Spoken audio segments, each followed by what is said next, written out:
Hello! Happy Thursday. We are back in Pi. What even did I do? It was 2 days ago and I've already forgotten where we're at. We've been working kind of towards, well, ultimately one goal, but some side goals on the way.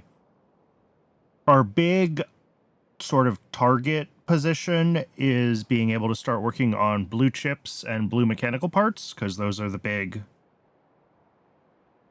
necessary things to really push forward in the tech tree. A lot of stuff is going to be gated behind those. Electronics stage 3 and machine components stage 3 here. On the way to those, we've got a bunch of other stuff going on. I realized that for some alien life upgrades, we're going to need military science. I'm finally starting to get hard gated on military science. So we pivoted to working on military science. Military science is now sort of somewhat blocked on getting Zipier Mark IIs up and running. These are trying very hard. We just need one more, and then the loop starts, and then they run forever.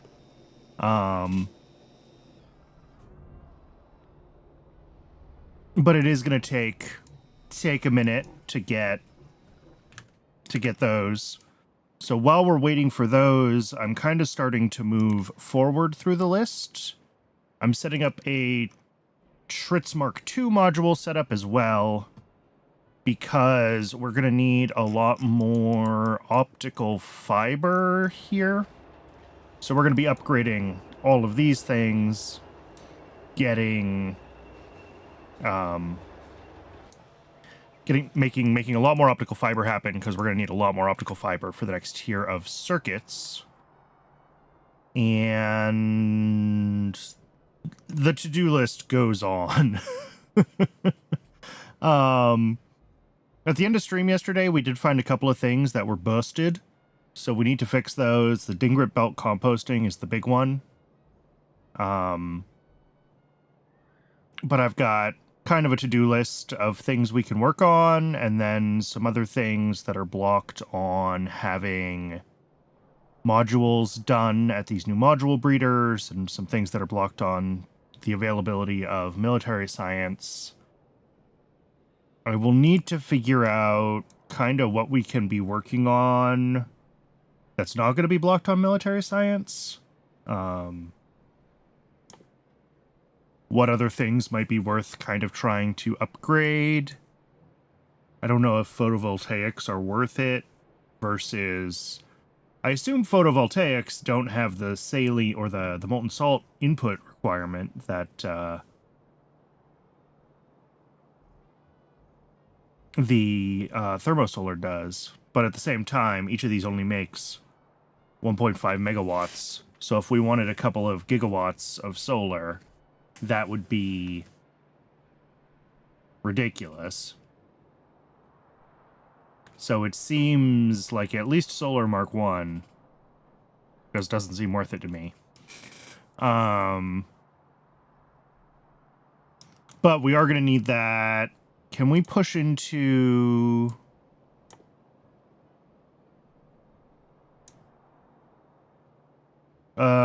yeah, this is also gated behind military science, but some of the other dependencies aren't. Pushing up to, like, low-density structures, so maybe that would be a good pivot, a good path to start working towards.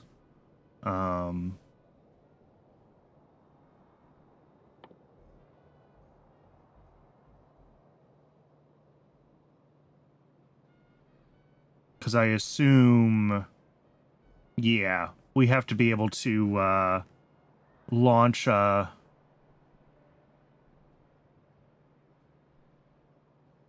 rocket here to get the Tholins, right? And I don't know what the, like, rocket component costs are either. Is that a thing that I can, like, see? Rocket silo, rocket fuel, rocket launcher.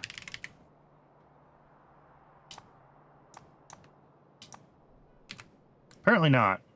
I was looking at for this before as well. Because, like, I can look at the rocket silo. And if we look at the rocket silo in here, we can see the ingredients to make. We can see a cargo pod. But this doesn't have a cost. And I don't see, like, recipes that can be made in a rocket silo in here. So yeah, I have no idea how you're supposed to find the cost of rocket launches. But yeah, we can do some of the prep work to getting to like low density low density structures and things like that.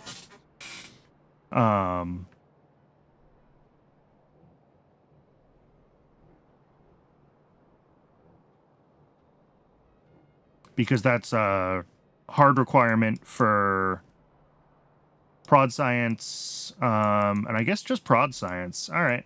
I mean, Zipper Stage 3 needs them as well, but that's a different issue. I'm not sure what else on the way to prod science is not gated behind, like, electronics.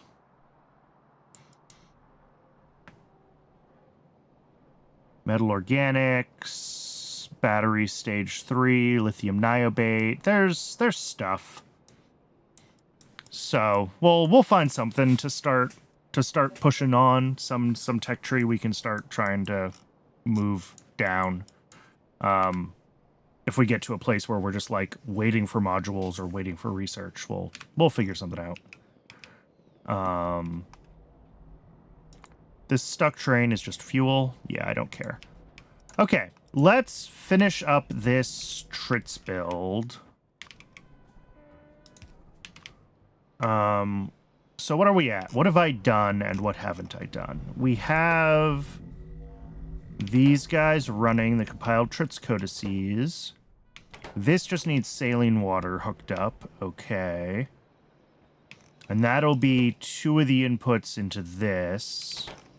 We have the other inputs requested, except for the microsyn, which isn't actually done yet.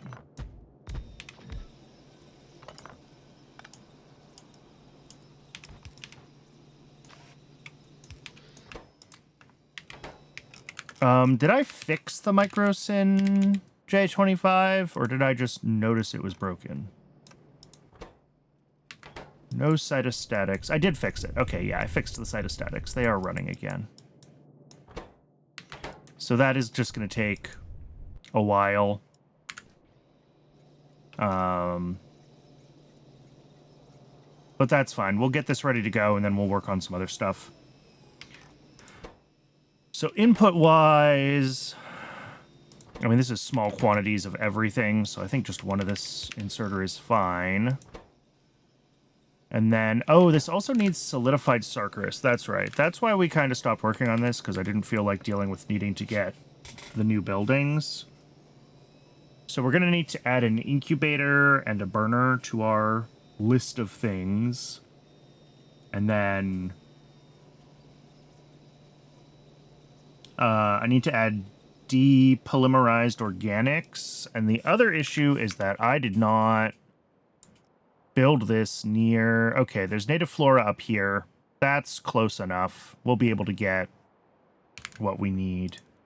Because, like, 1 flora collector should be plenty. Alright, let's get our requests in, then. For the things that I missed, which is going to be a flora collector... a incubator, and I guess a burner.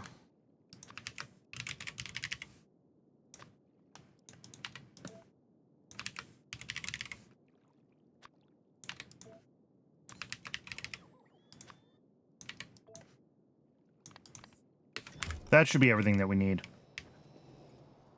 So, in the meantime, this has, what, saline water, flavonoids, fetal serum, all need to get hooked up. This just needs saline water, that's fine too. I also need one more input, because I missed... For the solidified Cercarus, we need... Wait, do we even ship depolymerized organics around, or do I have to make those on site too? I'm worried that these are not centralized. These are not centralized. Why don't I make these centrally? They're used in a bunch of different places.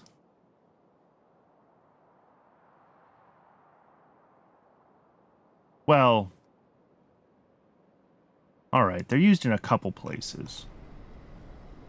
I guess we only really use it here. For Logi Science. Okay. But that does mean that I need the other things for depolymerized organics to also be on site here. So that's a reformer. Subcritical water needs pressurized water.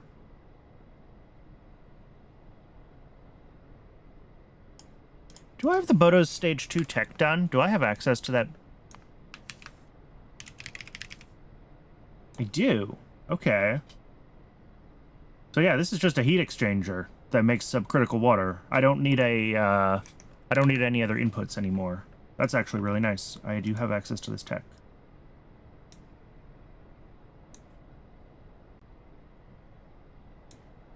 And then liquid manure.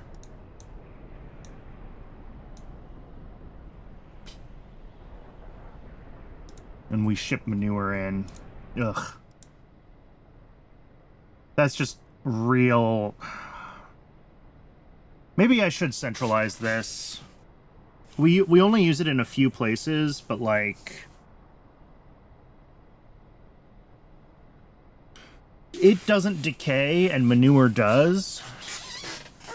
So if I wanted to... Maybe I should centralize liquid manure and depolymerized organics, and like, yeah, we're not gonna use them in heaps of other places, but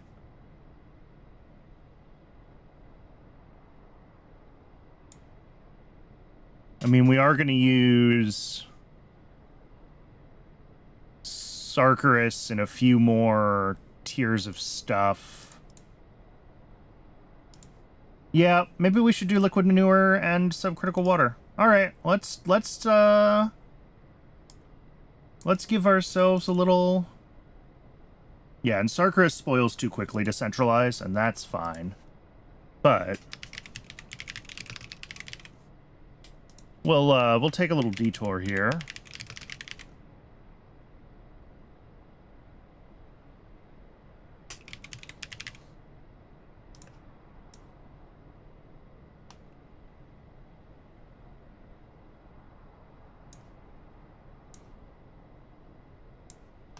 May as well use efficiency modules if I don't have anything else to use. 100 a second, sure, why not? How much do I need for... I mean, for the trits, it's almost nothing, right? Well... No, we're not... Sorry, I forgot what I'm doing. We're not just making subcritical water. We can make that on site now. It's basically free. It's the depolymerized organics that we need to make on site. Which, with efficiency modules, I guess we can make 20 a second from one machine. Sure. And then liquid manure. Prod that. I can have this also output a little bit of liquid manure for other purposes.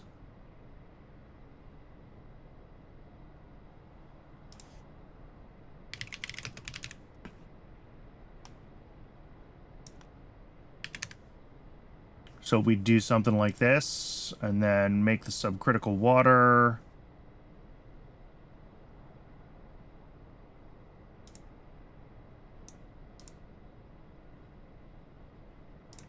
Pressurized water. Water pumping. Okay.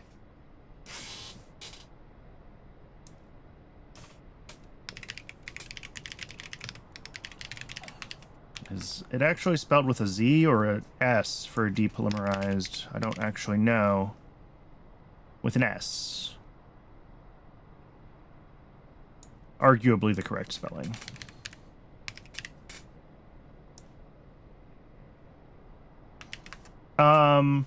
Let's see. If we search for all...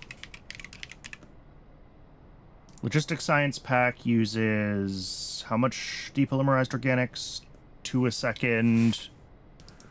And shale oil uses... Okay, like 20 a second. So if we want to replace this setup, and I don't necessarily want to mess with this, but if we need more shale oil, then I'll actually want to make this bigger. So let's do like 40 a second.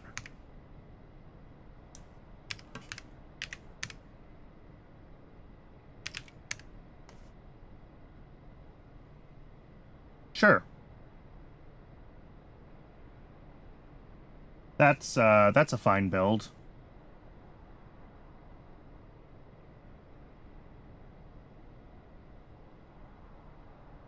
And that'll be plenty for the Trits 2 breeder. That'll put liquid manure. Are we using liquid manure anywhere else?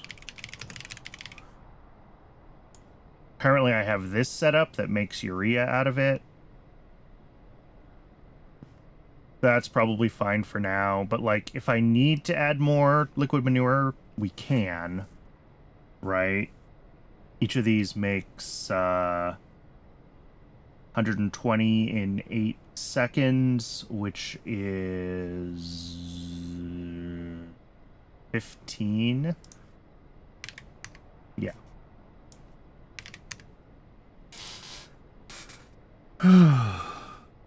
Okay. I'm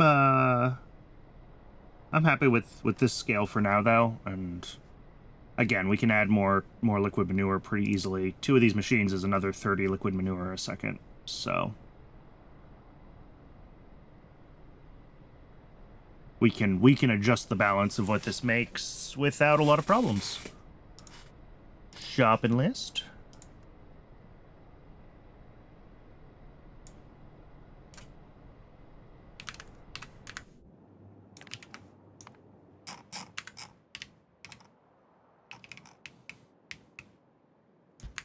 All right, what that means for this purpose, though, is that we are just going to bring in depolymerized organics right here.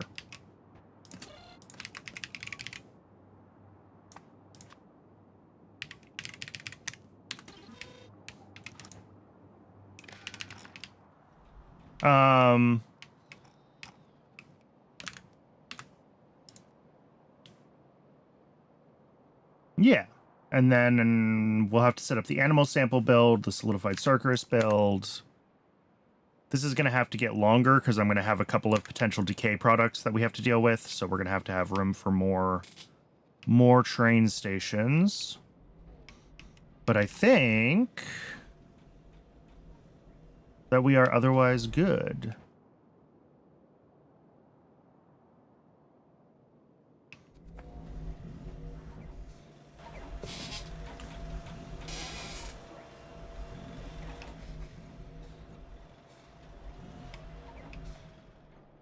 All right, let's go do the depolymerized organics build then. Only a minor side project.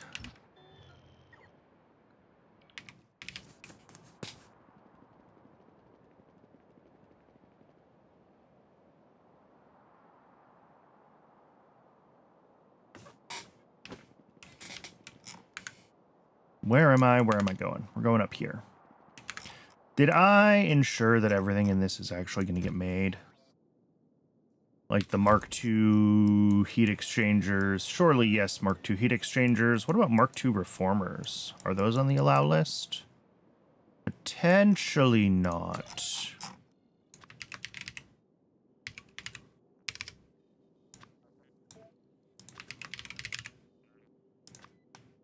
There we go.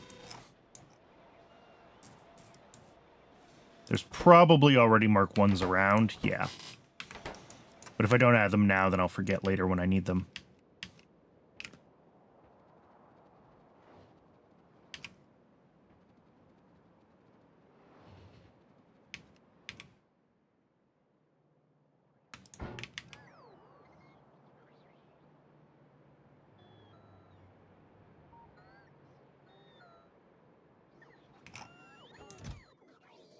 This is everything missing for the solidified Sarkarus.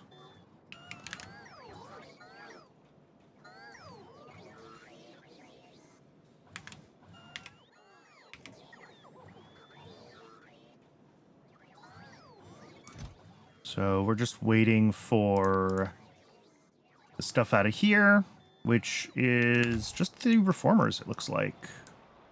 And I don't expect those to take very long. Are they already done? They might already be done. What happened here?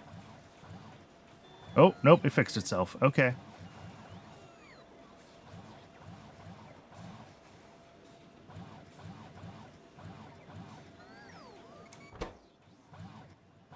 But that's weird.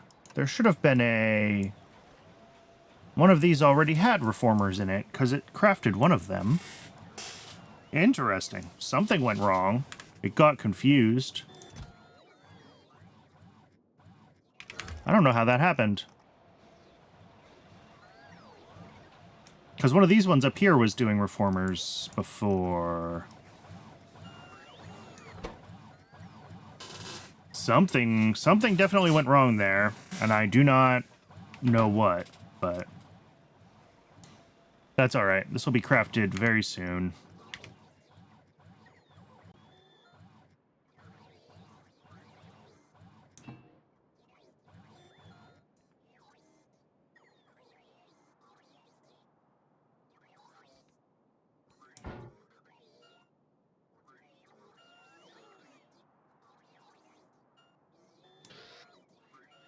Anything else sitting around in my inventory that looks weird? I don't think so. Everything else seems pretty normal. Nothing's jumping out at me that I should be clearing out. I always miss something that should be in the trash, but I think we're fine. All right, waiting for that last reformer. It's already being delivered. Beautiful. That's got to be it right there. Oh, and it had to go charge. Now that we have Super Steel theoretically running, although not running fully until we work through our chain of processing here, do we have some Super Steel? Oh yeah, we have lots of Super Steel. Okay. Another thing that I could do, if we have some time to kill, is finally set up a bot upgrader at the mall and get us onto Logibots Mark II. Because we do have access to those. And I think we have all the stuff. Well, we would need to make flying robot frames. But I think we have access to all of this stuff. And I think most of it is at the mall already.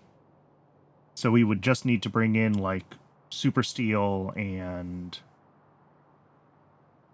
maybe just Super Steel. Nexilite batteries, probably, we don't have at the mall, I would imagine. Maybe we already do.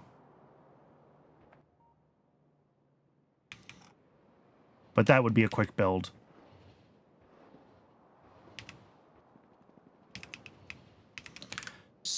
So, as far as the depolymerized organics goes, I don't want to use... This is valuable real estate near the mall for me to keep making, like, module crafters up here. And I wish I hadn't built some of this other stuff so close to the mall, because I've now realized how valuable this real estate is.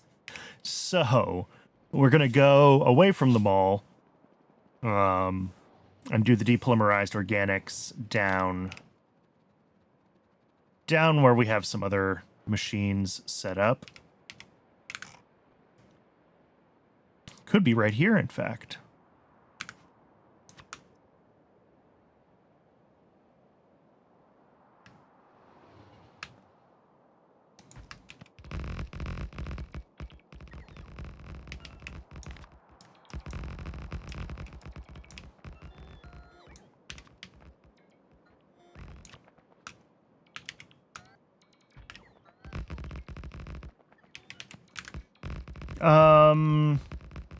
These are going to be 4 stations in total. So that is 2. 2 clusters of stations.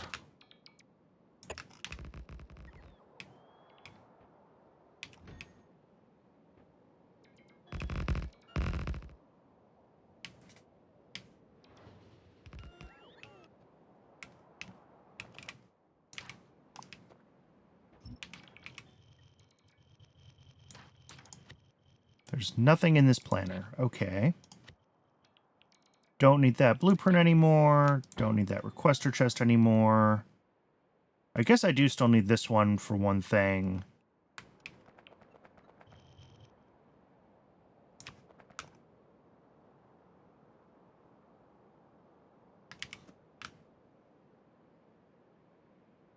So, solid drop-off station.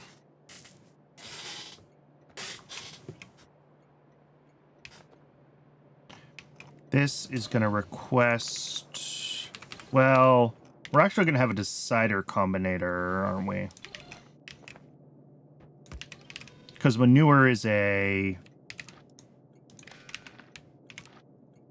spoilable thing, so we don't want to be pulling it in when we don't need it. So this is going to be like if...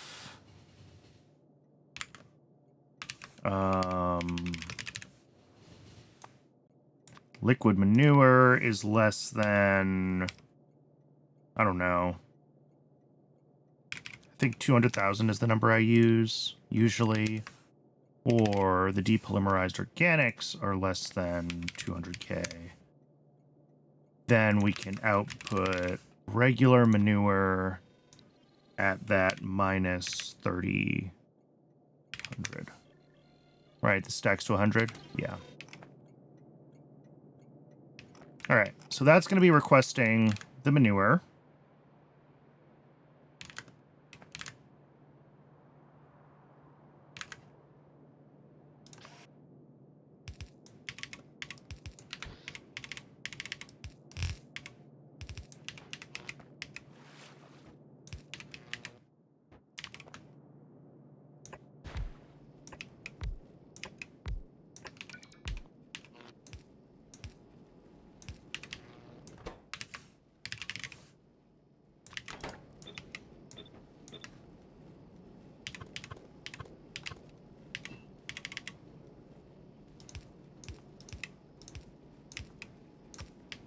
And the output.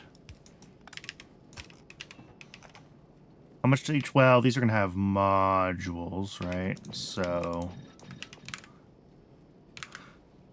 1.25. In theory, I think with a stack size, a mech inserter can do that, but let's just use yellows. It's not worth messing with. Beautiful. Well, other than needing a water input, but that's easy.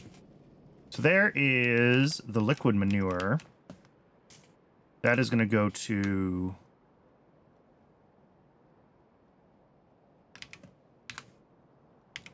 one of our 2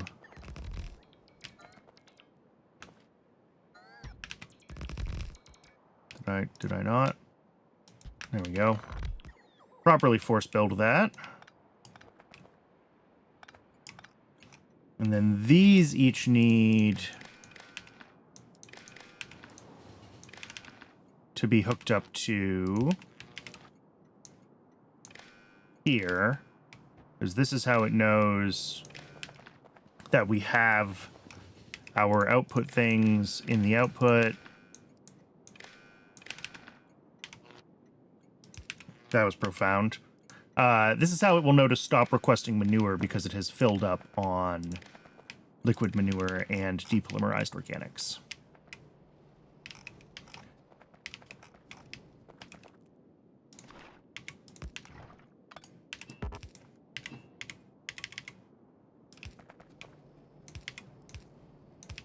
For now... oh, it would help to have water. How much water does this whole thing use? About half a pump's worth. Okay. Not much at all. Just have to hook it up.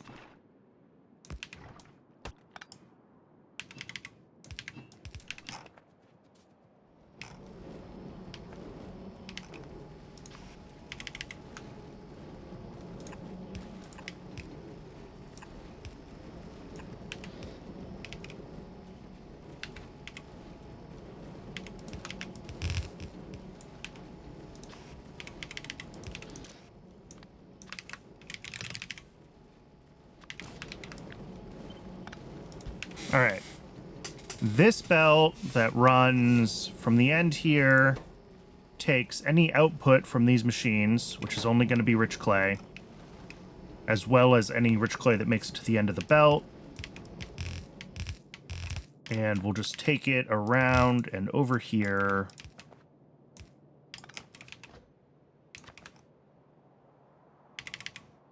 To a pickup station where we can dispose of said rich clay.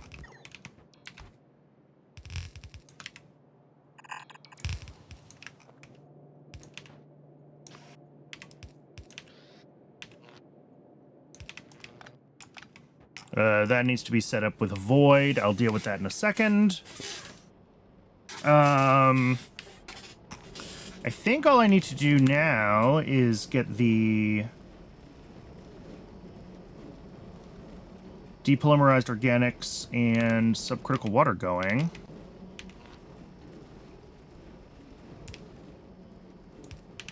So we grab our heat exchangers.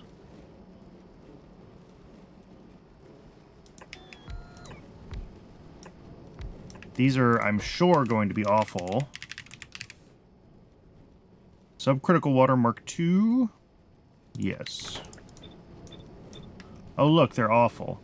I guess they're not that awful, because these are only one input and one output. So I can ignore... Yeah, I just ignore the sides entirely. We route everything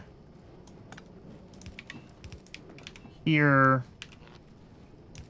here, pressure pump,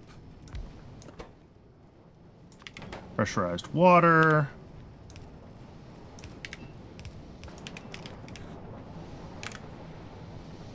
Oh, this is actually a Mark II here. So apparently we need that much pressurized water for this. That's fine. These... I apparently put modules in these. Not sure why, but I did decide to do that.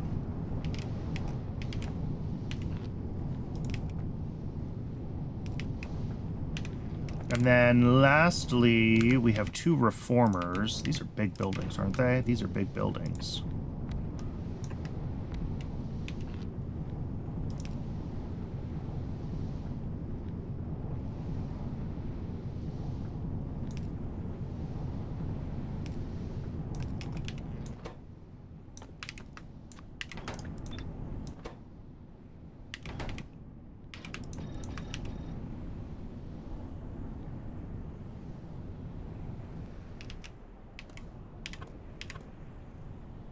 So, let's see. This is going to connect via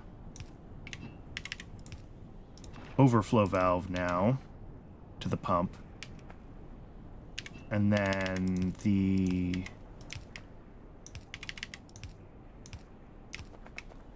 everything there does that. Sure, I'll take that.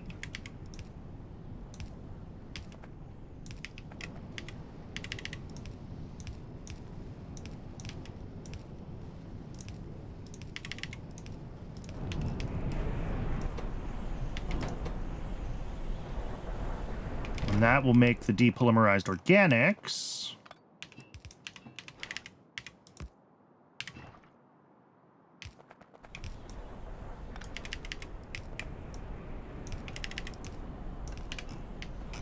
And those can just share an output, and we're good. I think that's it for this build now. Yeah, this has its input amounts. And then it's an OR, so if either of these has space, it'll try to run.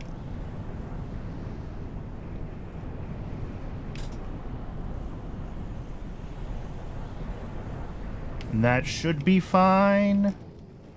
This is always going to decay some liquid manure, like when the system starts... some liquid manure? No, some solid manure. when the system sort of like finally stabilizes.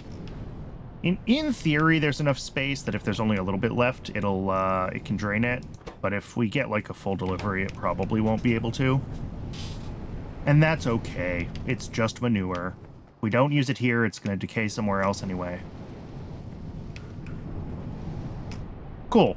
That is a nice little centralized build for the depolymerized organics. Obviously, the other places where we're using them right now, we are not pulling from this build, but hopefully I never have to make them again.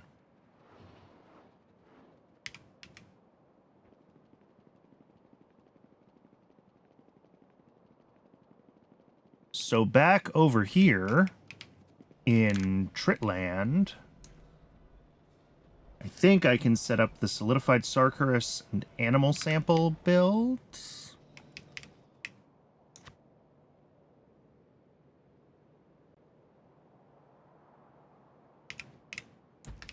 Gonna have a couple of drop-off stations. It's Speed 1 modules, LDS, and rocket fuel. Okay, thank you.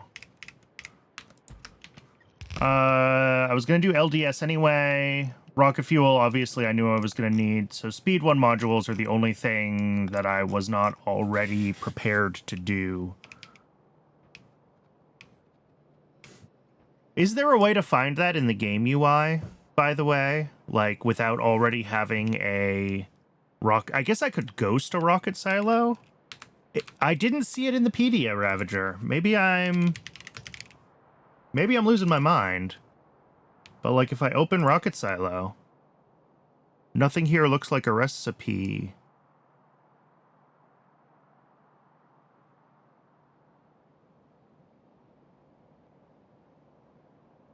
Click on cargo pod.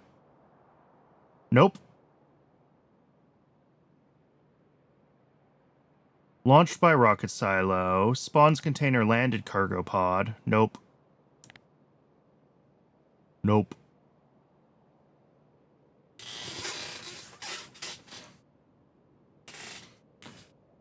And I do have the recipe for the Tholins capsule, obviously. That's here. But that's, I assume, added to the rocket as cargo, right?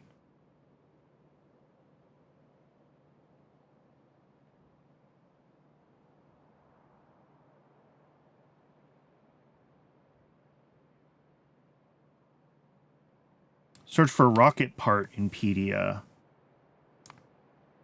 Let me just get into the Pedia. Nope.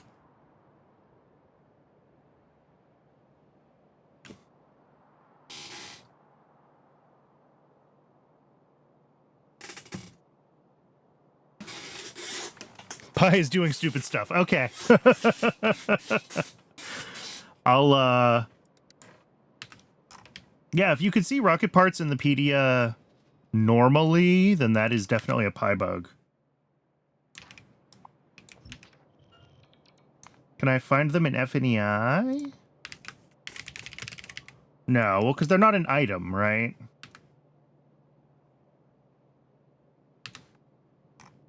Anyway, doesn't matter. Not a big deal.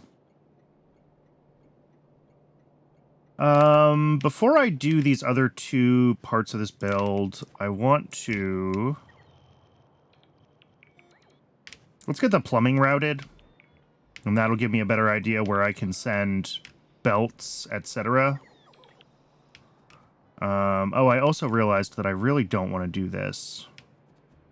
I was like, I'll just join these together. But I need this to do the same thing that the other ones do with the zips, which is loop the trits. So this needs to not be...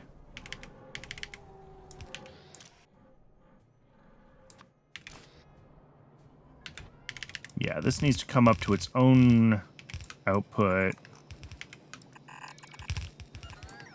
over here.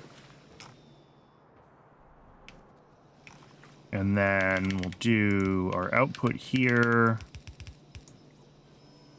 which we will split.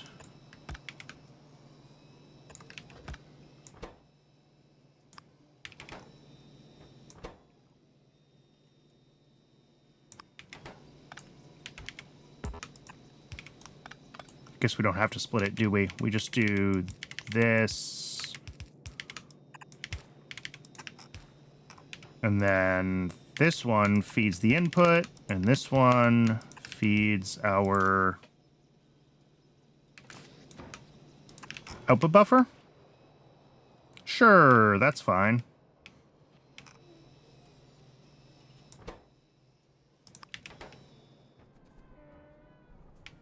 I guess I don't really need an input priority, do I? It's just the output priority.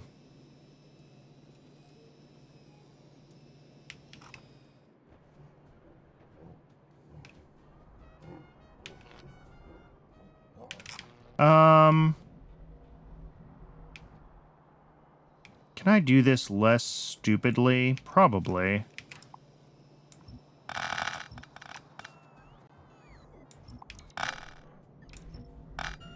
Alright, let's go back to this being a gray outserter, because then I don't have to get power here. In vanilla, the rocket part shows up right next to the silo in the PDA. Alright, I will, if I remember, I'll file a PyBug, because that sounds like it should be a bug.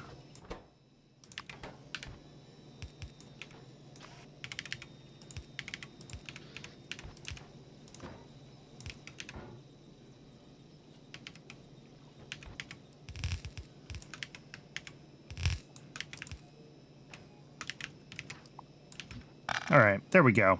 That should do the trick. That's what I think I need.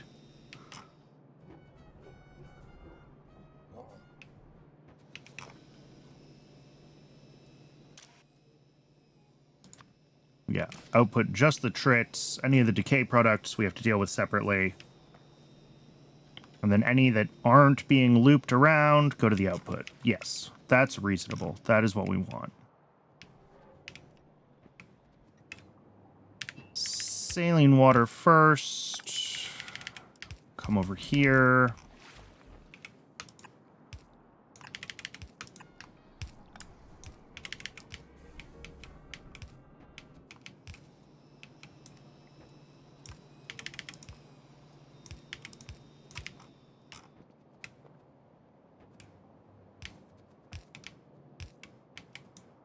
And this is why I wanted to do these pipes before I do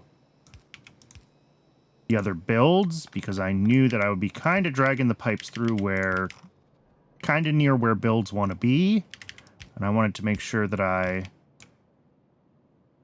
appropriately left space for everything.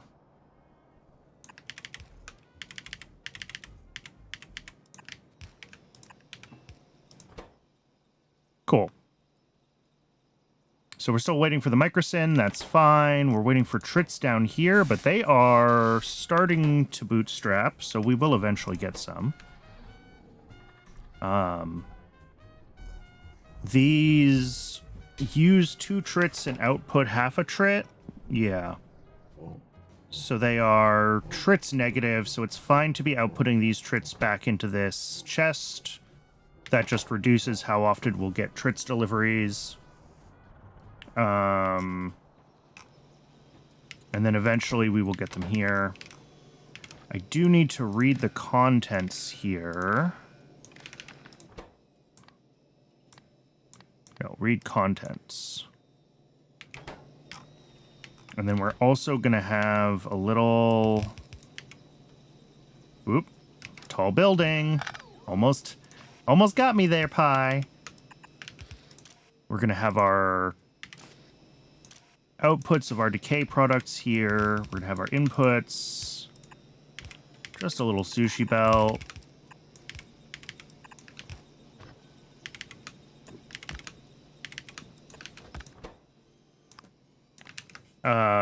One for the chitin.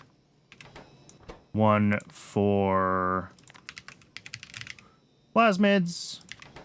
And then obviously we feed in the chitin and plasmids to the sushi belt loop.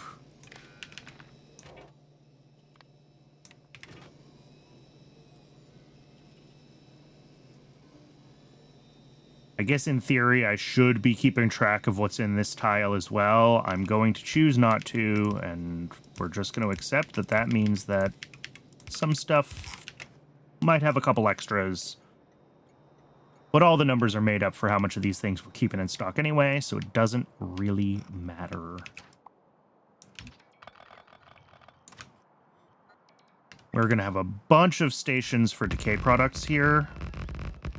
So I am going to go ahead and get ahead of the game and make this super long, because I think we're going to need it, because we're going to have potentially biomass, biocrud, jerky, chitin.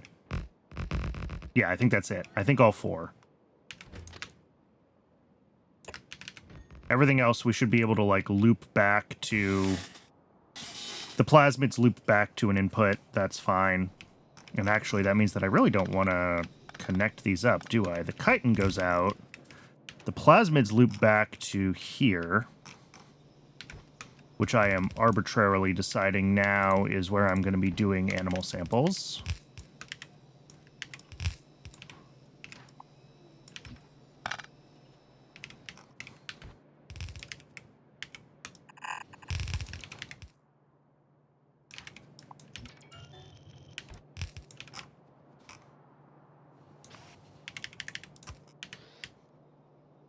And then the chitin is an actual decay product.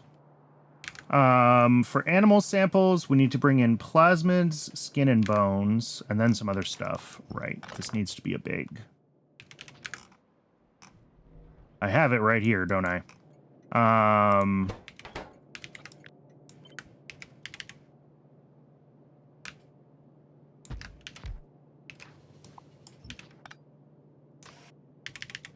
That's actually good, because it means that we can get the plasmids connected here and still have more of our outputs.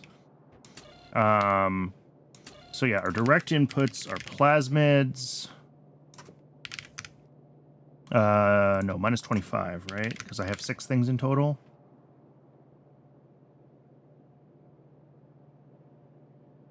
No, there's 7 things in total. How did I do this over here?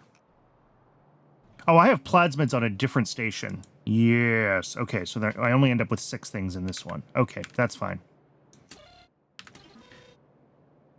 I will eat you up 69. Has Pi been fun? I am enjoying it, yeah. I bounced off of Pi a couple of times. Once before... Is alternate energy the new biggest update? Back when even getting the first science pack took getting circuits first, and it was, you know, like 20 hours before your first science pack. And I did make it that far, and that was about as far as I made it. And then once again, sometime after that, playing with hard mode has made it a lot more interesting. I don't know if it's just the...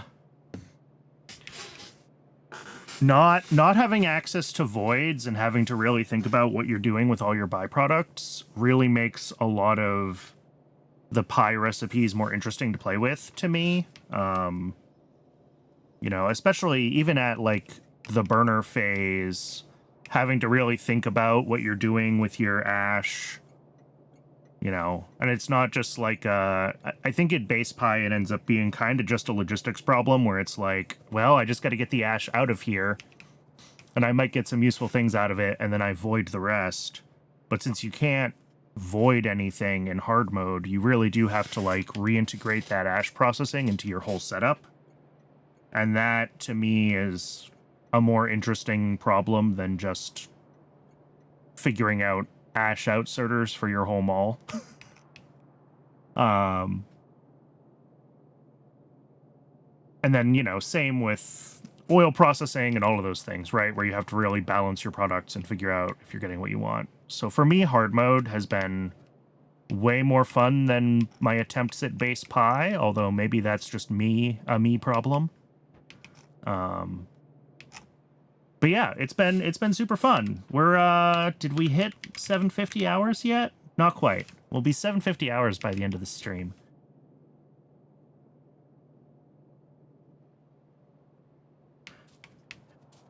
Is it sometimes tedious and frustrating? Oh yes, but it is fun. Twice what you have in CS2. I wonder how many hours I have in CS2. It's not that many.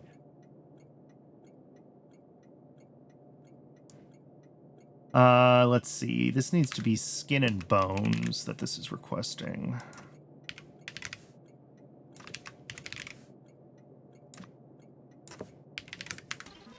And then this is pretty much the same setup, where we want to request, but we're going to have different sets of inputs for what we need to request, right? Because we're going to want to make sure not compiled zipper codexes, but compiled TRITS codexes. The TRITS Mark II. Although a lot of these are the same, the same inputs. Pi does not work with Space Age. It works with Factorio 2.0. And you can do raised rails with it, but not quality and not Space Age.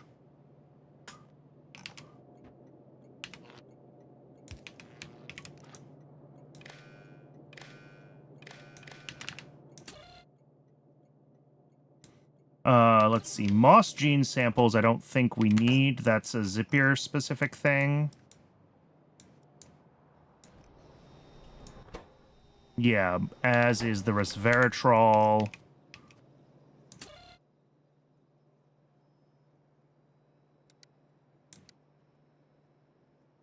Oh yeah, spoilage. That is... I don't even think about it as like a feature anymore. I'm just so used to playing with spoilage on. But yes, spoilage.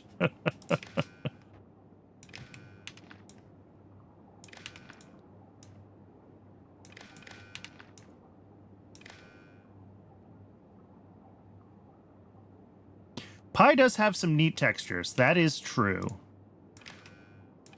And yeah, exams are definitely always going to slow you down if you're trying to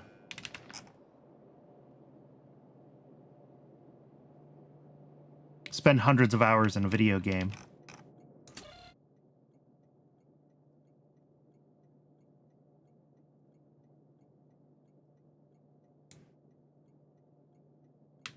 Cool. I think that's right.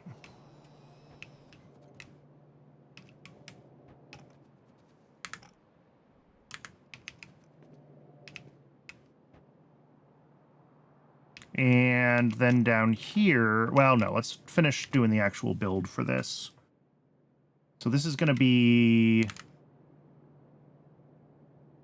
Gene Lab. Why do I only have a Mark II Gene Lab? That's so weird.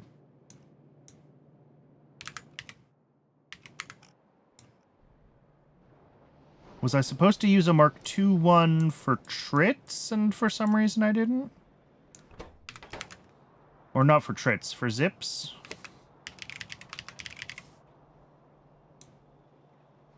No, that's also a Gene Lab Mark 1. I don't know why I'm holding on to a Gene Lab Mark 2 instead of a Gene Lab Mark 1. But I'm pretty sure I don't want it. So we're going to have them all make me a Mark 1.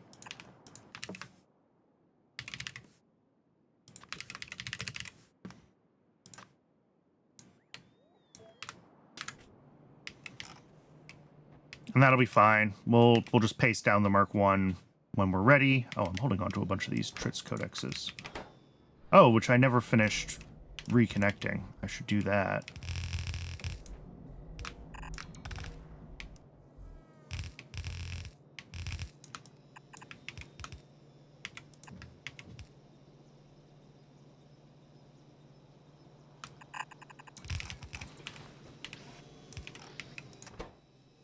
Okay. And then this shouldn't go here because we're not actually going to take the plasmids in to this particular location. We're going to bring them in to a different station and then route them around somewhere. Because I don't have enough space for them here. We have too many things that we need to request. So if I can squeeze them in... Yeah, we're only going to have cotton guts. Oh, and we need plasmids anyway. And basic substrate for the next one. So yes, we'll just bring them up from here. Cotton guts. That's a stud. Normal cotton guts, please. All right, Twitch is telling me that it has already been an hour, which means that Twitch is going to want to run an ad break. I run just one ad break an hour, just long enough to keep the pre-roll ads turned off. I'm going to step away and get some water during the break. I recommend everyone else take a chance to hydrate, stretch your legs, take care of yourselves as human beings, and I will see everybody in just a few minutes.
Welcome back, everybody. I paused during the ad break. I noticed right as I was stepping away, the first trits popped here. Milestone. So that means that we should have one along this belt somewhere. There it's going. We need 4 of those before this loop can run, so we still have plenty of time to finish getting all the other parts that we need in place. We've got substrate, plasmids, and cotton gut here. I believe that's everything that I need. We're also going to need native flora. That'll be fine. Oh, and we need fuel, so we need fiber as well to this one. Fiber.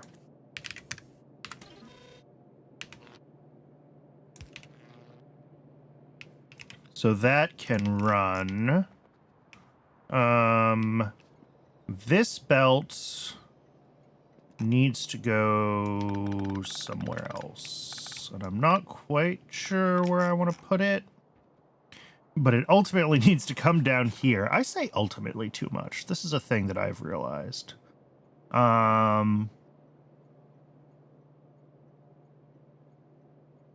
Yeah, so it needs to come down to this warehouse, which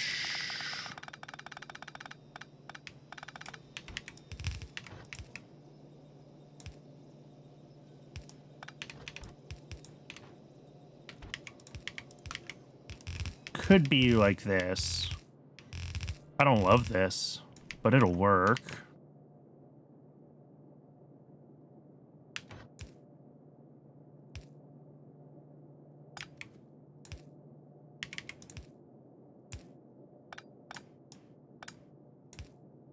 Yeah, just something like that.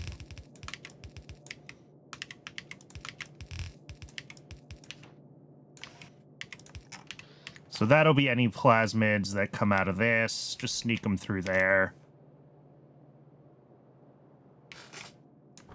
To where they can be recycled.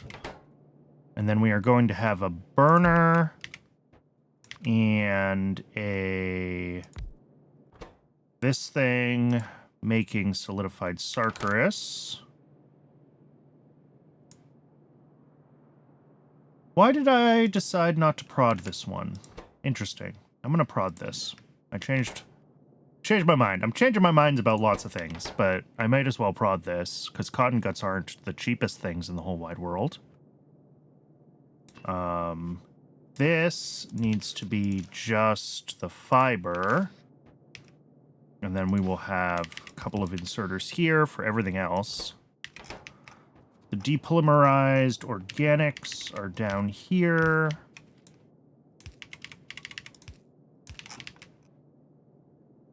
And that's pretty much it. This needs to be gated on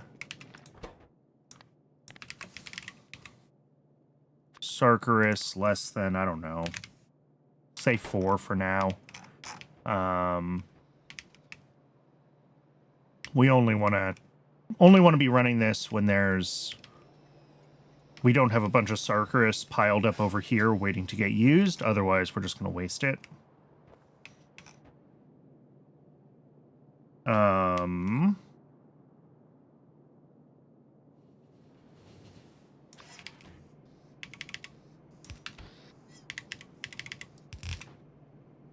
Then we'll have the output of that.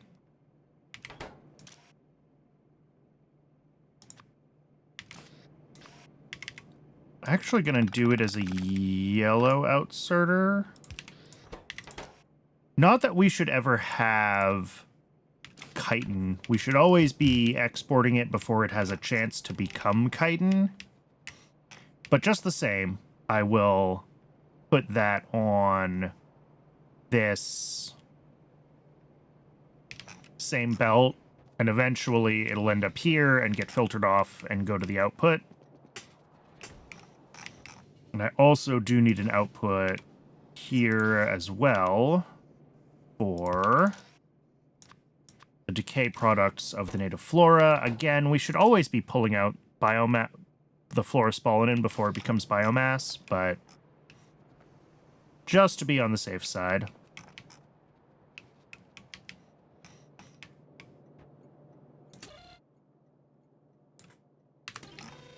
We do have plasmids, and that just needs this spell. Oh, no, we don't actually have them yet. We will have plasmids shortly? Yes, we will have plasmids shortly. And that might be the last thing that this wants before it can turn on. And, oh, well, it wants enough trits, yeah, before it requests the stuff. I do need the gene lab for that. Let's get the flora collector in place, and then I will go grab the Mark 1 gene lab instead of the weird Mark 2 one that I have for some reason.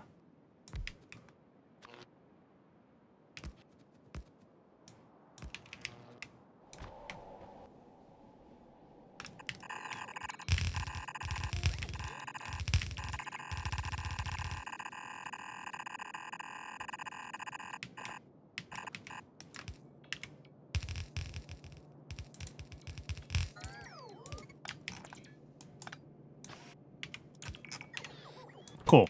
Native flora. And then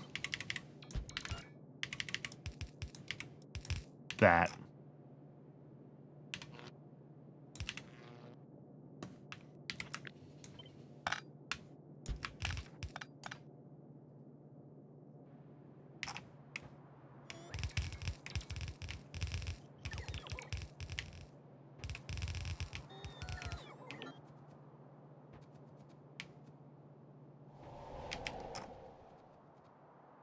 That'll do.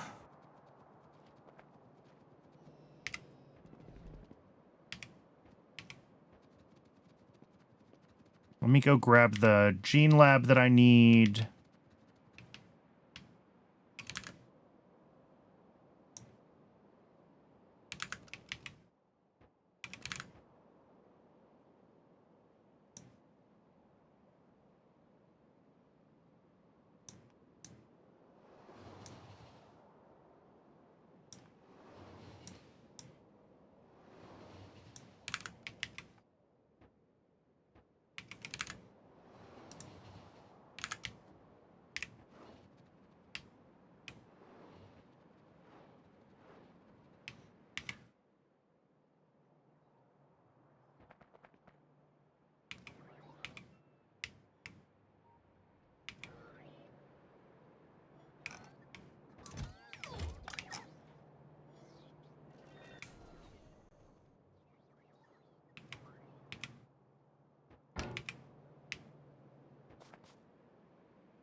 Cool. How are the zips doing, by the way? We can check on those. Have we gotten enough? Hey! Yes, we have. The loop is looping. So as soon as this completes...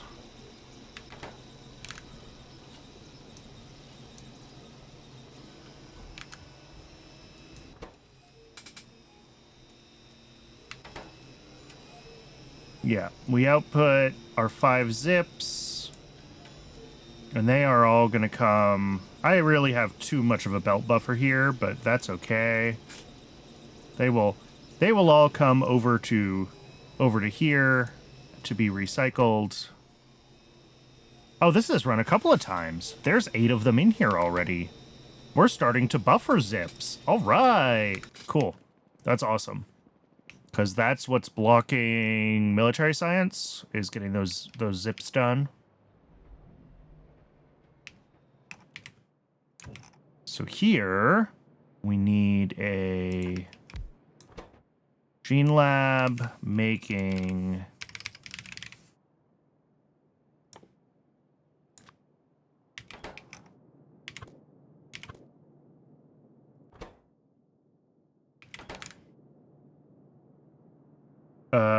making animal samples. Apparently it is not moduled at all. That's fine.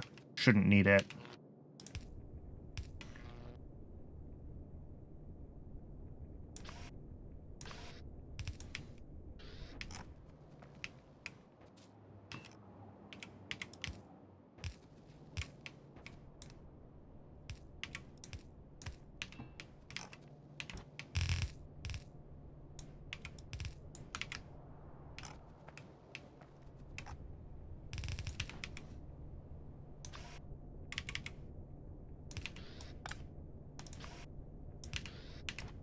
Same deal. We want to have the output of this. Yeah. Include the decay that can come from the output product, and we'll just loop it back around.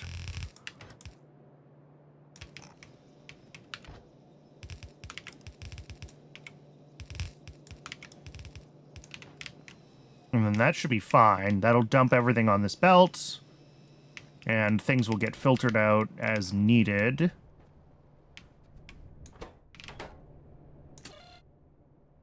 Yeah, this isn't going to request all of the spoilable inputs until we have a couple more Trits Mark IIs in this machine ready to go.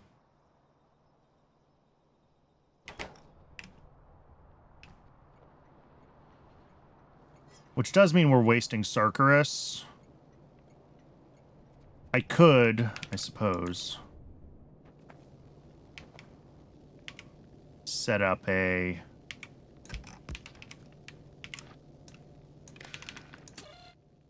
Let's see, what don't we need to care about here? We don't need to care about the things that are inputs to this. And we don't want to care about the animal samples. Trying to have two things that have decay in them, or that have decayable ingredients, like, one sort of always has to be blocked on the other. But what we will do is we will just enable both of these when necessary, and they just ignore the presence of the other one, which does mean that if I'm missing... I could have them watch for all of the ingredients of the other one, I suppose. Which I have done before. Alright,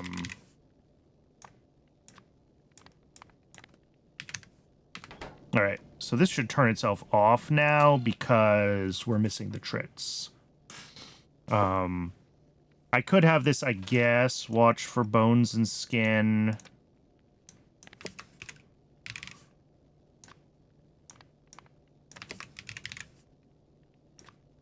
Not that we should ever be out of those. And then up here, I would also want to watch for, like, cotton guts and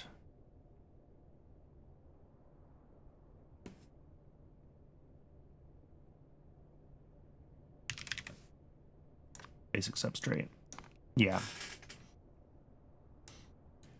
Because this is gating the request of these inputs on the top, and we're only gating assembly down here, there's definitely a window of opportunity where we'll start making Sarkarus and it'll decay because we have everything else in place. And this has just requested its inputs, and we're waiting for the train deliveries. But the Sarkarus doesn't decay. Yeah, it's a half an hour decay. So hopefully that will be a good enough window. And then this is just read contents. And both of these should be gated also on... Ooh, no. I need to do this with like a little decider here.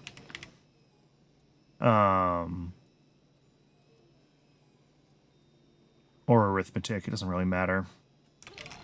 But the issue is that this contains exactly the same product that I have a minimum of here, so I can't say...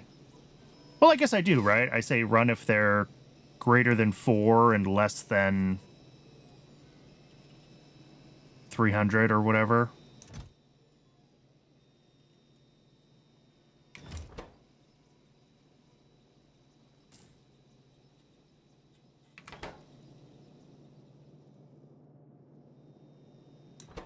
Although I'd like it... No, that's fine. Yeah, that's fine. We just run if they're greater than 4 and less than 5,000 and call that a day.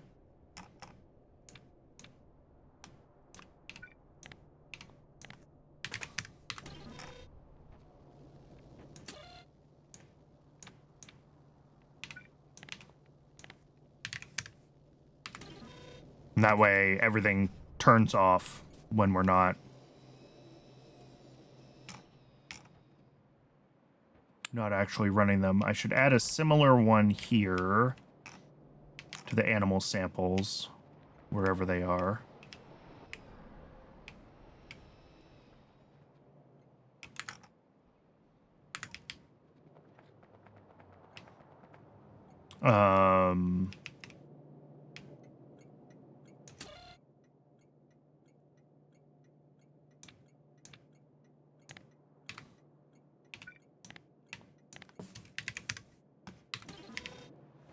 Yeah.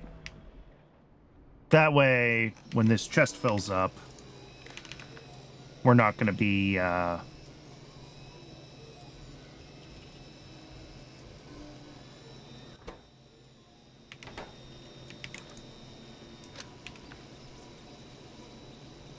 when this chest fills up, we're not going to keep making animal samples that are just going to decay. Or, well, the machine isn't gated, so it'll make the animal samples, but it'll stop when it runs out of the decayable inputs. The important part is that we're not going to keep delivering stuff that's going to decay.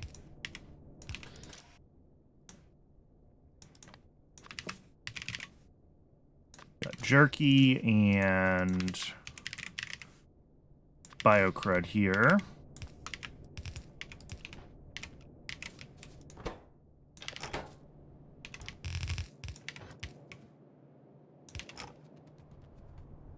This can also have jerky and biocrud. Yes.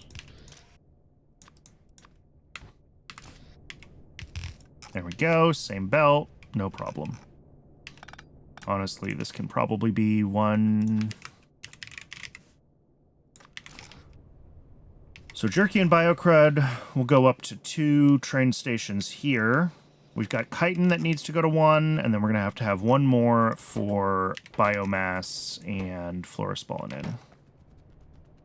Cool. So yeah, 4 stations for decay outputs here, which I don't love, but it is what it is.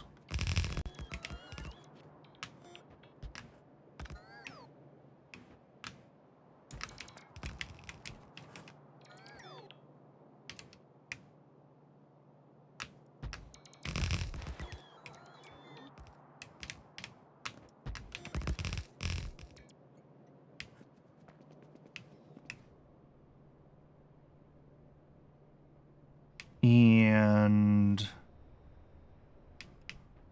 yeah, that's fine.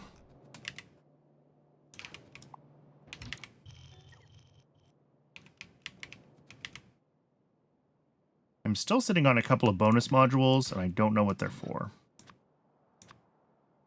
I should have 5 of these to go with the 5 bioprinters. That's for neuromorphic chips.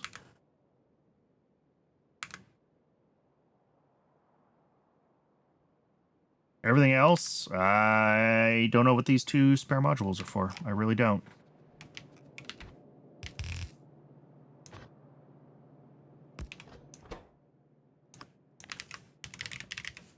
Biocrud.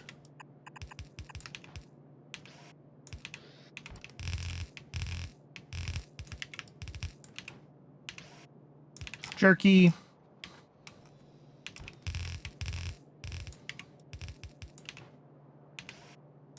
Chitin. And the last one.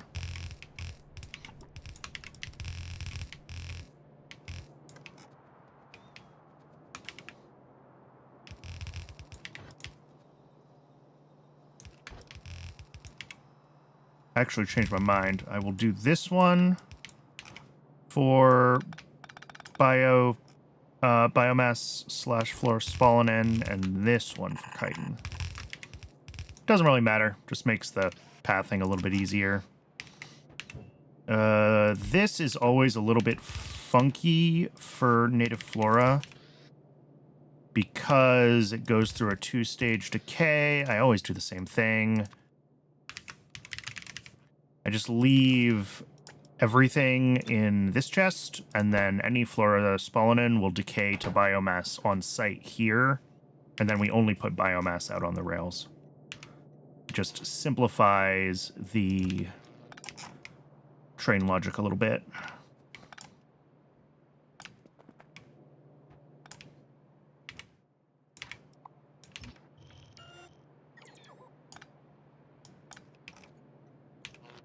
All of these obviously need void logic added to them because they are all voiding outputs. Otherwise, I think we're good.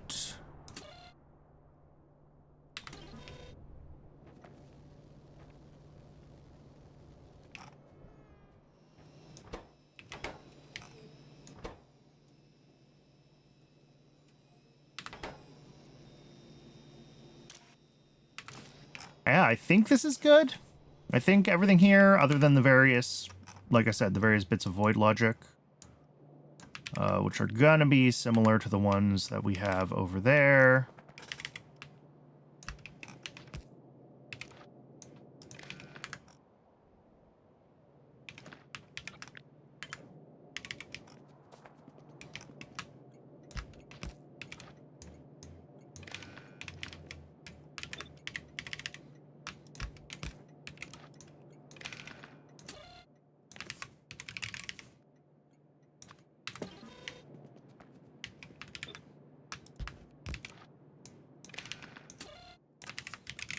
Chitin. All right, cool. That should all do the job. I guess I won't know for sure until we have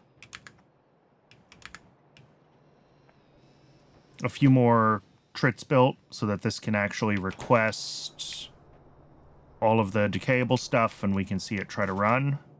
But I don't have to stick around for that part.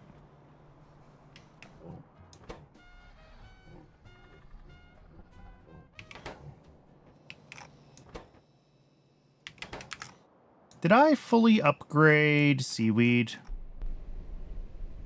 I prepared seaweed for upgrade, but I did not upgrade it. Okay. We should have the modules for that now.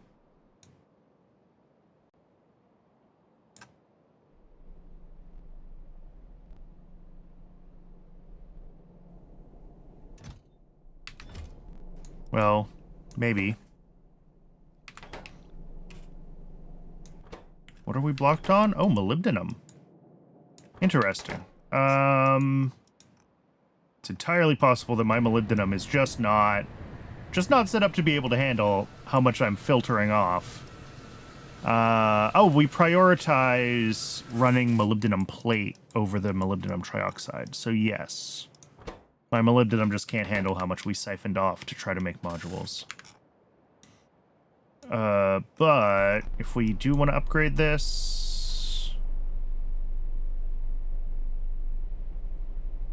it's 320 modules in total. Do I have enough already? Yes, we do. Okay. So I can still upgrade the seaweed build.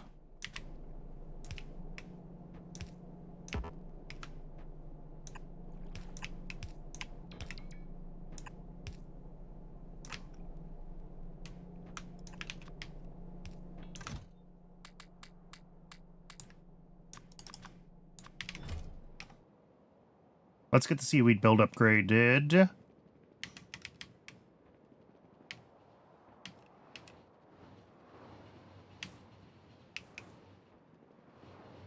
And this will nearly like triple the output of that setup. So we should have plenty of seaweed for the near future.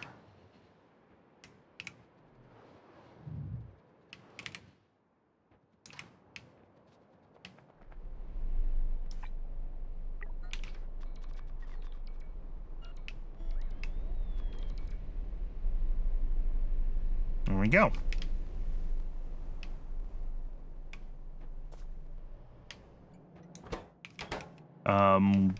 I might need to make a second station for this. I did talk about doing that. I have 2 stations for moss.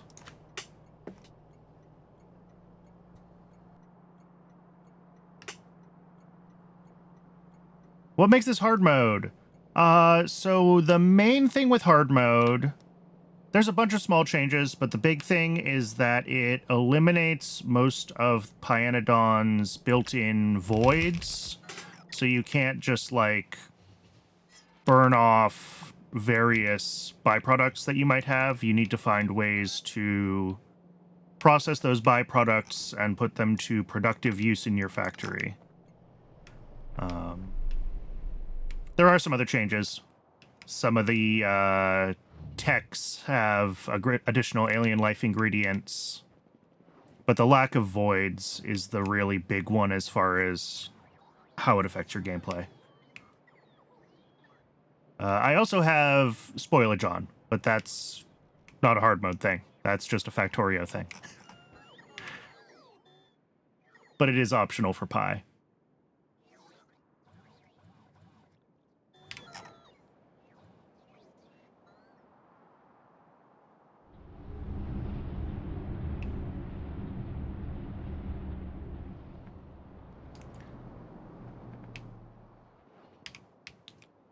Speaking of decay, I should check in on my nuclear setup and see where we're at there.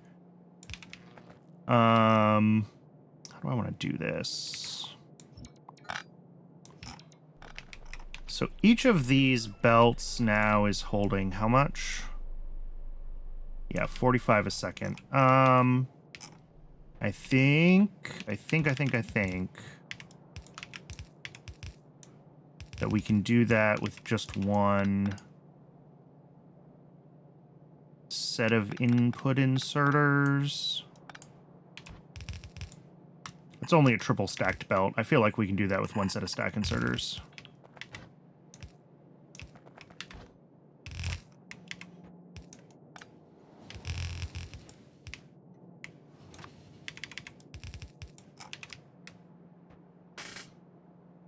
Sure. And that way we're just splitting the load between these. I guess I can set them both to,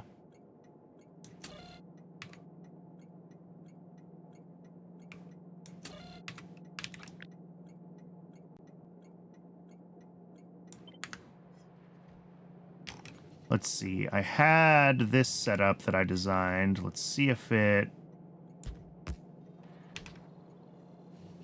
How did I get enough CO2 for that much moss?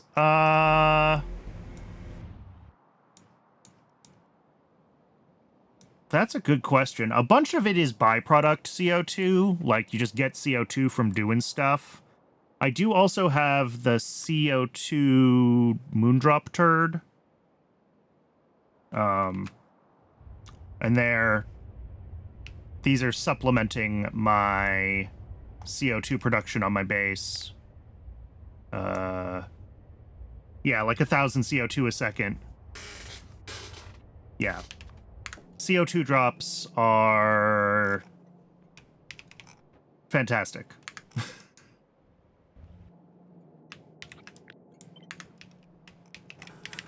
So one of these is alpha, one of these is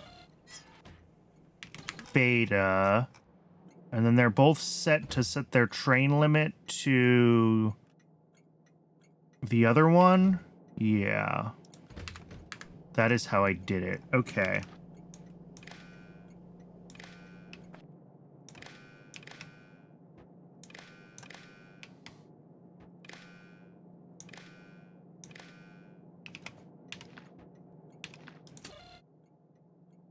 Yeah, so this outputs T+1 as alpha.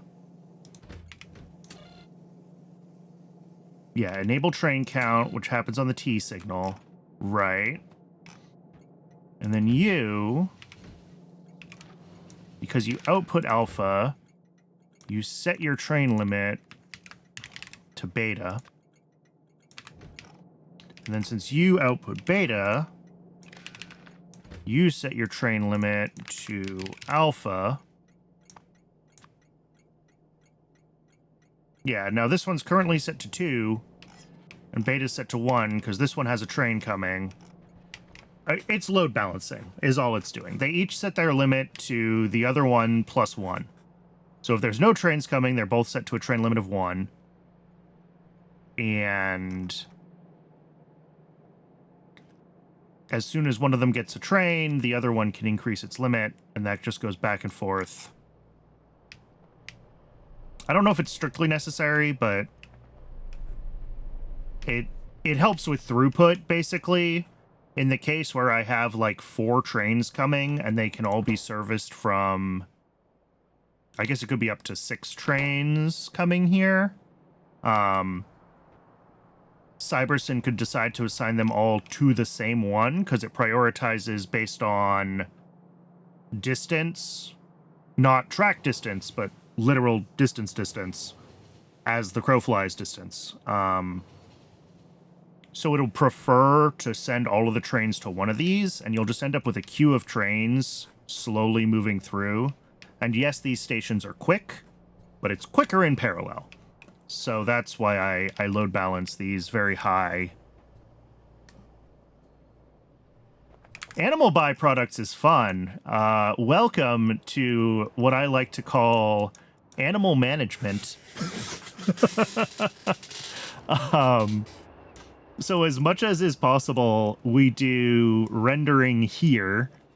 Everything comes through this ridiculous splitter merger system where I have like multiple full belts of products coming through. And then from here, they can all be routed to wherever I need the various products. They all have long enough decay times that they can go by rail. And then these all have pretty much anything that I consider to be a byproduct has the opportunity to put itself on multiple cybersyn networks. So the A network is the default one, and then I have the V network for voids. So if these overfill, they will trigger being added to the V network, and immediately trains will be dispatched to take them to be converted to whatever. In the case of guts that I was just looking at, I've got like hydrochloric acid and acetic acid. In the case of meat, I think it just has to become jerky as inefficiently as possible. Obviously, I'm going to run out of space down here soon for like additional animals that I need to process, so I'm either going to need to make a new animal processing and re-centralize everything at a much bigger build, or I'm going to need to it'll end up being split between kind of 2 identical setups.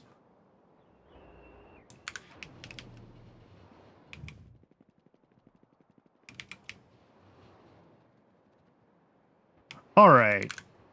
The next thing on my to-do list, I think, Tritz Mark II breeder is done. Oh, the Dingret pelt composting, advanced coating output station, and then neuromorphic chips. Okay. Yeah, let's do Dingret pelt composting. Because that's currently busted. I forgot that that was busted. It has been busted for at least 3 hours. Let's fix it. I was going to say neuromorphic chips was next, and that is indeed what's next in YAFC, but I had some other stuff on the in-game to-do list. For these, I did check optical fiber. That's why we're expanding Tritz. Did I look at Bakelite? Did I look at Nexilite matrices? Did I look at melamine? I don't think I looked at many of these things. So I think we're actually going to have to do more work before we're ready to do the neuromorphic chips build. All of this stuff is going to need increases. Like, I think I looked at 2 or 3 of these things, not at every potential ingredient. But if we find Dingret rendering, 0.4 pelts a second, and if we're composting those, all right, 2 compost plants. That was the magic number I was looking for. Is this the scaled up Dingrets? 0.2 a second? I think so. Yeah, this says 6 slaughterhouses. I don't think I currently have that many. I think it's like half that. So yes, I think that is the scaled Dingrets. 2. Okay. Yeah. So yes, that is the scaled Dingrets. Which are... Oh, right. They're blocked on pelts. Duh. I knew that. This is fine. So yeah, 2 composters will be sufficient. That's just double checking that I hadn't... I was going to say, we probably have a couple of composters, but apparently not. I would have thought I had a couple left over from the old mall. Maybe I never put composters in the old mall. So that is fine. We will add composters to the auto mall.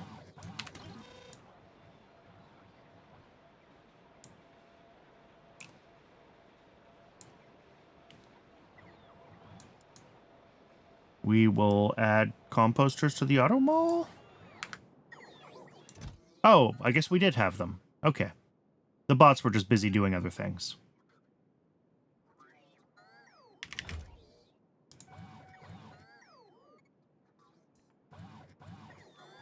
Let's see. What else is in my inventory that I shouldn't have right now? I think we're fine. Extra pipe.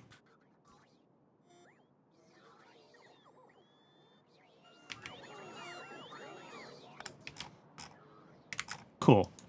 Is there a little spot kind of near here where I could squeeze in those composters?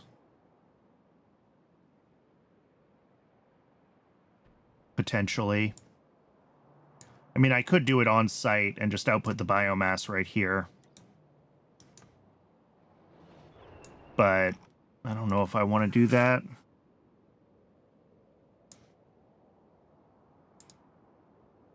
I'd prefer... Oh, yeah, we got some spots up here where I used to have something and I tore it up. I think that'll be fine. We'll go there.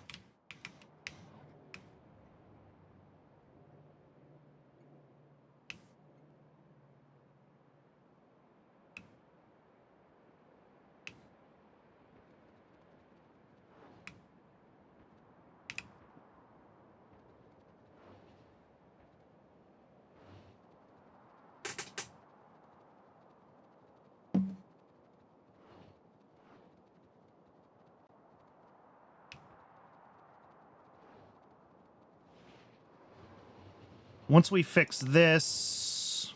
Oh, advanced coding output station. Let's do that now because that's like right here. And it's on the way to where... Well, not quite on the way to where we're going, but... How many hours are on this save? 746 hours, 45 minutes. We'll probably... Well, we might hit 750 by the end of today. If we don't, we'll be very close.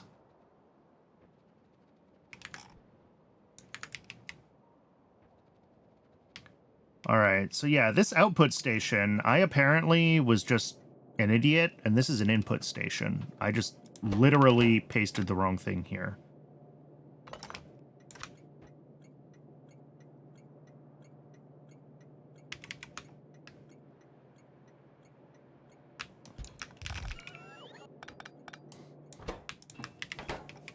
There we go. Fixed it. Why is this not running? It's not running because it doesn't have chitosan. That's fine. Chitosan is made from the dingrit spikes, which are blocked on the pelts being backed up, and that's what we're working on literally right now.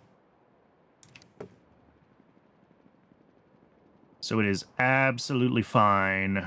Well, it's not fine. It is expected that we don't have chitosan. How are we doing on zips? Zips are zipping. Yeah, I made this belt really too long of a buffer. I could change this so there's less of a buffer here. I think I did a better job with the Trits build. Because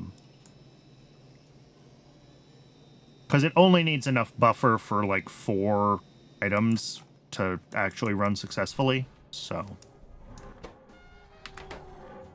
How many crafts do we have, by the way? 222 done. 0.5% of a Mark II. So we'd expect 1 every 200.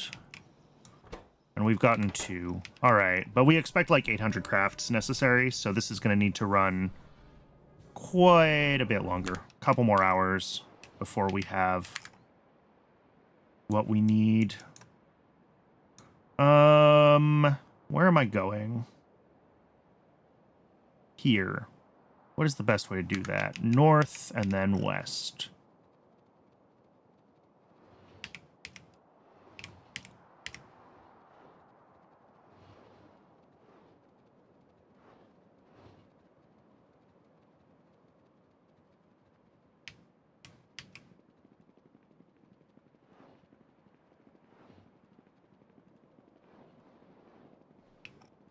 We doing okay on this intersection? Yeah, that seemed fine. A lot of trains coming through, but not enough that any of them are slowing down, so I think we're good. I re-signaled one of those intersections to have more, like, train blocks within the leaves of the clover leaf, but I didn't do that one. So if it was slowing down, I was going to fix it, but it looked okay. Where are pelts? Pelts are here. Oh, this already has the logic for a V. Okay, cool. I just have to have an actual destination.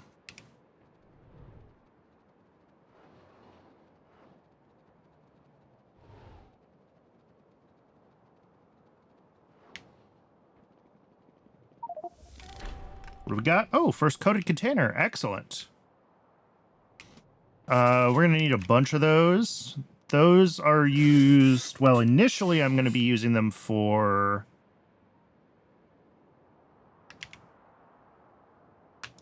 Mark II fuel rods, which we need to get our Bodos upgraded.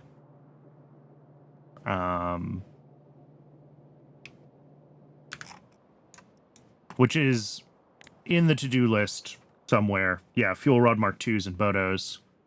Things to work on while we wait for Trits and Zips. I started doing that a long time ago and got very distracted with other things. But it's going to be a minute before we get enough coated containers for a delivery of those to even think about making the fuel rod Mark IIs. So that's fine. Nuclear stuff is nuking. I'm worried about how much plutonium-242 we've ended up with. Is the math not mathing on the decay time for these? The math might not be mathing on the decay. Yeah, these need more storage. I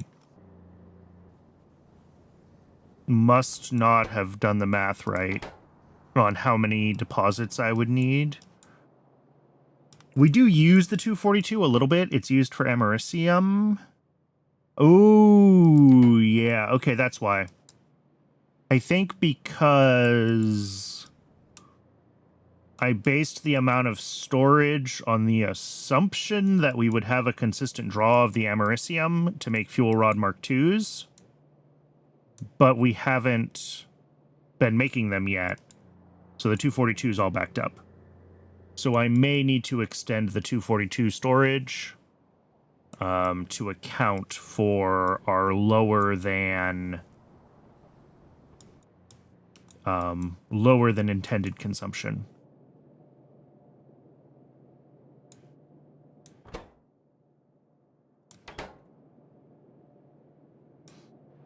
And then what's going on with 239? 239 goes out to make fuel rod Mark Is. And the 238 comes down here. Those both have decay processing, yes, although this should include these. Not that I would expect the U-235 to... Well, maybe. When a belt is, like, backed up like this, if some of these in the middle somehow decay, they could decay all the way down and end up in here, and then we would want to make sure that we do get those out.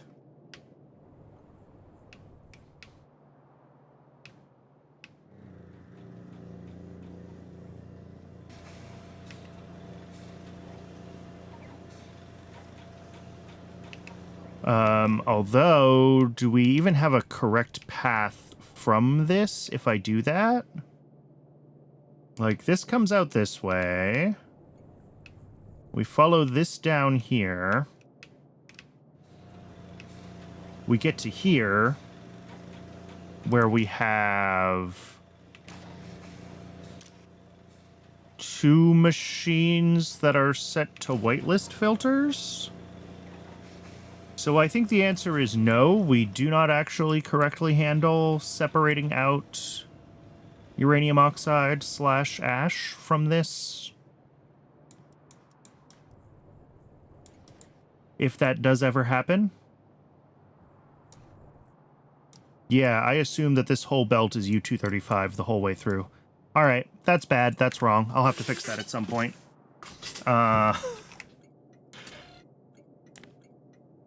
Let's see. This is a void. This is a low priority.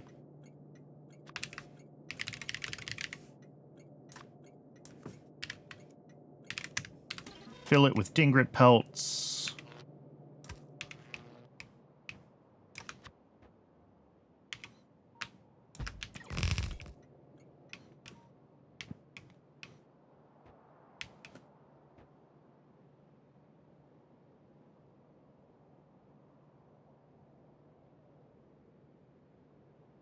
Oh, and good evening, Cap PX. Sorry, I was I was deep in thought, contemplating my nuclear system. What am I doing here? Dingrit pelts.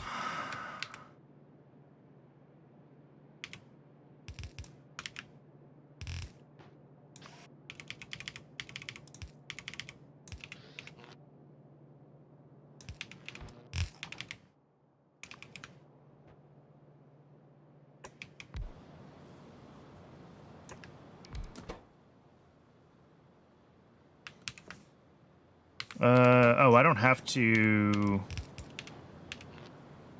was gonna say, I don't have to fuel these, do I? What are we working on today? Right now, I am composting dingrit pelts because I don't have a use for them yet. So we're just going to turn them into biomass, which is always a useful product. And then after that, what does the to-do list say? It says neuromorphic chips, but I think that's a lie because I don't think I checked all of the prerequisites for neuromorphic chips, and we almost certainly have to upscale some of those. So I think we're going to be working on scaling up some of the prerequisites for neuromorphic chips. Which includes trits. We knew about trits, and we're already working on those for optical fiber upgrades, but I don't think I checked like all the different kinds of plastics and things like that.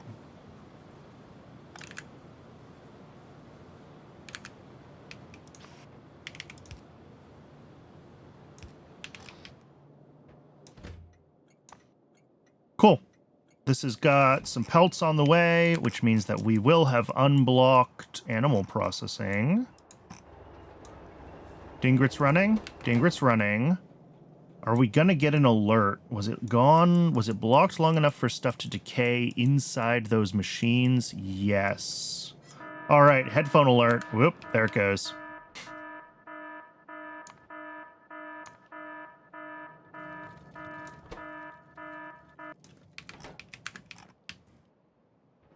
That is, that was expected. We knew that dingrit rendering output was blocked by the pelts, so some stuff decayed in the machines. So we just need to clean that out. That was an expected failure.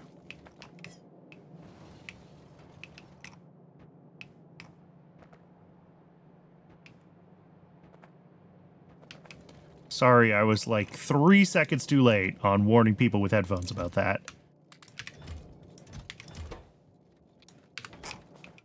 Although I don't think it's as bad for you all as it is for me.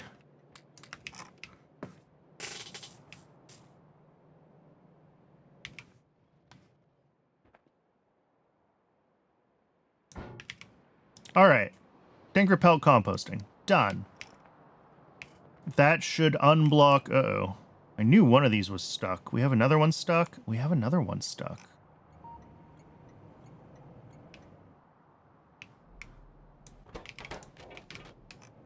Yeah, this is the old setup. This is the one that's more likely to break, but...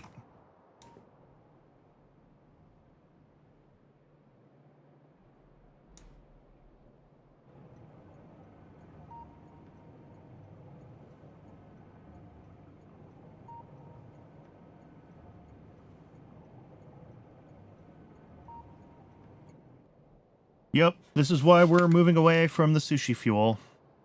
Because I never did get that working quite right.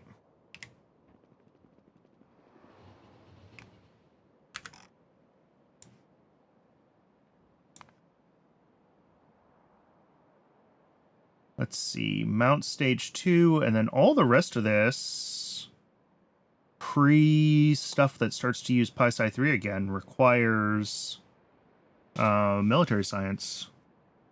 So now we're just up to stuff that needs Pi-Sci 3. And I probably want to be more deliberate about which of those I choose right now. I mean, we were pushing towards electronics. We should enqueue that one. And then whatever we need for Mech Parts 3 after that, although there's probably a bunch of stuff. Yeah, this looks like some of this is the same. Ammonium oxalate, carbon fiber,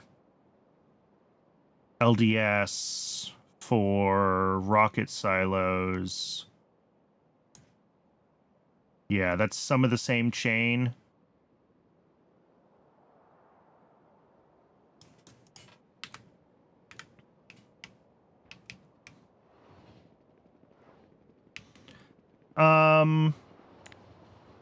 All right, if neuromorphic chips are next, I'm going to go park myself at the mall so that the bots can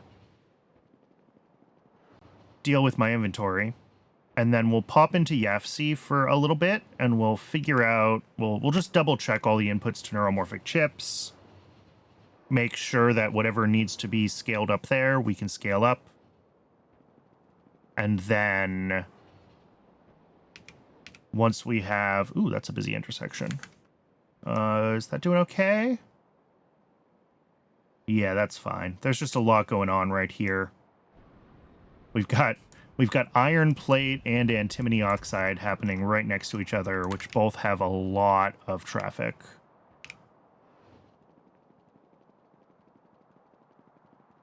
Probably could have spread those out through the base a little bit more, but that's too late now. I'm not rebuilding them.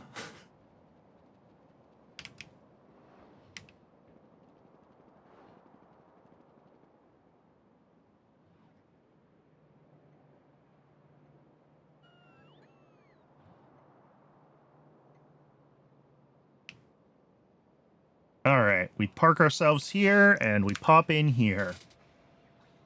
So neuromorphic chips. I know that I scaled up optical fiber, and we scaled up nylon recently, although I don't remember if I took neuromorphic chips into account for that. That's a good question. Brains, there's not a lot I can do about.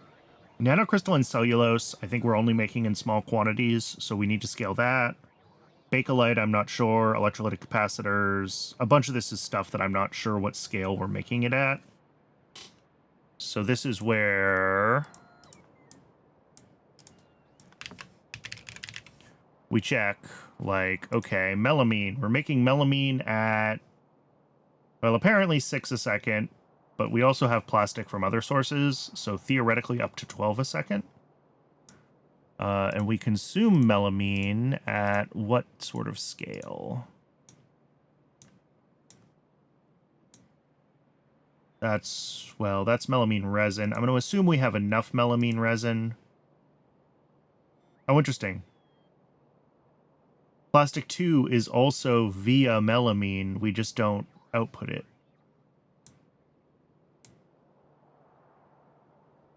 Also melamine. Really? Everything that uses melamine just converts it into melamine resin? Is that right? Okay. But that is up to 8 a second melamine. Okay. And we already are only making 6 in theory. So, yes, we need more melamine.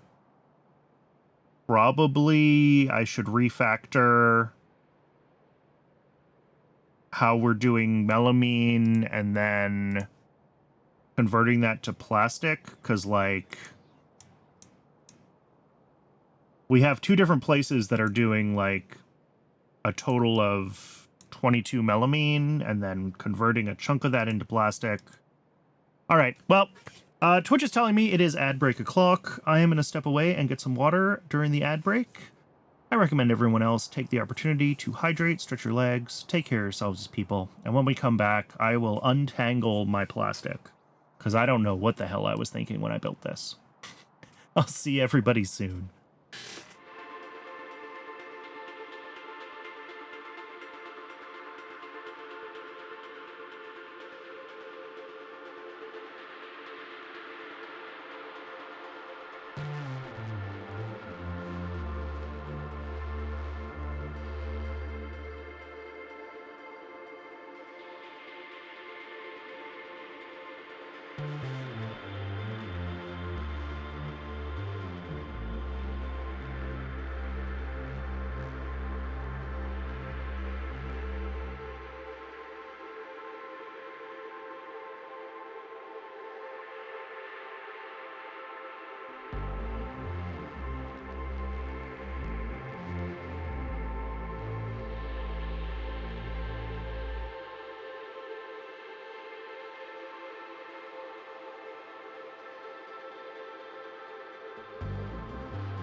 Welcome back, everybody. That's not the screen we want. This is the screen we want. So,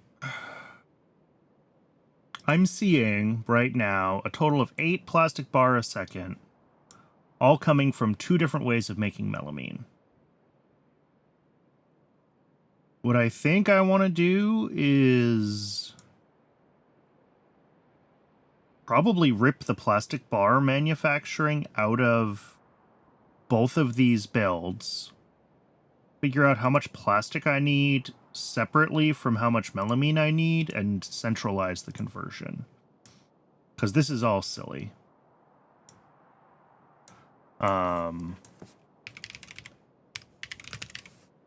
Plastic bars are used all over the place. All right.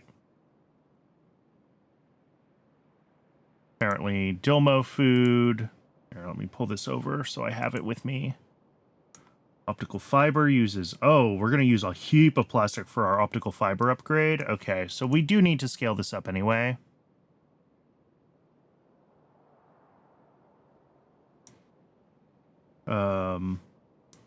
Whoops. I just accidentally misclicked.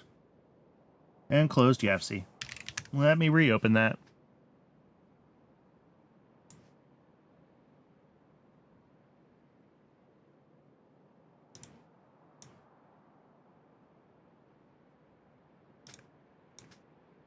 Top left of the window here.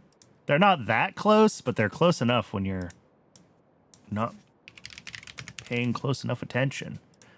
Antimony oxide, og food. Yeah, we're going to be using heaps of plastic bars. Probably plastic is about to become a problem, and I just didn't realize it yet. So, I'm glad I checked.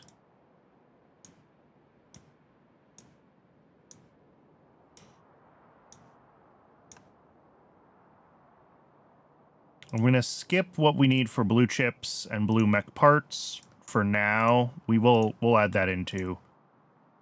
But I want to make sure that we're in. We also haven't done special small parts yet. So we'll add those in at the end. 0.1, 0.3. Call it 2.6. 4.6, 4.8, 5, 7, 9.8, just call it 10, 11, 11.2, 12.2, 12.8, 16.8, 17, 17 and a half, 19, 23, geez, 30, 30 and a half, 38, and we currently make...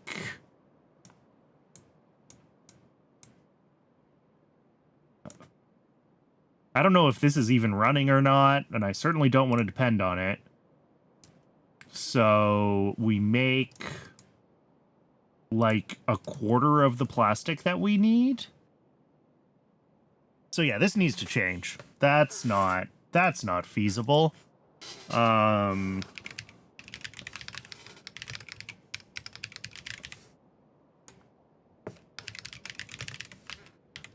right, so we're gonna grab plastic bars. And what are our options for how to make this? Obviously, we can do it from melamine, and if we have good melamine recipes, that's fine. We do have Blue Science Plastic 3 options now, though. Like 3 nylon to 15 plastic. Is that worth it? Maybe. Propene? Maybe. And then we really don't get the better ones until later. So yeah, I feel like it's either go all in on melamine or go for the nylon conversion. There's also this one, aniline formaldehyde. How much formaldehyde does this use for 1 plastic a second? Oh, you could prod this one. So 4 formaldehyde for 1 plastic a second, whereas if we go the melamine route...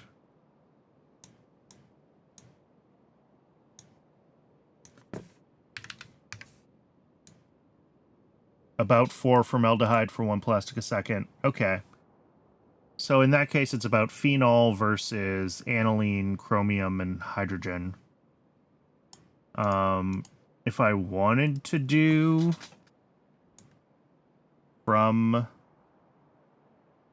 melamine, like 30 a second, that's a lot of melamine. The other one then, I mean, there's this option, because this is a very reasonable amount of nylon, and you can prod this. Okay. So, call it 36 a second. Sure.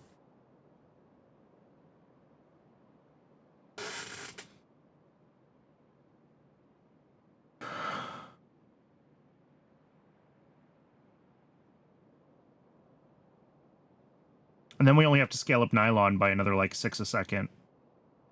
And then these two can both be converted into pure, well, I might entirely get rid of the cyanic and ammonia-based melamine. Just nuke this build entirely. And then this would be...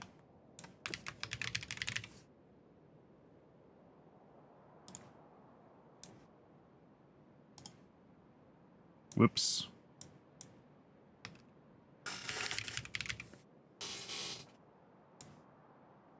I should have enough. Was refined syngas bottlenecking me? I think normal syngas was bottlenecking me, not the refined syngas. And yes, they're different.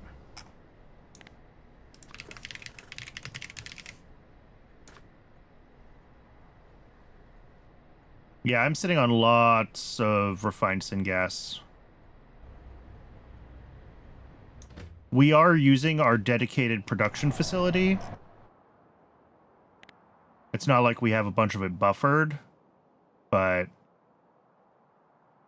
we also do have a void for it. Yeah. And, like, I do make the refined from the normal sometimes, but I also make a bunch of refined from other processes as a byproduct.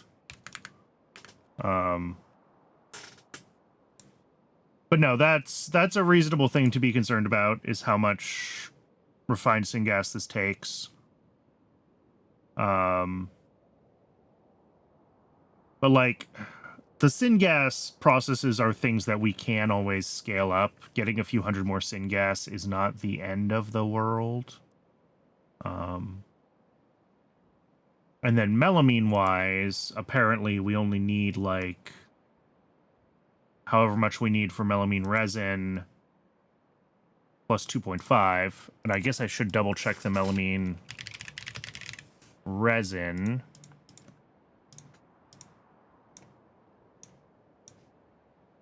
One, 2, 2.25. And this is scaled to 4. We could also upscale this and add prod. Maybe we should do that while we're screwing around with it. But we only need, like, 10 melamine.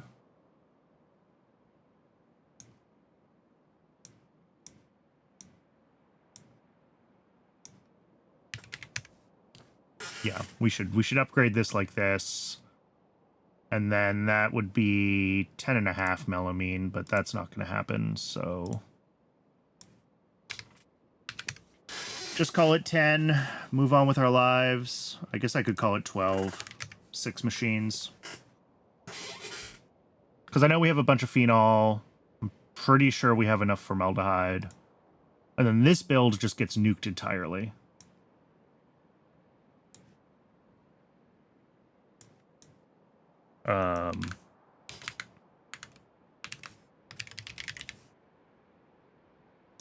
So yeah, plastic 2 here that currently has 5 machines making melamine. We would pull all the... rip all the plastic out of this and turn this one into just a melamine factory with 6 machines doing melamine there. And then This one goes away. And then we build this for plastic. That does mean we need to scale up nylon. By quite a bit more, actually. Another 6 a second.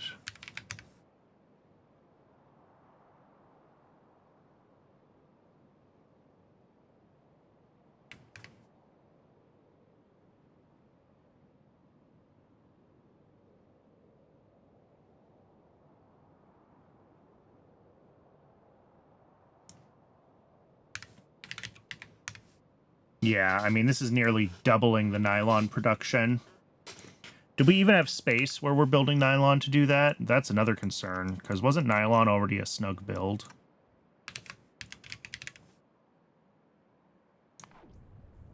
Lol. Yes.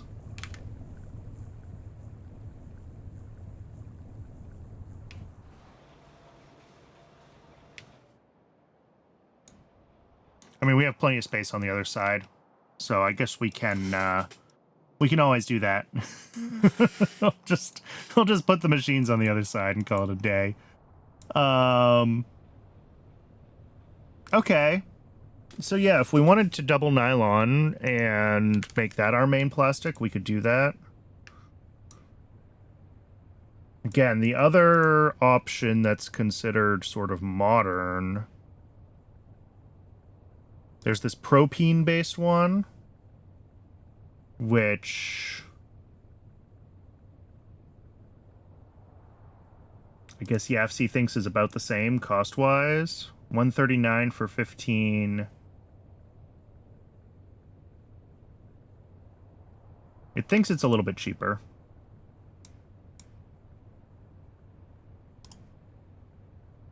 $12 titanium tetrachloride is a lot of titanium plate. I think if we wanted to do this, we would have to scale up titanium.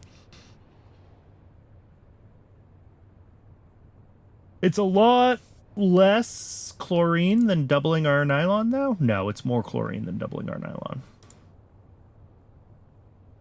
Plus a bunch of propene. So that's an option. Or the other...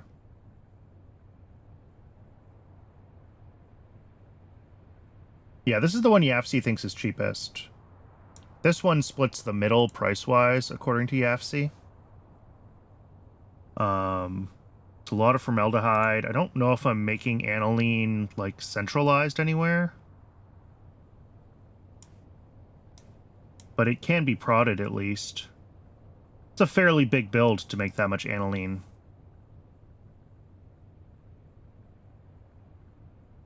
Do we need aniline for...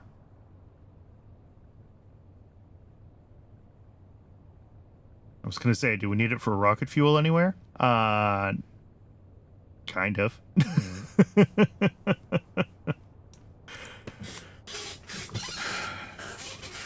But, like, this is also bonkers amounts of phenol, right? So, like, for 36 plastic bars...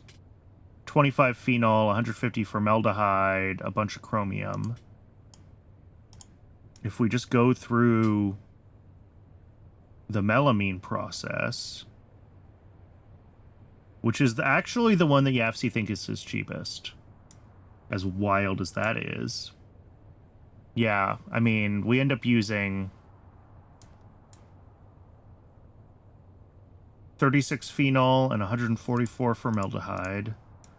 Versus 36 phenol, 180 formaldehyde, and a bunch of other stuff. This is just objectively worse.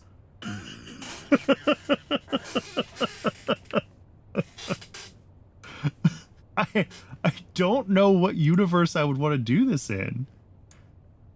I guess you could use the nitrobenzene recipe. Here we go. Maybe this is better. At least you're not using the phenol anymore.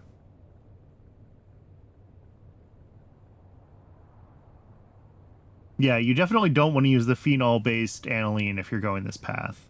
So yeah, I think you'd want to do the nitrobenzene. And you can prod every stage of this one, which also helps. Still a big build for the aniline.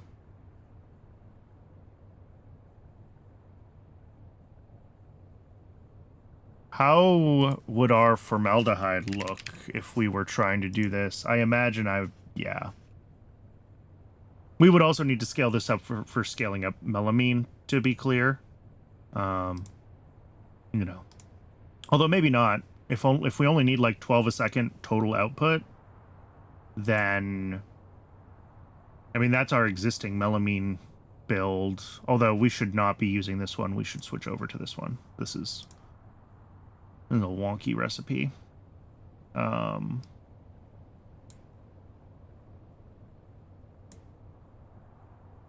So, like, this is the option, I guess, is make a bunch of aniline. Diethyl Boy, that's just a lot of random intermediates that only get used in one thing. Nanostructured material, here we go. Oh, this is the tier 3 version of the red stuff, isn't it? Cool. That's interesting path. So we're gonna need aniline anyway, is what I'm getting at.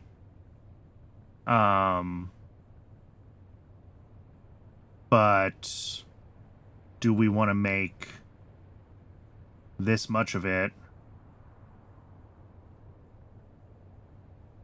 Because again, we would also have to scale up formaldehyde, and we might have some better formaldehyde recipes now. Refined natural gas, pressurized air, and hot molten salt, huh? That's the recipe we get.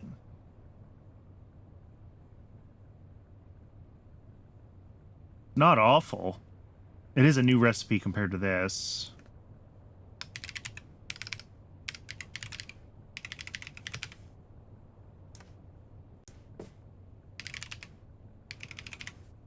It's like the existing recipe, not fantastic.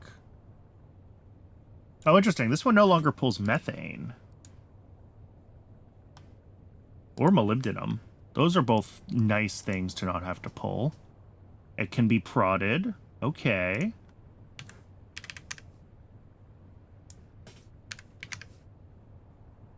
We would need to make, like, 200 of it.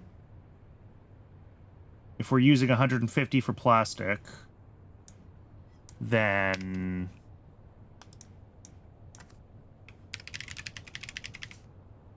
yeah, a little bit in aerogel. Bakelite is also a thing that we need to scale up. Ooh. Well, maybe not. I have 7.5 per second in this design. 8.3, 25 here, a little over 30. Melamine will use another 25. Plus 150. So yeah, a little over 200.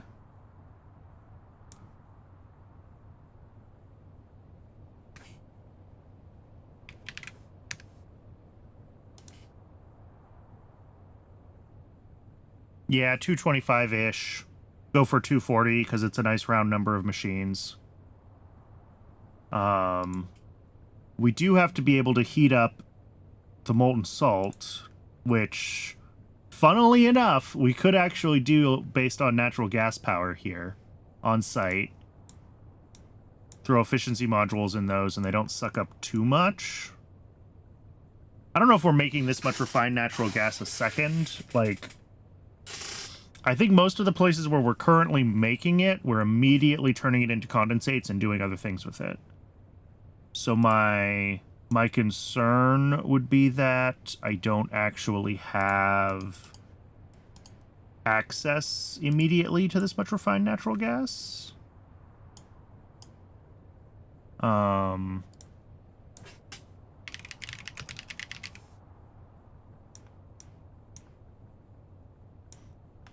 Yeah, natural gas processing makes 100, and I immediately turn it into other things. Probably same at oil processing. Yeah, we make a bunch of it, but we immediately turn it into other things. In this case, more condensates, which loop. So it's all eventually naphtha. We could definitely export our refined natural gas from here. If I wanted to.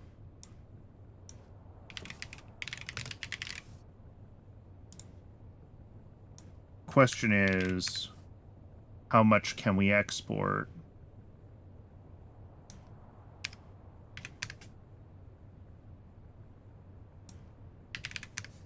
Yeah, because this relies so much on the condensates loop.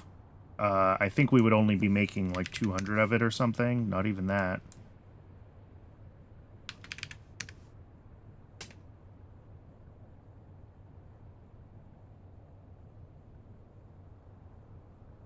Yeah, we can get 100 out.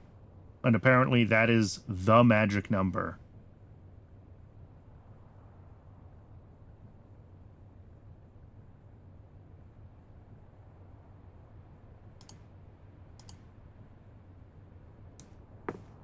Yeah, that's nowhere near enough.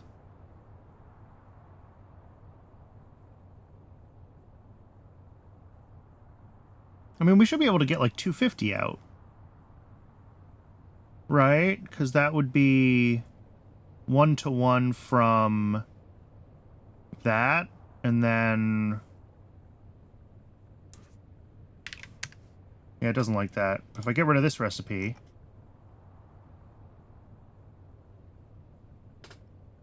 what does it think is linked that it's deeply upset about?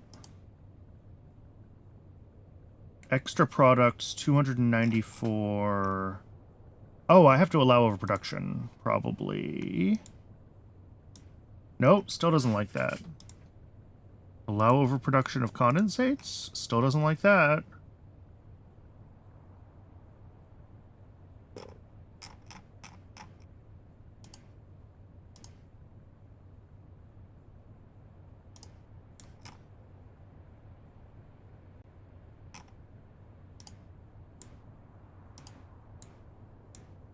Well, now this thing is deeply deadlocked.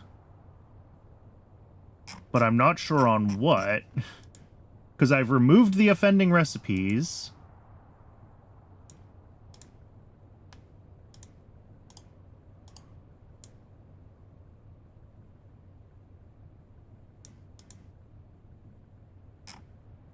Oh dear.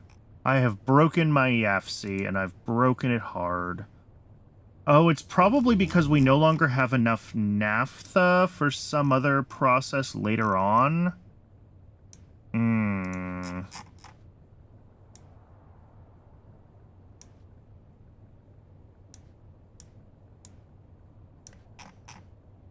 Yeah, that's probably... oh, or the BTX. Space! NMK, Plexo TV, thank you so much for the follow. Yeah, I think it's the BTX. I think if we do this, if we try to pull our refined natural gas out of this instead of doing the condensates loop, we don't make enough BTX. And then we can't make enough xylenol and potentially other things. Okay. So that makes anything that requires heaps of formaldehyde making me nervous, because, like... we gotta figure that out somehow. Either through finding... yeah, you can't really just make more condensates. You can't make refined natural gas from anything else. Let's make a new tab, and let's just play with some stuff. I did not expect plastic to turn into this level of everything is broken. How screwed am I? But if we need, like, 450 refined natural gas, that has to come from condensates. That is the only recipe. Those condensates can come from... No, there is not a different one I haven't researched yet. That is it. Maybe there's a... Yeah, nope, these are the only recipes. There would... YAFC shows the ones you haven't researched yet. Like, if I look at hot molten salt, I can see things that require other options. Yeah, and the problem with this is... I don't think getting a bunch of condensates is gonna be hugely difficult. I think it's just about... Boy, that's a lot of natural gas to get this much.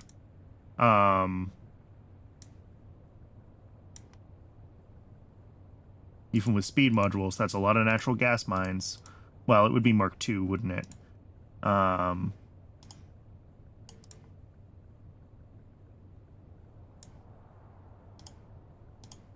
The issue is...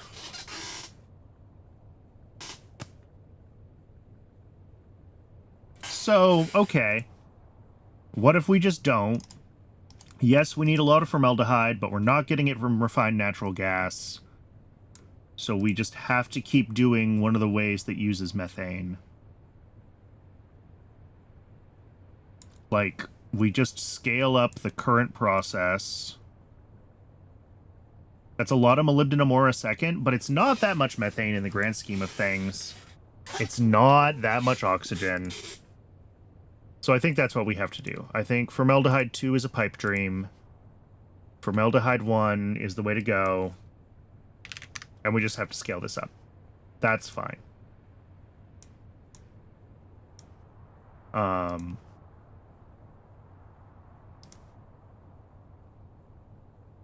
Scaling up nylon, I think, is fine. A little more chlorine, a little more ammonia, a little more benzene. I say a little. We're doubling our input of all of those. But, like, they're all reasonable things to scale up.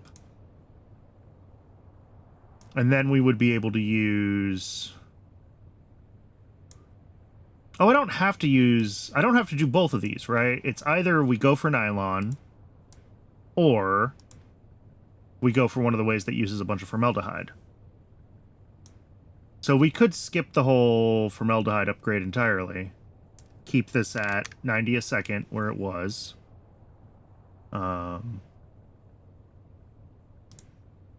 go for the nylon upgrade instead. And do nylon-based plastic. YAFC thinks nylon-based plastic is the worst one. But YAFC doesn't understand that some of these things that look expensive to make are just byproducts, and I have a bunch of them sitting around, right? So, like, YAFC cost estimates are iffy at best.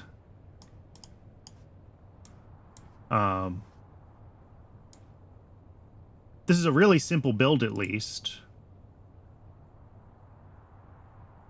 You know, we might have to worry a little bit about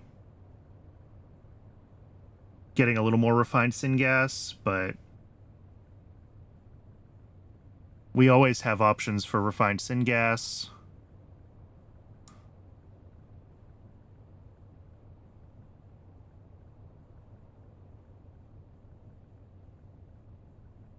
Ooh. Add methanol, get a bunch of other fun stuff. That might be interesting to play with. Anyway. This is definitely the easiest choice, is just scale up nylon and then build this.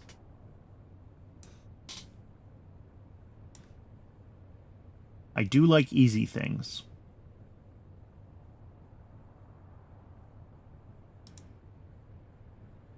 And then this melamine build... Is the other melamine build... Also, yeah, fluidized bed reactors. No, it doesn't. The loop is net negative on refined syngas. The one through condensates. That's why I use that loop, because it eventually down converts everything to not refined syngas. Unless you saw a different recipe that I missed. But that's why we do this.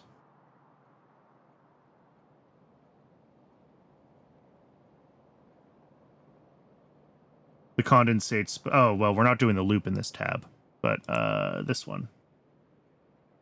We spit out 250 condensates.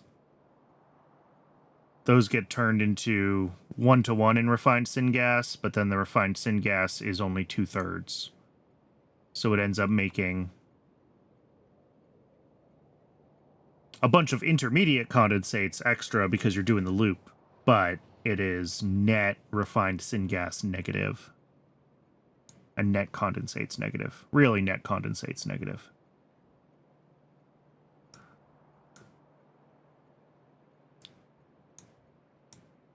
Yeah, I think we just don't touch formaldehyde for now. I think we just do nylon. I think this is fine. Chlorine is fine. Ammonia is fine. Benzene's fine. Refined syngas is fine. We might have to deal with this a little bit, but I feel like I have easier ways to make refined syngas than refined nat gas. So, yeah, if you saw a different way that you thought looked positive to make refined nat gas, but I didn't see anything. Because, yeah, the only recipe to make refined nat gas is from the condensates. And this loop is negative. Refined nat gas to 100 condensates. And then everything else is from other sets of inputs.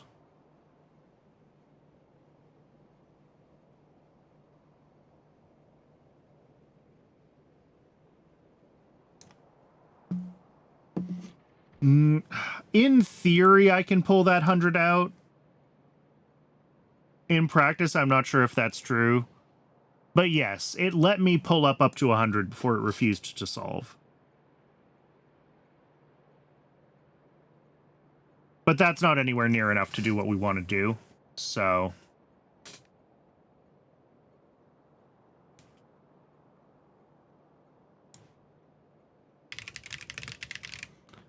that's like a quarter of what we would need. Yeah, this will let me pull 100 out. Loop a smaller number of condensates. Oh, to make more refined syn. Ah, yeah. For sure, there's plenty of ways to make more refined syngas. Yeah, this recipe. And a bunch of flue gas, which is just acid gas, which is just sulfuric acid, which I always need. So yeah, we might do more of this or something like that, for sure. Yeah. No, that makes more sense. I'm not going to worry about that. I think I do have the refined syngas. Or very close to it. And again, we're working on, like, worst case numbers here, right? And then I rounded up. Like, my absolute worst case, summing the maximum input of every build, was like 31 a second, and I'm building for 36 a second. So we're not actually going to draw 36 a second. The fact that the base has not ground to a halt is a sign that we're not actually going to pull this. I do try to design things so that if everything in the base ran at once, it wouldn't fall over, but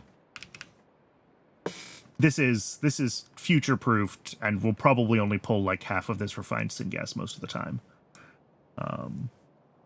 Refined syngas is one of those things that I don't try to do the math on. I just am like, well, I need another couple thousand now. Let's just build it. All right, yeah, let's do this. Let's rebuild melamine and plastic. We'll stop doing melamine-based plastic so that we can do the simpler melamine recipes. Yeah. I like this plan.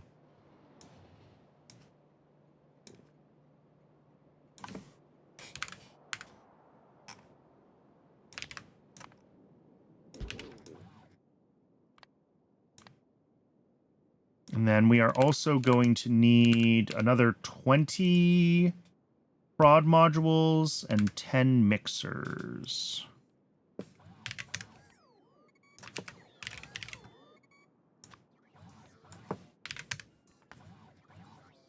Huh, I had a bunch of chemical plants available, apparently. I don't know why I had a bunch of chemical plant Mark IIs just sitting around, but how long is this going to take? Probably not too long. Yeah, a little bit. While that's running, I do need to disassemble the old plastic and melamine builds. Oh, I do have this one here still. Does this do anything? Probably not. This one is voiding lard to plastic via oleochemicals. I don't know if that ever runs. This is plastic 2.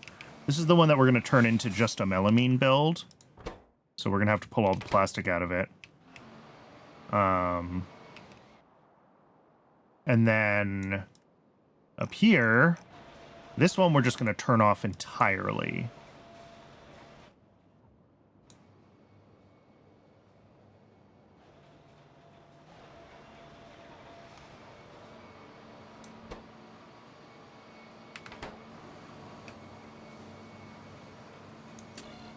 So I think we just turn off the inputs to that. And I can't set the priority on these stations. Okay. Well, we're just going to turn off the inputs entirely to that. It does look like somehow we have an unbalanced amount of ammonia and cyanic acid. I don't know how I achieved that. But they will, this system will run out and these will drain. The other system that I want to turn into the melamine factory...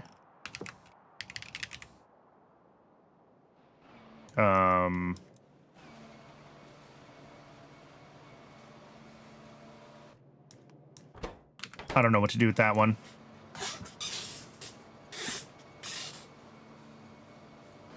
I guess if I disconnect that, then this one should also drain on plastic most of the way down.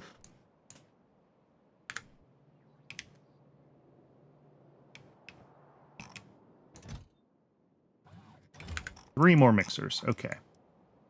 As far as the nylon goes, where's nylon?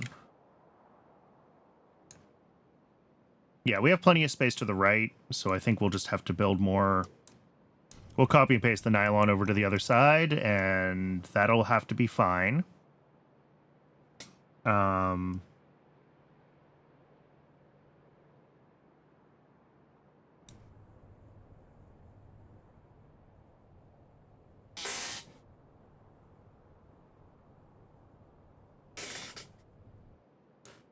then I think we're good. The actual nylon to plastic is a pretty easy build.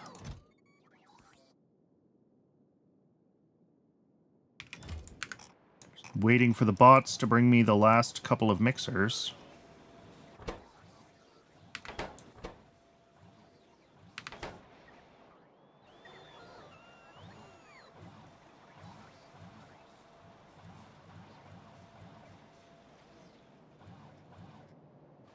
I think there's a bunch of stuff en route from bots that got... Sometimes the bots get routed to random bad places to charge and get confused, although those ones also were going someplace they don't need to go. I'm not sure what happened there.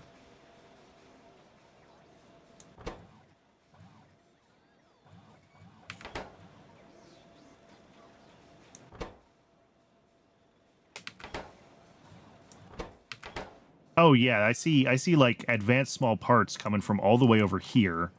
And those guys would have come from down here originally, so they got routed all the way over here to charge. So I still need more chargers in like the center of mass of the base.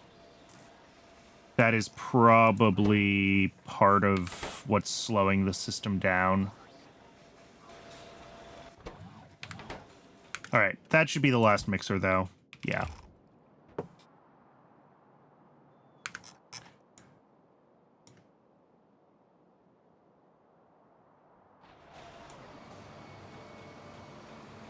Yeah, it's going to take a little while, I think, for 60,000 cyanic to get turned into what? Ouch. Yeah, we're going to make like 60,000 melamine here before this decides it's done. Yeah, that's going to run for a while. Okay, that's fine.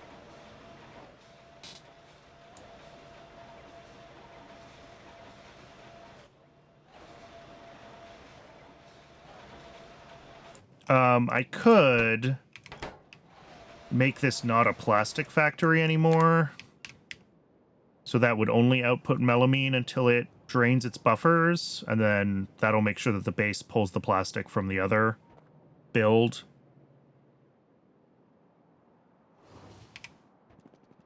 That seems worth it. Let me wander over there. It's almost but not quite on the way to nylon anyway, to scale up the nylon build, so...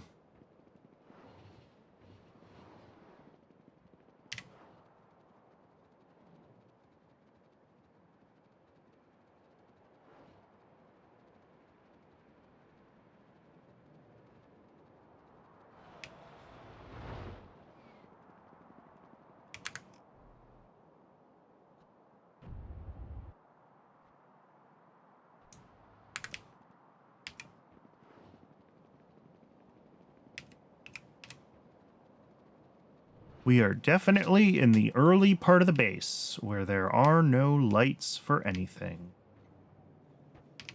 So, yeah, this just does this now.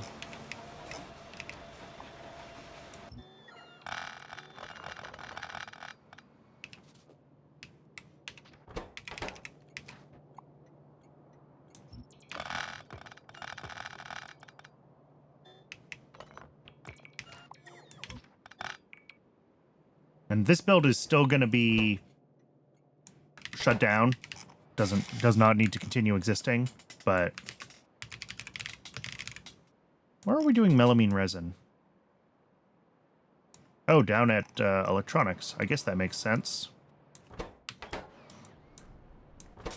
There's almost room there for me to drop off what's in my inventory. Maybe there is. Anyway, nylon next. Which is, yeah, that's where I thought it was.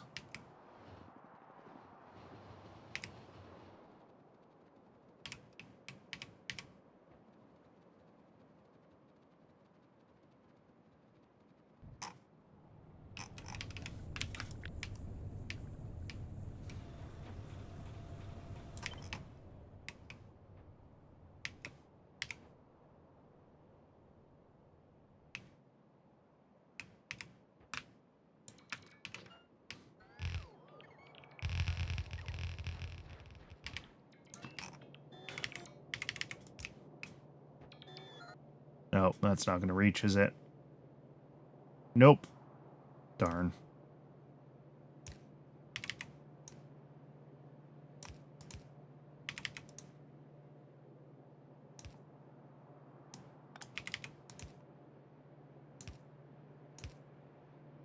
Okay. Am I an idiot? Oh, I am an idiot. I didn't actually pick up the chest with all the stuff that I just put in from the shopping list. I just ran off without... Well, we'll finish plumbing this in.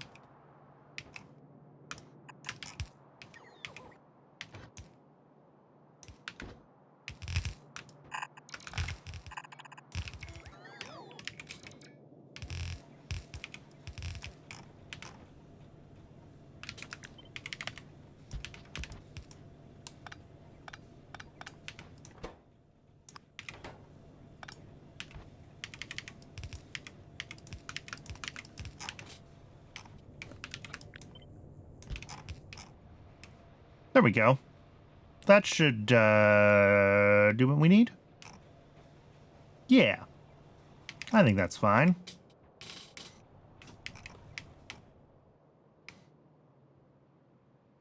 So let's go drop off the... Can't believe I did this. Go drop off the melamine at melamine resin, since I have a little bit in my inventory. The nylon and the plastic I'll just take with me to the mall. Well, melamine gets used in some buildings, right?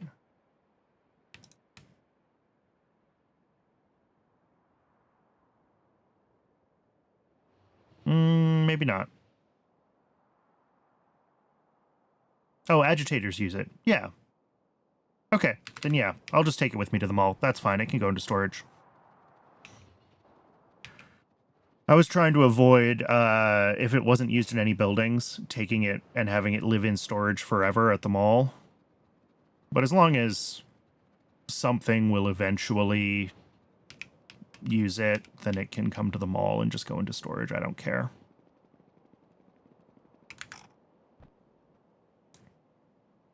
Plastic 2 here is draining. All right.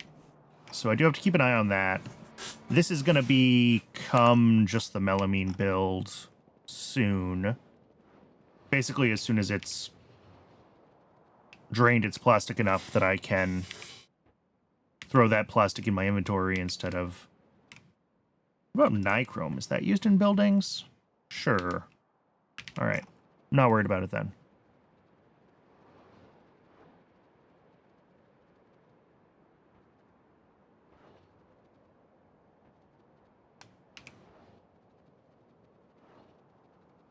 I think that's the same 2 fueling trains that have been stuck for a while now. I'm choosing to ignore them.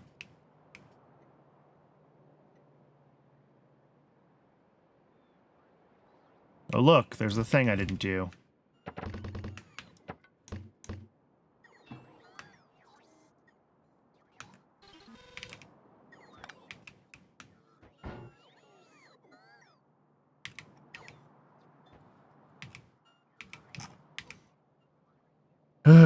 All the way back we go.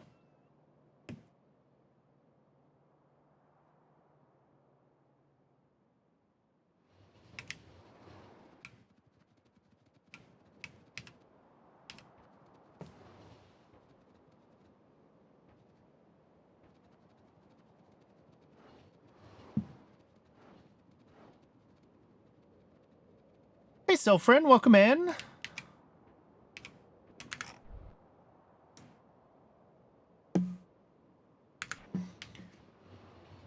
Are mech suits a thing? I don't think the, like, mech suit is a thing, because that would be space age. But there is, like, high-tiered power armor.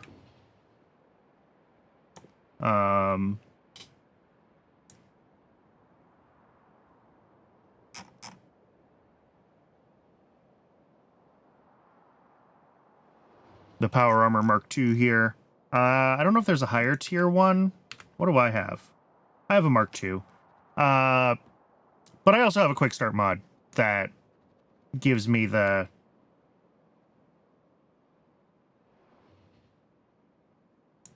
That gave me the early Power Armor Mark II and exoskeletons.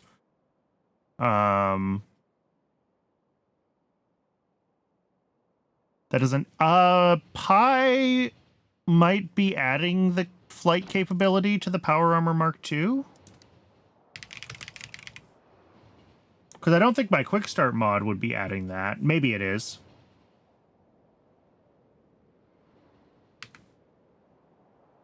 Does this tell me?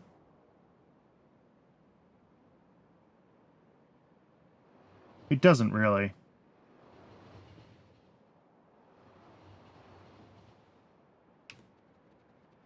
Pi has jetpacks? I have no idea. Certainly nothing that shows up in the tech tree.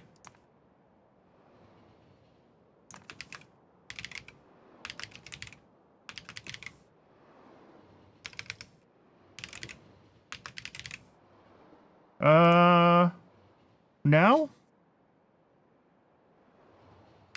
There's a dragon mount at the end. Well, yeah, that's, the Pi mounts I haven't even looked at because I have my quick start mod. But yeah, either Pi or my quick start mod is modifying the Power Armor Mark II to give it the flight capability.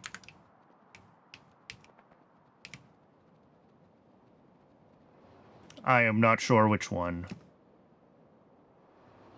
Oh, well, it's not modified by the Quick Start mod, so it must be Pi that does it.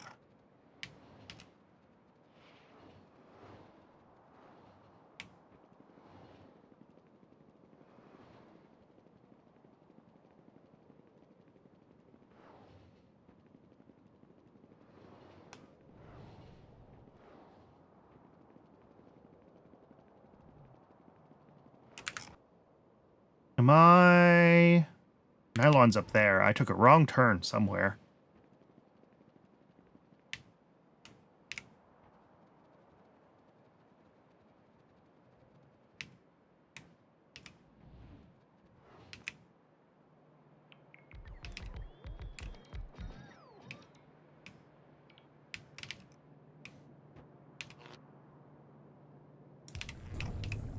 Alright, nylon is doubled. Yay. Melamine up here is, I mean, still currently our only source of melamine, so that's just going to take a while to drain out. Plastic down here is, yeah, still running. Okay. Can't swap that over to be just a melamine build yet. I was hoping, I guess I could do it right down here. Because, like, plastic from nylon is only a couple of ingredients. I was hoping to do it up where melamine currently is. But that's fine. We'll do it right here. We'll make it fit.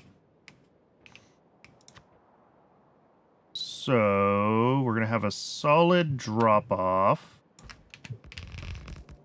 Bringing in nylon.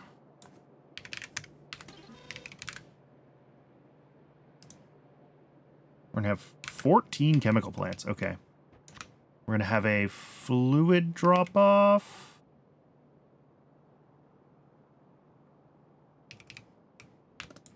There we go.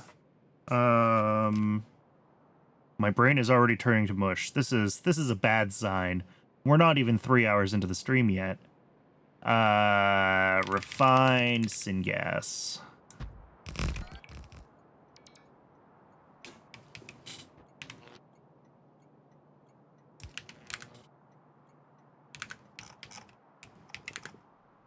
And then I guess the output's going to have to come down here because I've got other stuff going on. How do I want to do that?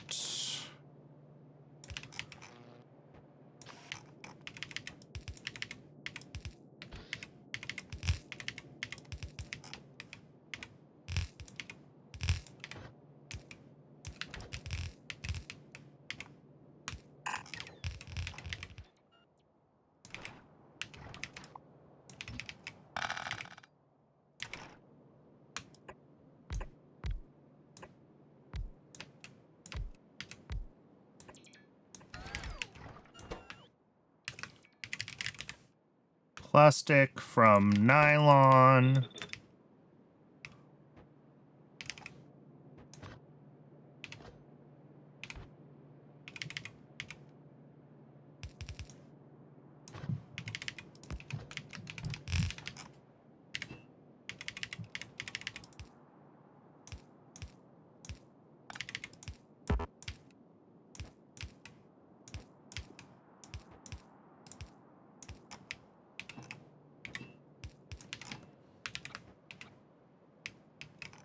.85 a second in, so that can be done with a gray inserter. For sure.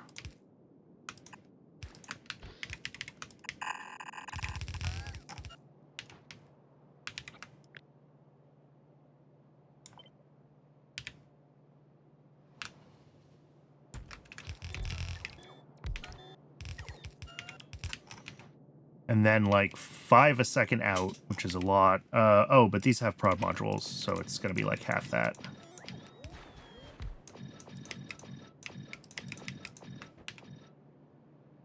.5 a second out. Okay, still a lot, but much more manageable.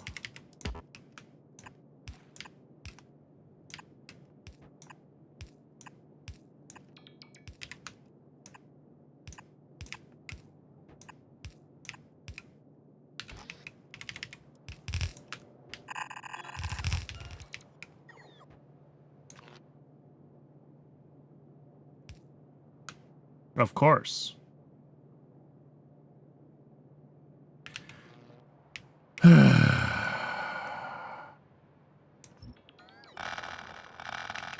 Will those reach if I have them tightly packed?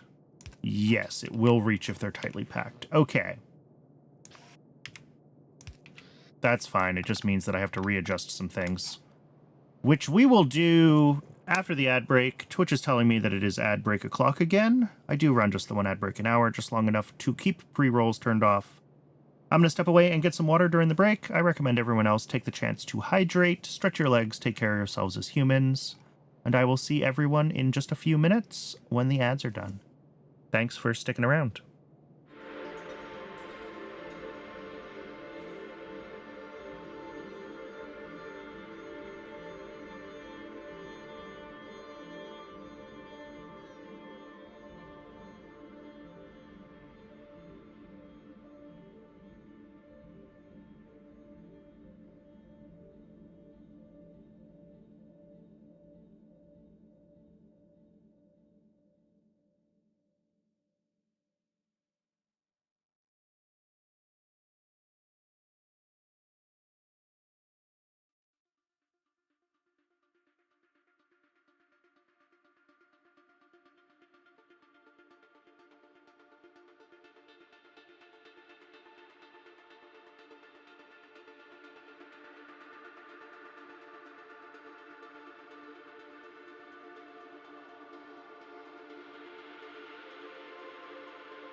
Welcome back, everybody. Thanks for sticking around through the break.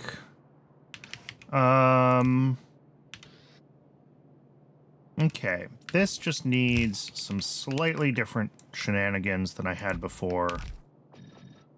I tried to have a gap between these, and the buildings are slightly too wide for the power poles that way. So we're doing it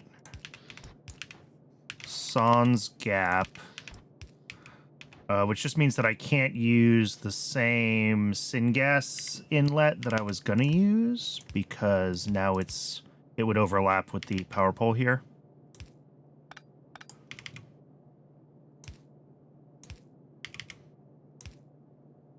So we just pick a different one.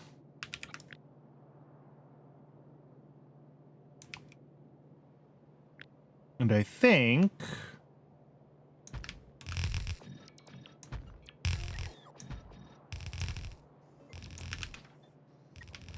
we're good there.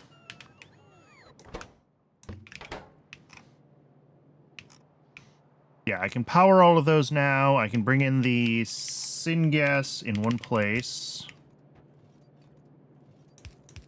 Which, of course, doesn't quite reach. That's fine.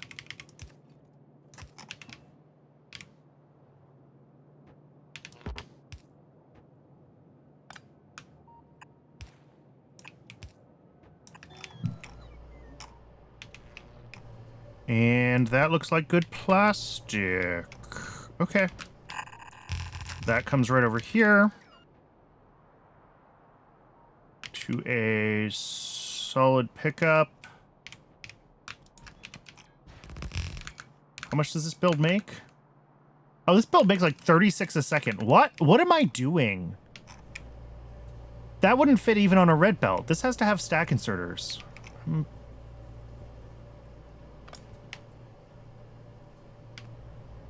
This is fine.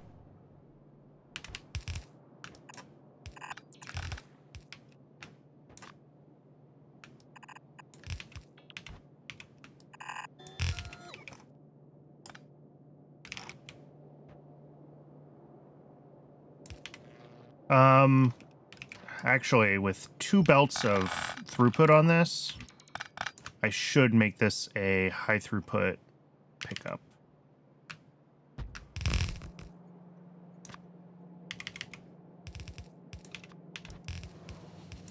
That way the trains get in and out more quickly. But I'm going to go ahead and let this try to drain out its... well, here.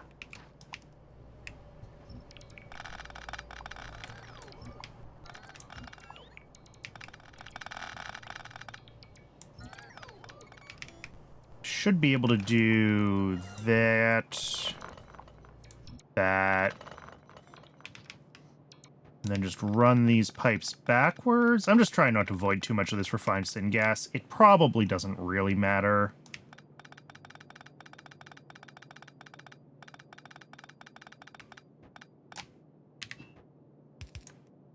Okay, if we do that, I think we're pretty much going to have the same setup, just slightly the same but different.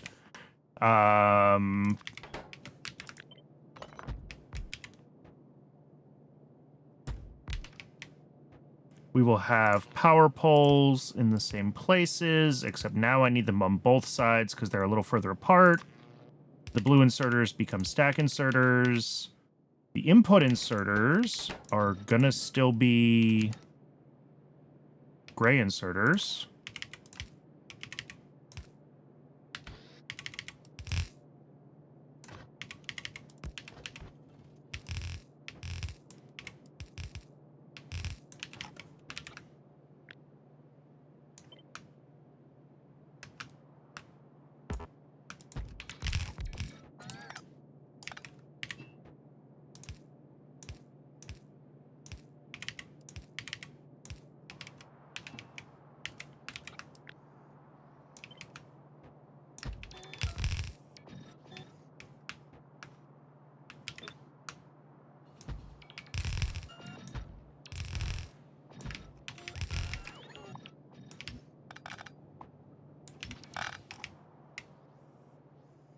And that should be right now, I think.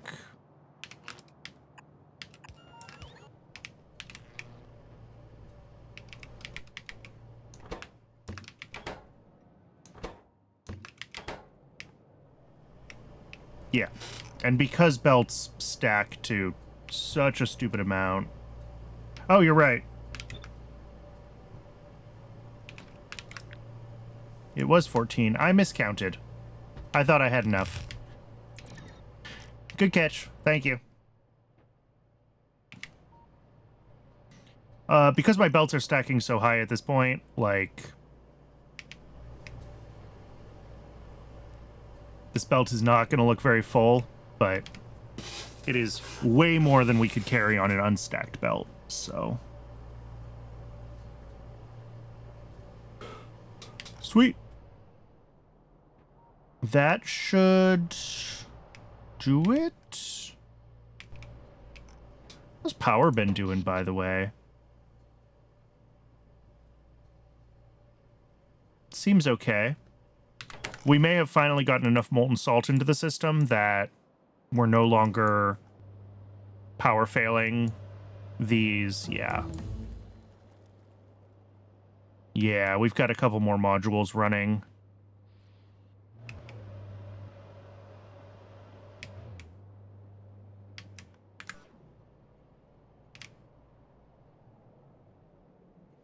Okay, so that is plastic done.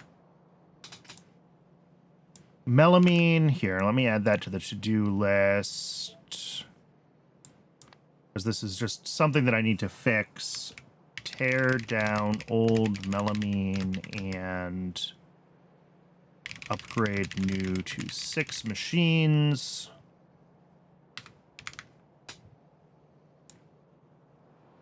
But I think as far as that side quest for plastic and melamine goes, we're done.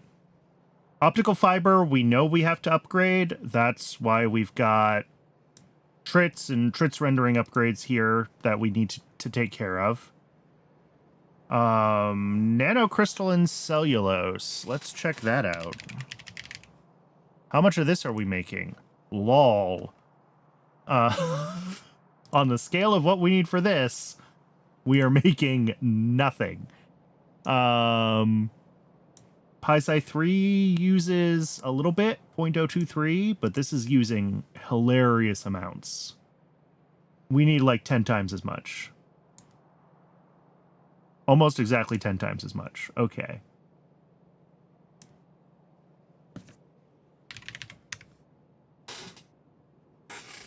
Oh, that's a nice round number. The problem is we need a second geothermal plant if we want to run this. Or I need to be making the pressurized steam in a different way.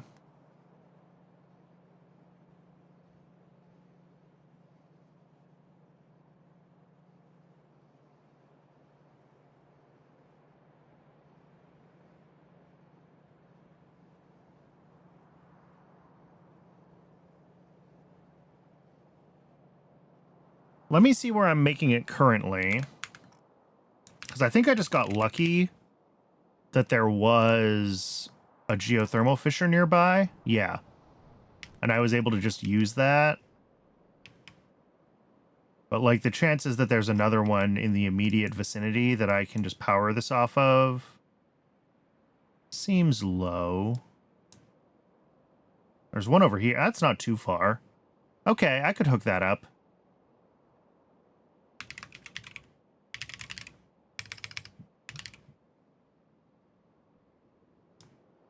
Yeah, that's probably the closest one.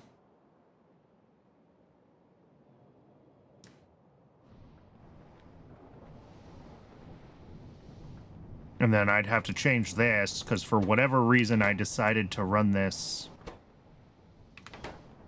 directly inserting the geothermal water. That's weird.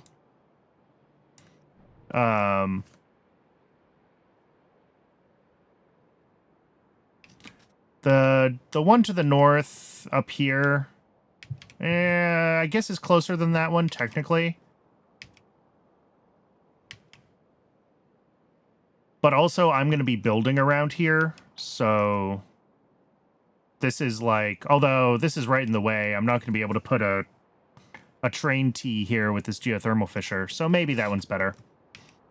I mean, all the other options for pressurized steam are going to be various heat generation, like molten salt based things, or eventually Simics, which I don't have.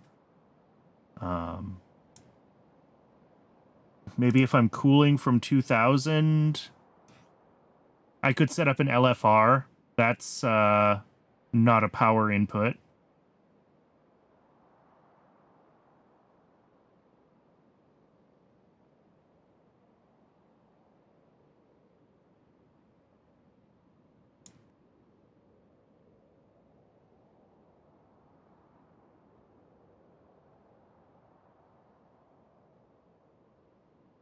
Ooh, if I get geothermal 2 tech, then we have a better geothermal recipe that does pressurized steam to 2000 degrees. And that would avoid the need for another geothermal fissure entirely. How far out is geothermal 2?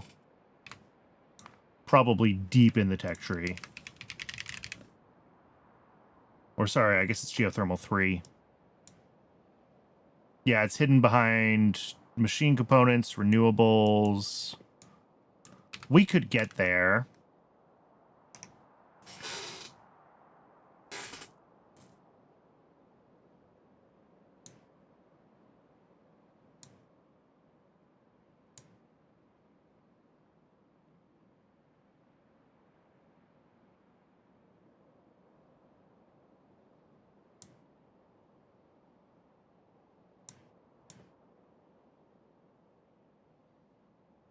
For now, it seems like add a second and call it a day. Yeah, that's what I was thinking. So the options are either add a second and call it a day, or... yeah, it's 1 1/3. I don't really want it to be running at only 3/4 capacity. I was going to say the other option is to leave it on just 1 with the understanding that, like, I need to upgrade the tech. But I think I'll just hook up another one and call it a day. That's easiest.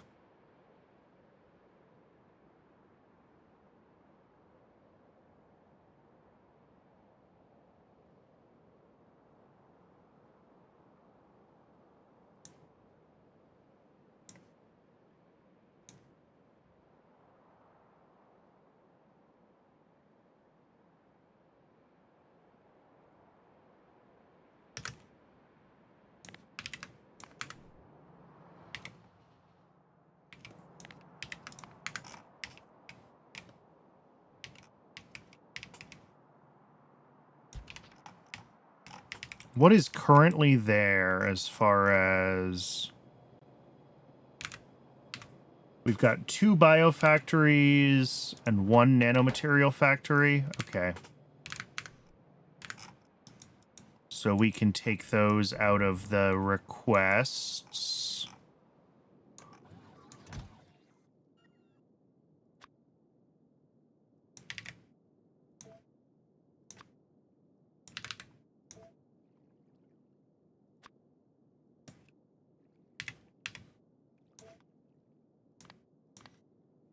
And I guess I only need 1 geothermal plant. I don't need another heat exchanger at all. I do not, although we're right on the edge of what 1 can do. I'll just grab a second one. It's already here. We may as well install it. I am going to need another pressure pump because I'm going to need that for the standalone geothermal plant. So we do need to request that. Wood processing units. There was probably just 1 down there already.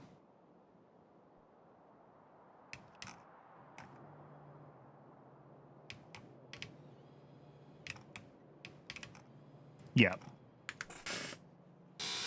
Not more power stuff today. Just a build that needs a bunch of steam, so rather than doing anything else, I'm running it off of its own local geothermal.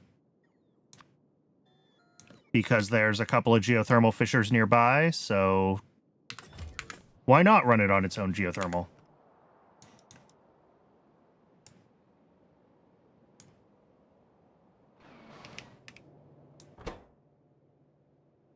All right, that is, I think, sufficiently emptied that I can go tear that build down. And hopefully things will be trying to use this one. We are low on refined syngas. Maybe need to do this.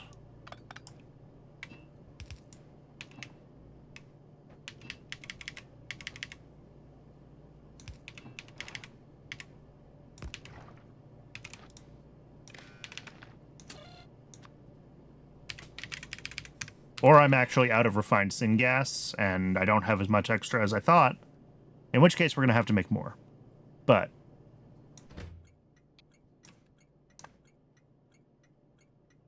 Oh yeah, it's able to dispatch more trains immediately as I'm increasing the train limit. So I think we're good.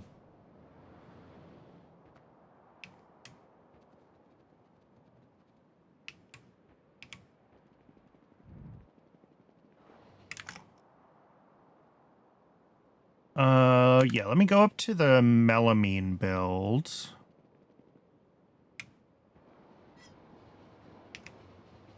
And I can just grab one of these. One of these things.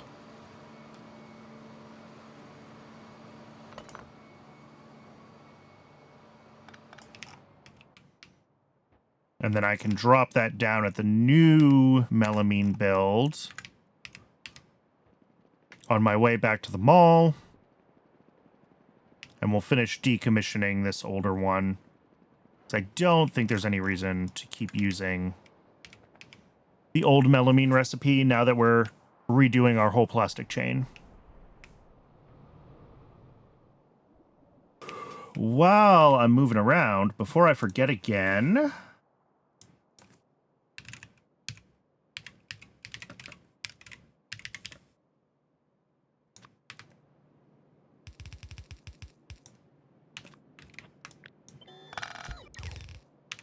thank you for the follow, Plexo. I appreciate it.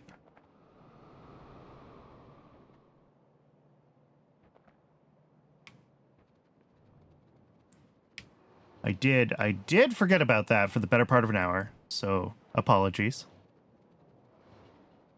As always, if there's anyone that thinks they should be on the Wall of Fame but isn't, if I was playing a different game, or if I was offline when you followed, or if I just missed the notification and forgot like an idiot, let me know. I'm always happy to add people if they think they should be there.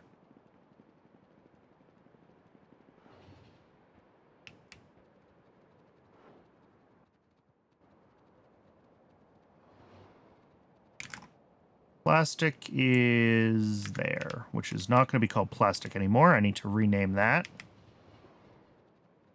Because this will be just melamine.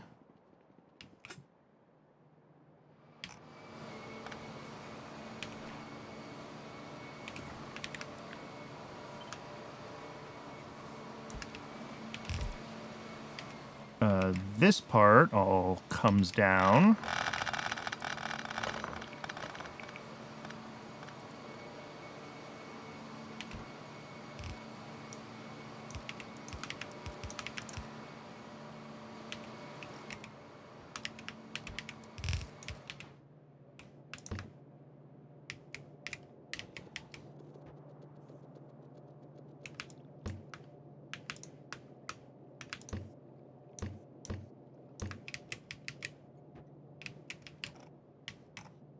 How much melamine does this make?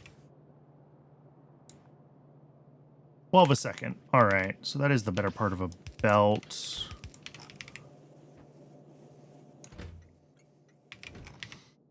And then for now, I'm going to disconnect this one because I don't want trains to be dispatched here. I want them to be dispatched to the old build so that it can drain.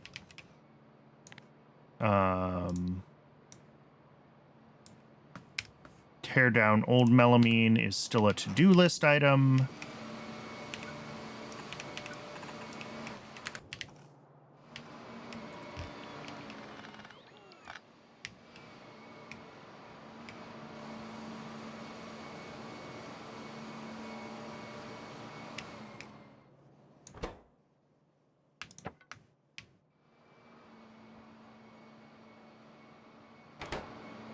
Okay. Might want to add reconnect new build. Yeah, I should add that to that to-do list item or else I will forget.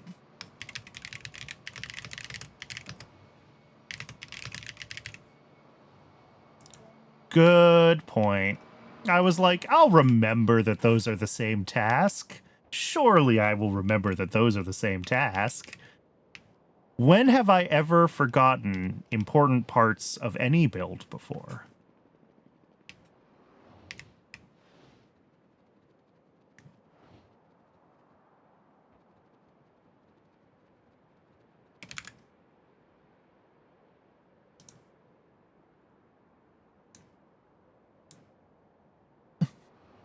Do I want the list alphabetical or chronological? It's, you know, both.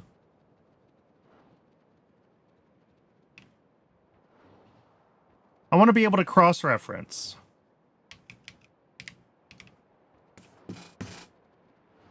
Yes, is the answer, yeah. That's true or true, so the answer is true.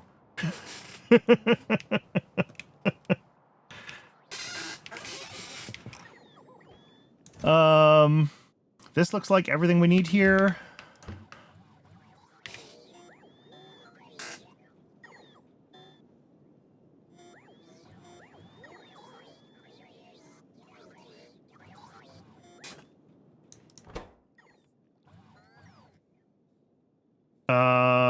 Oh, right. Yeah, this is the whole reason that we've been on this ridiculous train to making neuromorphic chips, is so that we can scale up our Dilmos.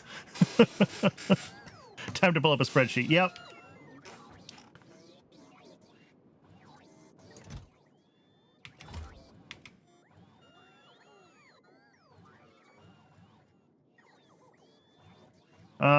I don't think there's anything that I'm really critically waiting on the bots for. No, there is not. EVE Online Factorio style.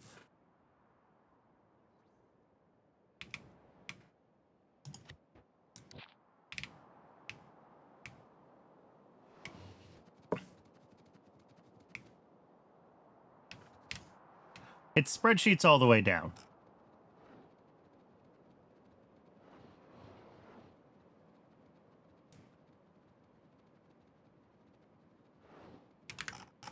Where am I going? Down here.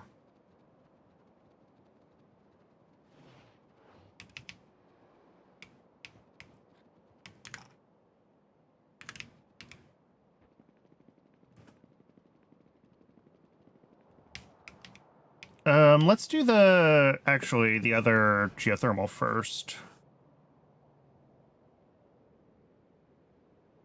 Spreadsheet your spreadsheets to remind you where you're at with your spreadsheets. That sounds fantastic.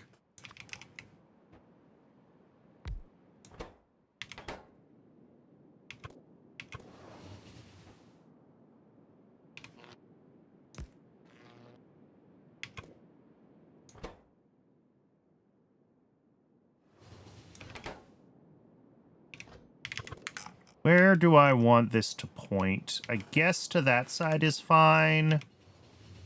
And then we can do a pressure pump here.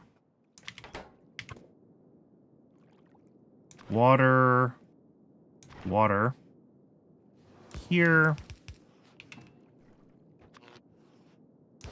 There we go.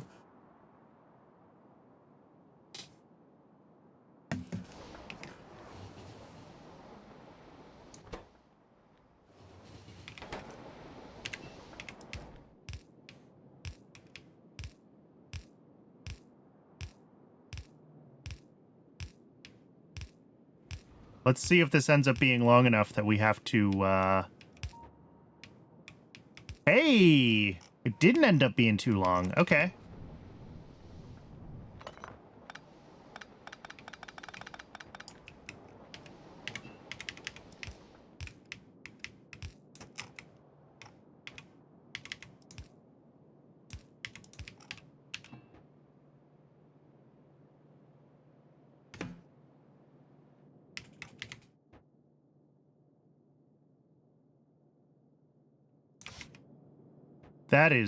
That's too much spreadsheet for me.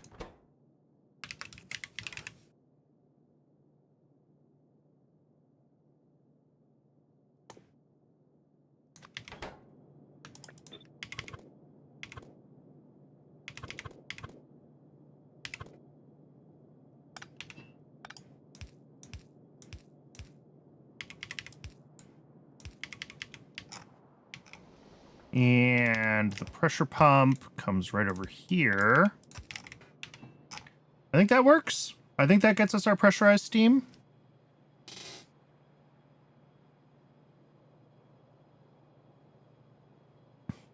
To be fair, he spends a chunk of his budget on books. That's reasonable.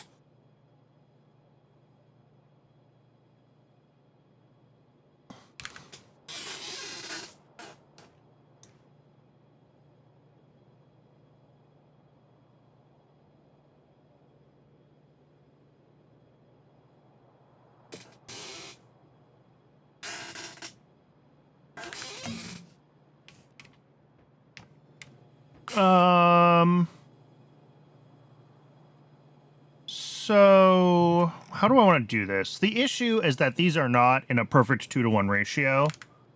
We have 12 nanomaterial factories to 25 biofactories. I guess I could scale this to 24 biofactories instead of 25. And then it would be 2-to-1. And then I can just do, like, direct insertion of the cellulose and not worry about the spoilage.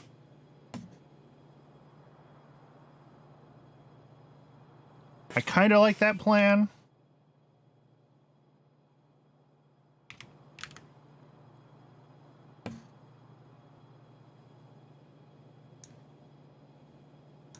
A spreadsheet that checks that maintains the changes to your spreadsheets is just a commit log with extra steps.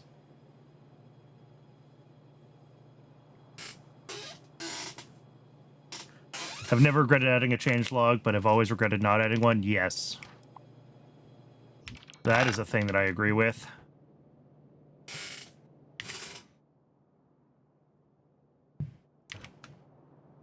So if I do this way...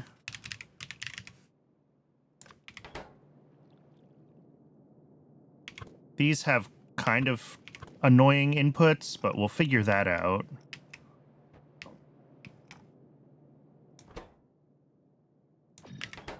Then, I mean, this is slightly overscaled. So this would be 24 25ths of... Oh God, what an awful number.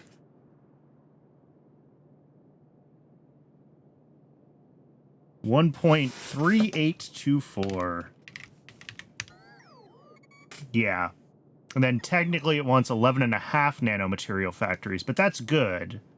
It's good to have a little more nanomaterial factory than we need, because that means that the cellulose won't decay during normal operation. We'll always be cellulosing. And it'll all get used up. So that's fine. That also gets us down to exactly 8 wood processing units instead of 8 1/3, which is cool. All right, yeah, let's do this. I like this scale. This will be easier to deal with.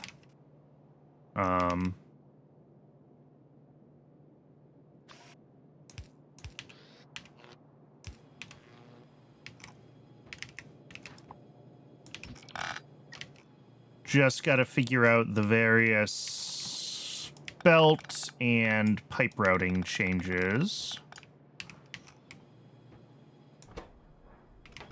Okay, and these already have logic that's like, hey, less than this and more than this, and good. I think 10,000 is probably the wrong number, because these stack to 100. Surely I want more than... No, 100 stacks. Yeah, 10,000. That's right. Never mind. So cool. Yeah, that's all good. I think this module is what we're gonna, like, copy and paste around. I just have to figure out the pipe routing.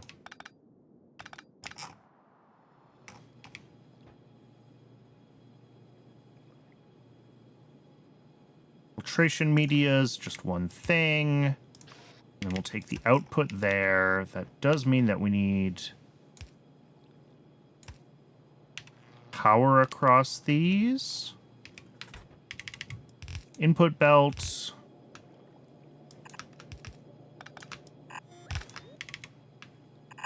Output belts.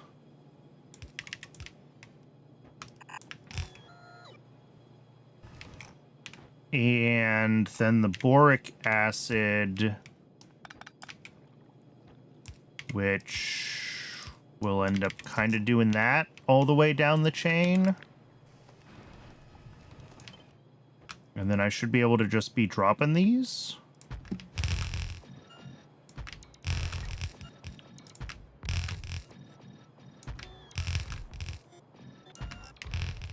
And I think we're going to need another row, because that's only half of them.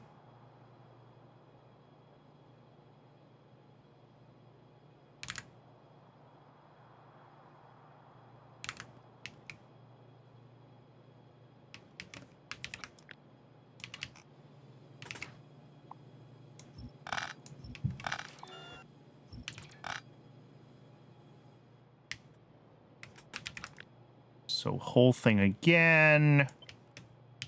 Flip it vertically. Bam.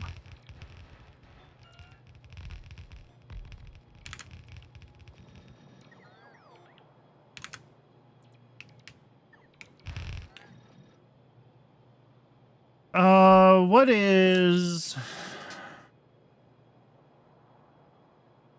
37.5? We're at 48. Okay. So I'm gonna have to do a little bit of fooling around to get the amount of, yeah, sodium hydroxide. I think I'm just gonna use red belts and not mess around with it. Because we have like 48 logs, and those come out stacked, but even stacked, it's more than we can reasonably fit in one machine. So I think we just use a red belt.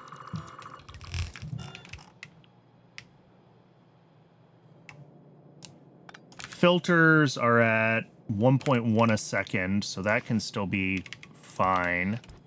I'm concerned about getting everything out of these stations as quickly as that needs to happen.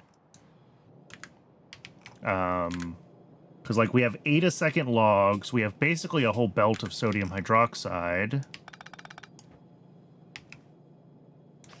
So that'll be, like, these, just for the sodium hydroxide. And I think with hand size, this is plenty.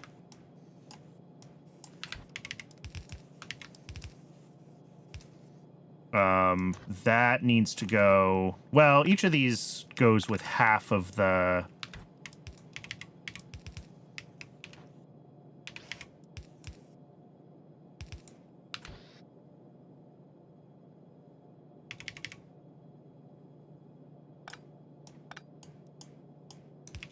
I think that's probably actually enough log bandwidth.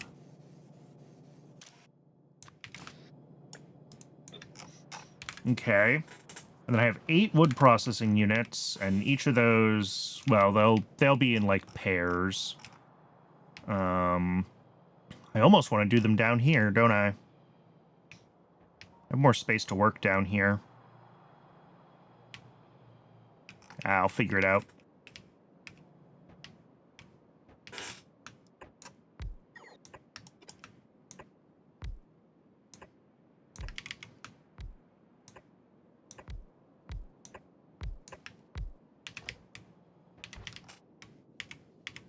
Red belt comes through.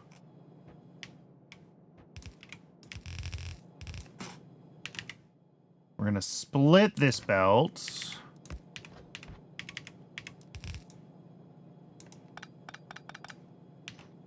Really, that just gets combined with, like, this.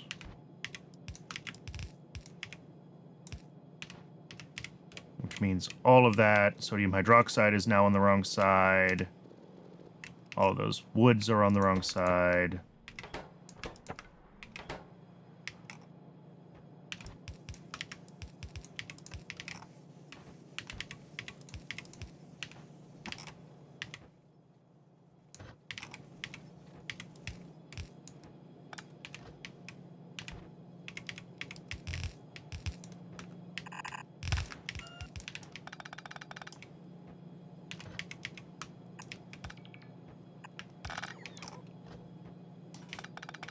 Now I just gotta get everything else figured out. Outputs and inputs. We're gonna have that going there as well as to here. Why are you... There we go.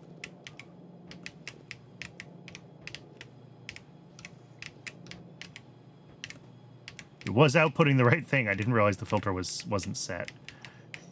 That'll be fine. And then these combine here to be our actual output, which is only like 2 a second. 1.38, in fact.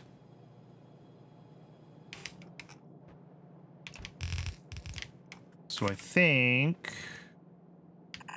Obviously, I gotta run input to all of these.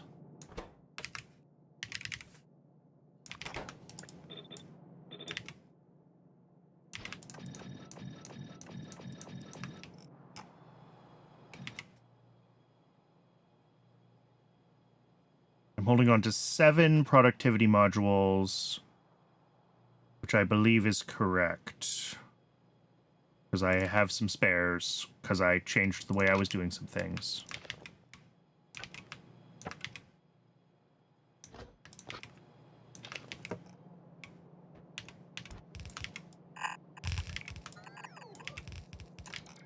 Each of these is just 1 log, all right.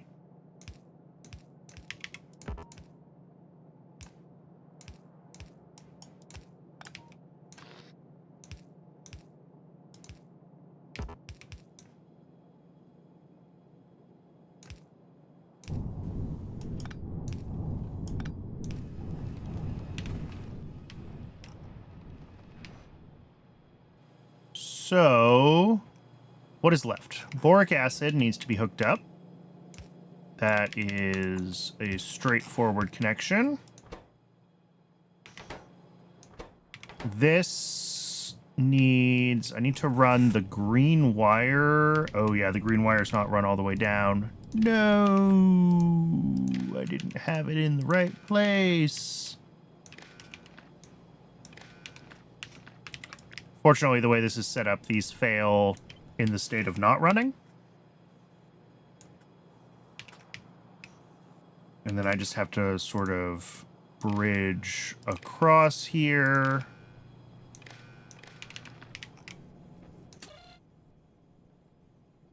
Because, yeah, we have too much. If I pull 100 out, everything should turn on for, like, 1 cycle. Well...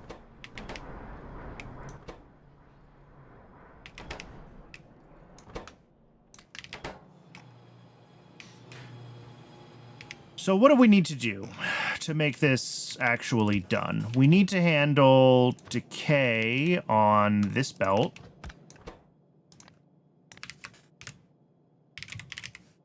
And that'll handle anything that decays inside the nanomaterial factories. But if there's any cellulose that somehow decays in these, which I don't think can happen... But just in case it somehow does, all of these also need a outserter.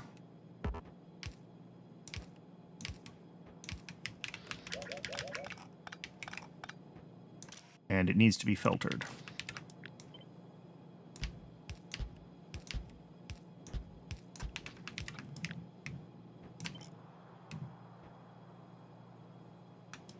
There we go.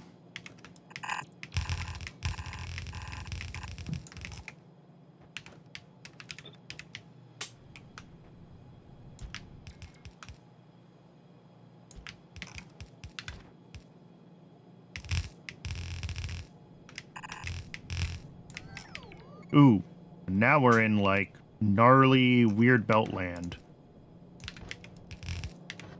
This is fine. Yeah, this is fine. Perfect.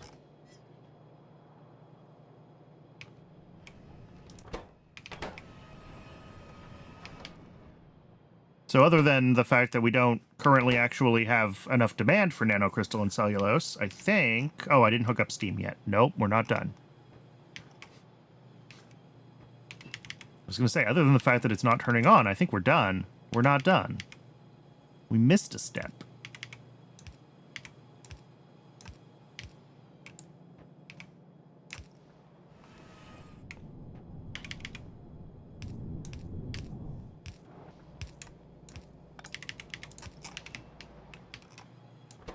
Now we're done. So now if I were to pull a couple of these out, just to force the system to run, they'll start to make more hydroxide. Yeah, and then they pass it on, and these start to convert themselves. But since we have 12 of them when we only needed 11 and a half, In theory, we should see them, like, flickering on and off every once in a while, although... maybe not.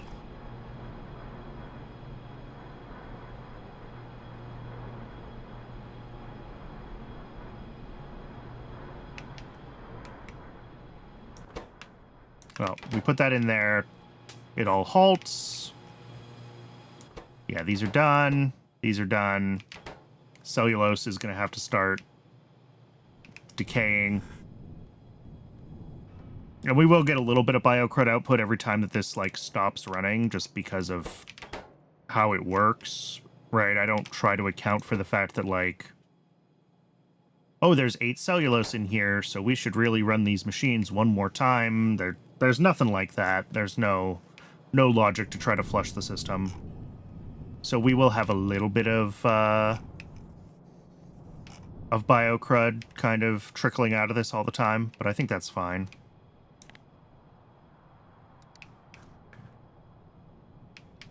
Okay, next. What else do we need to scale up for neuromorphic chips?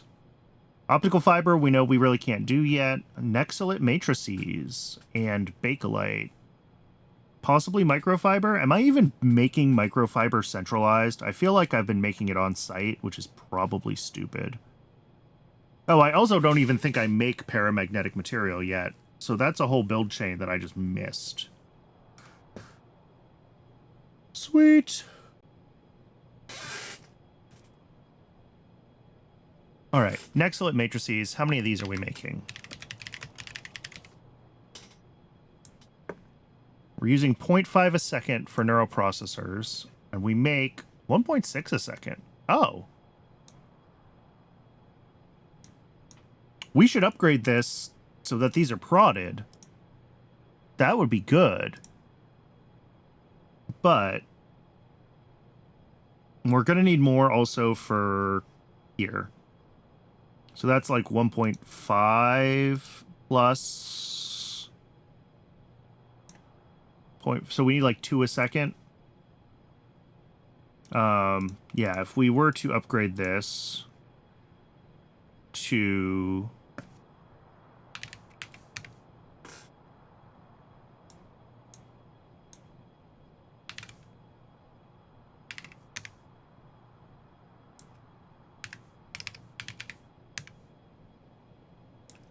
I can't math. 1.92 plus point... Oh, 0.96. So 2.88? Hey, there we go. And that might need us to scale up epoxy a little bit. Let's check that. These are the things that worry me. Lol, yes. Okay, we're not making anywhere near... We already weren't making enough epoxy. We were getting away with the fact that Nexalate matrices were overscaled. So yeah, we're going to have to way scale up epoxy. Which might mean more glycerol as well, which I think is fine now. I think we have plenty of lard because we've been scaling things up for brains. Mech parts 2 and 3 combined use... Can anyone find epoxy on this screen? There it is. 0.3, 0.8. You don't use epoxy, do you? No. Plus 1.8, so we'll need like 2.6 epoxy a second.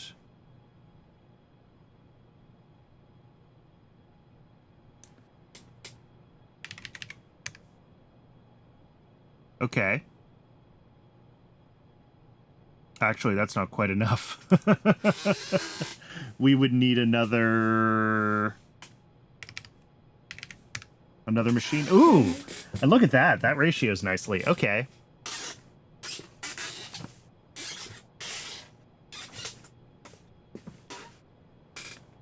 Acetone and phenol, that's fine. Sodium hydroxide is fine. Hydrogen chloride should be fine. I'm worried about the glycerol and the oleochemicals. Let's double check those. Okay. So I think the answer is we make plenty. Well... Yeah, I think we must make plenty, because we're not using it that often. Yeah, glycerol makes... Or nickel plate uses 34. The only thing that uses it is epoxy. So yeah, we have plenty of glycerol. Okay. In that case, I think it is fine to scale epoxy up a bunch like this. I think that'll be reasonable.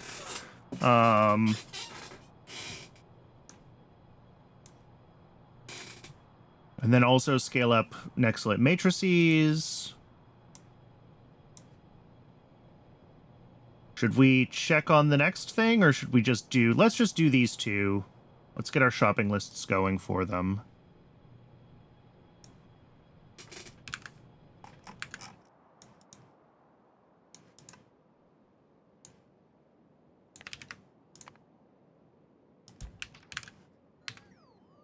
My favorite feature of YAFC is this, like, export your whole blueprint to a shopping list as a requester chest. It's fantastic.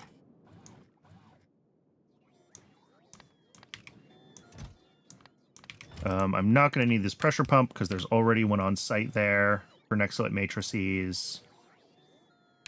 For epoxy, what's currently on site for epoxy?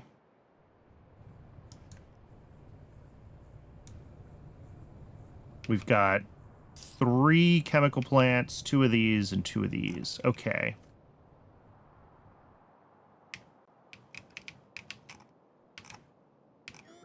So that is only 7 chemical plants. 7 agitators and 3 new mixers. They weren't ratioed before, which is why the amounts that we're adding are weird.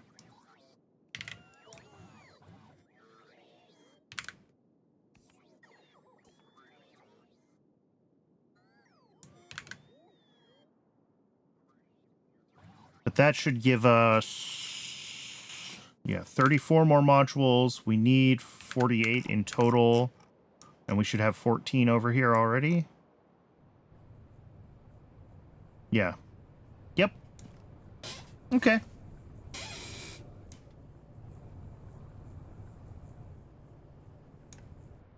So that will be easy enough to get upgraded. And then Nextlit Matrix was only in a tier 1 machine right now, right? Yeah. So those need to be replaced entirely as part of the upgrade.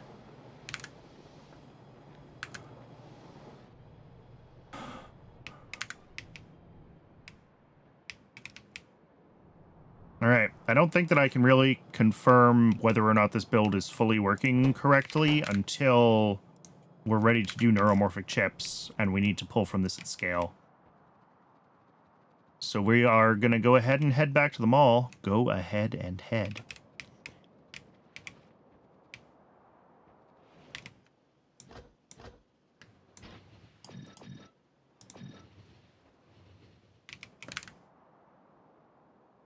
This is still everything for neuromorphic chips. Yeah, this is all the stuff for neuromorphic chips. I should probably put the stuff for neuromorphic chips back in a chest. Just because I think it's going to be a little while before I actually do that build, and I'm going to lose track of these things in my inventory. I thought I was going to be doing this build hours ago, which is why I picked up the stuff for it.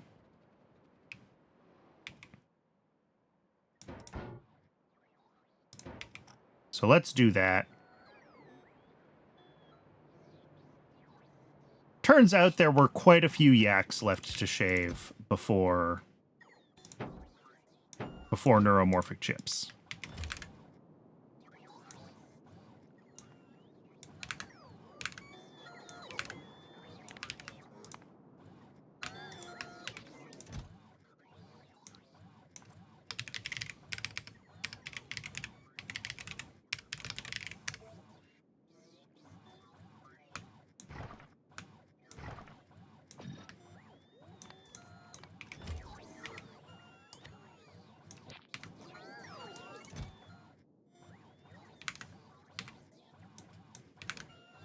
Nexlet matrices and epoxy. Okay, we're waiting on just a couple more buildings for those.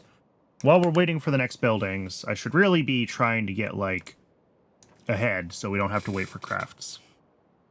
So let's check Bakelite. Because I bet we're going to need to make more of that, even though we're already making 7.5. Printed circuit substrate uses 1. Mech parts 2 use 5.7, so that's 6.7. And neuromorphic chips are going to use 1.25, so that's like 7.95. This makes 7.5. Gotta upgrade. Another 1.5, I think, so we go up to 9. Yeah.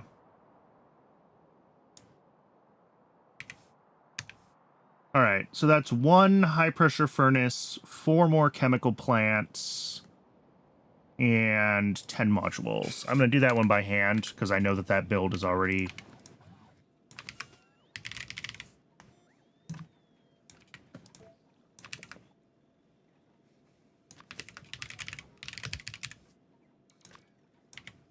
already most of the way there.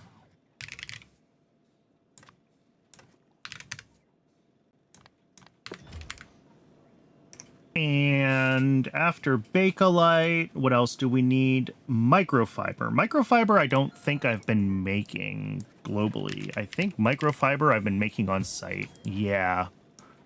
And I probably should change this. Because microfiber needs... Oh, microfiber is just fiber and sodium hydroxide. It is pretty small. But it's also way denser to ship microfiber than to ship...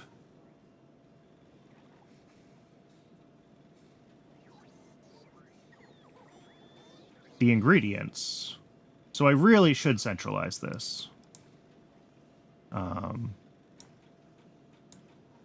Yeah, good alien samples use half per second. Filtration media uses a bunch.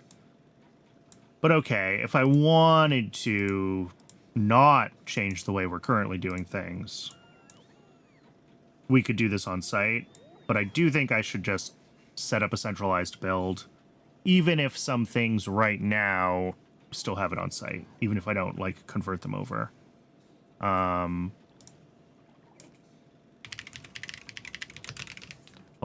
capacitors, we're making 3 a second. Again, we're going to be using these in a bunch of stuff. 0.3 for mech parts 3. 1.8. 2.8. Not... Oh, and we're currently making 3. Okay. Why do I make so many of these? Surely this is wrong.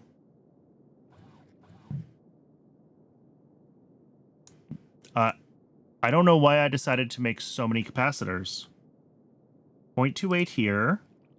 1.5 here. So that's 1.8. Plus 1 is... Oh, no, there we go. 2.8. I did my math wrong. I missed something. So 2.8 plus 1.25 is 4. Did I see the message you sent? Maybe. Probably not immediately. Oh, yeah. Update on the model. Very cool.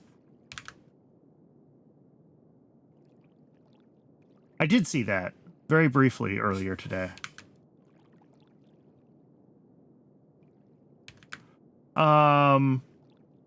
Okay, I do need a little more electrolytic capacitor capacity then.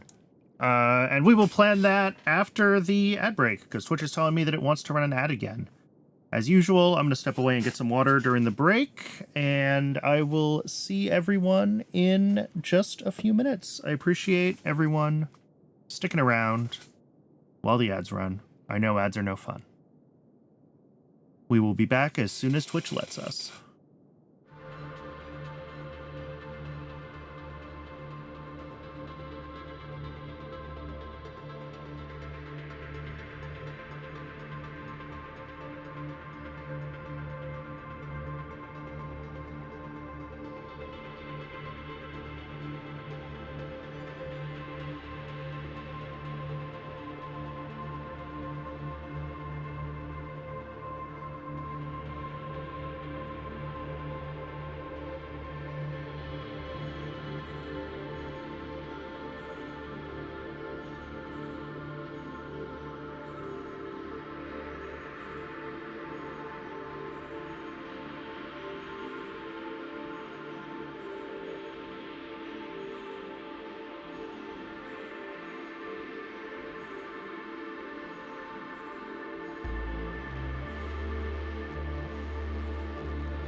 Welcome back, folks. Thanks for sticking around through the break. Okay, I need like a little over 4 electrolytic capacitors a second now. So if we go up to 4.2, pardon me, we need 2 more electronics factories here. But then where are we at on ceramic capacitors? And this is where everything gets... Why do I have this here? Oh, right, because this is weird separate. I didn't build this as part of Mech Parts 1. Because Electronics Mark 1 aren't actually used in Mech Parts 1. Never mind, it's weird. Doesn't matter. So our total consumption for ceramic capacitors is 3.5, 4.5, 5, 6.25. We're currently doing 5.76. Okay.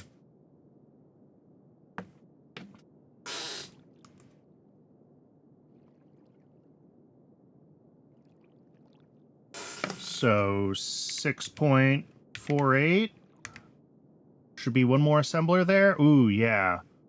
And I didn't look like we needed more of anything else. We were still in the same number of clay pits even?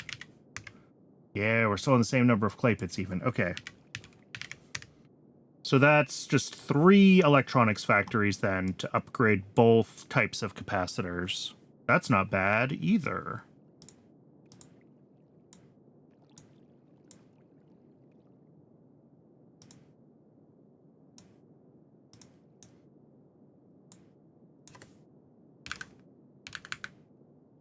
Do we just add this to this one? I think so.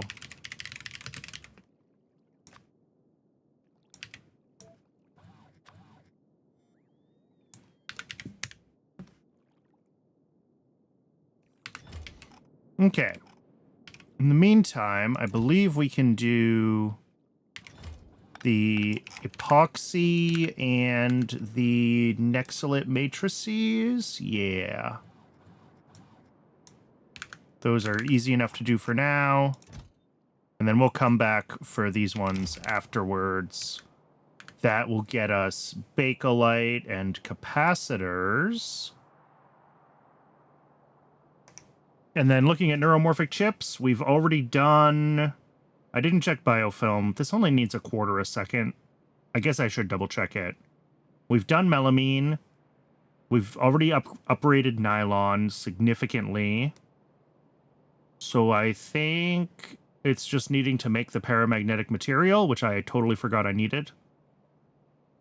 And I'm sure that's going to turn into a mess. Like, I can only imagine how many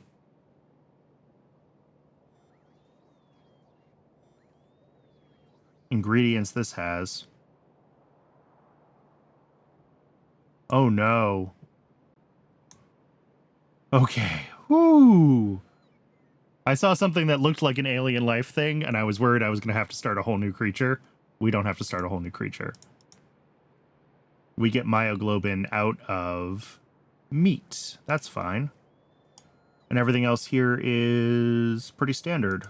I mean, more nylon, but that's fine. We just built a bunch of it.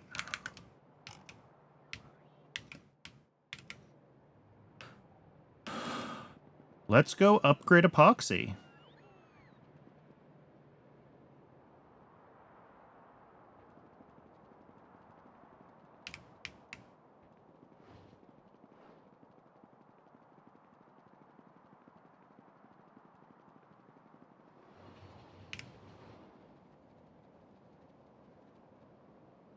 Epoxy is way in the opposite corner. Everything I've been working on is the opposite.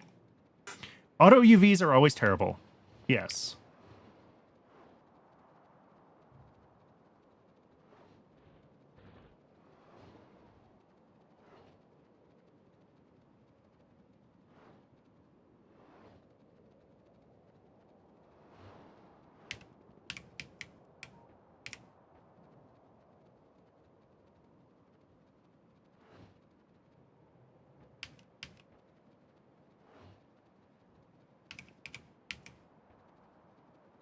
Let's see. I think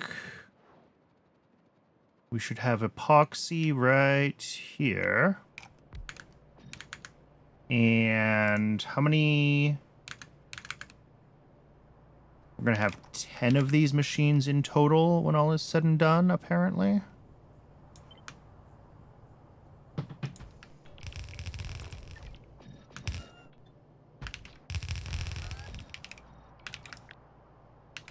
Yes. And then mixers, we're going to have a total of 5.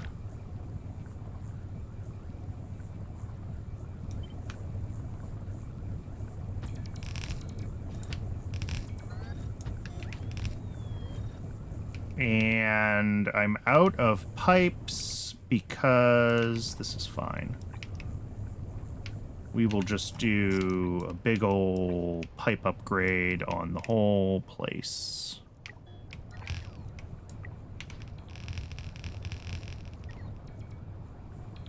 There. Now I'm not out of pipes anymore. I don't keep that many of the low-tier pipes around, so copying and pasting them was just more than I had available.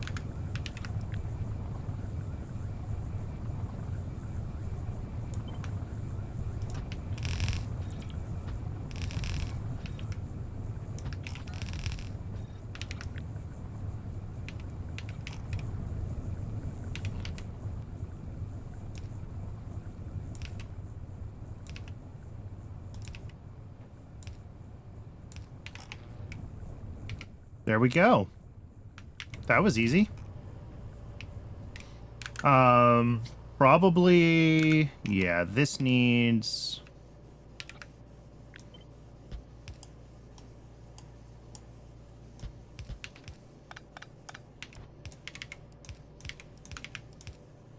a little more throughput there. Fluid connects on the mixers look off. Oh, yep, something didn't paste right. Thank you.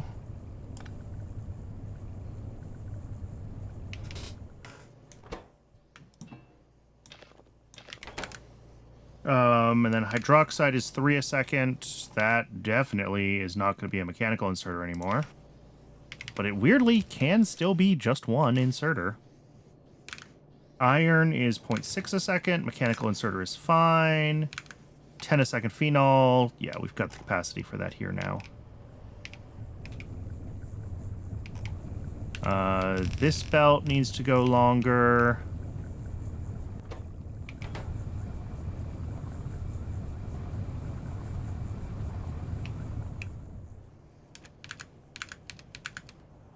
All right, I think that's right.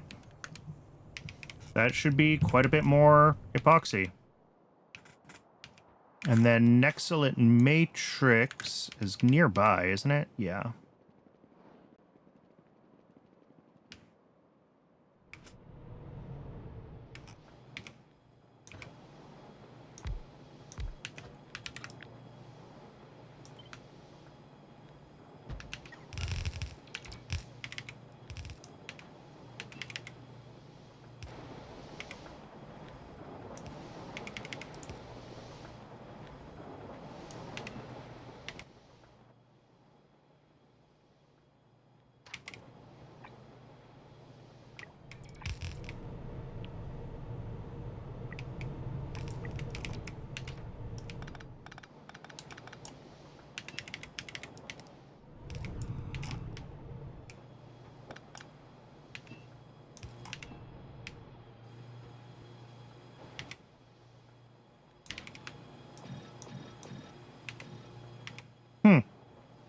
I must have mathed wrong on the productivity modules. Or I'm missing a couple in epoxy somehow, but that was all copied and pasted, so they should all have modules. Oh, no.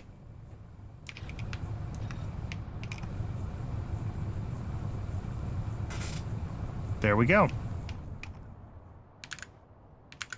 That is epoxy and Nexilate matrices updated. Now I gotta do Bakelite, ceramic caps, and electrolytic caps. And then we gotta look at paramagnetic material, and then we can finally do...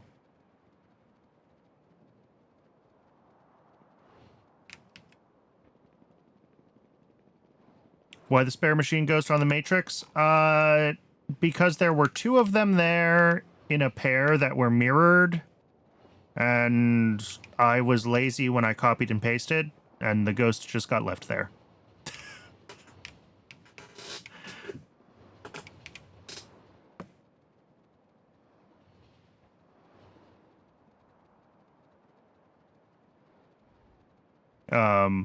If they weren't mirrored... No, I only needed 3 total. Just because they were mirrored, I copied and pasted the mirrored pair.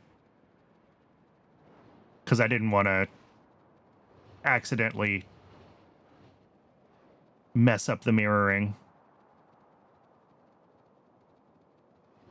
I thought about putting a 4th one there, because I knew that I was going to do what I just did.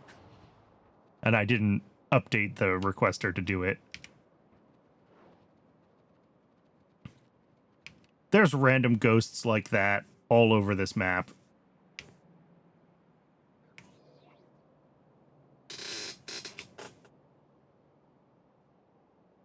All right. Up next, this is everything for the small Bakelite upgrade as well as capacitors. And before we start on that build, let's get the paramagnetic material split out and make sure that we have that available for the mall to start working on. Glad you're not the one playing. That's something you always address. Yeah, I don't mind leaving. It is also a good indicator for me when I have ghosts around that, like, I accounted for the fact that I could extend that if I needed to, and I thought about that in the layout.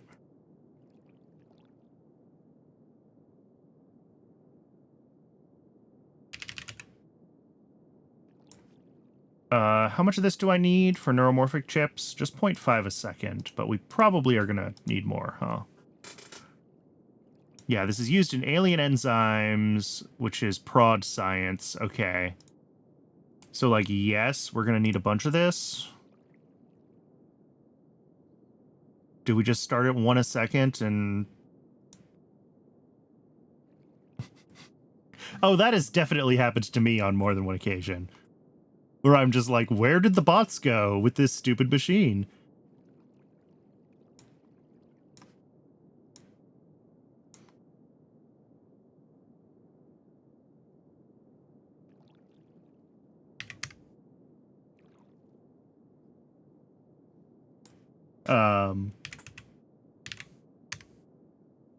Okay, that ratios and is about what we need to start with.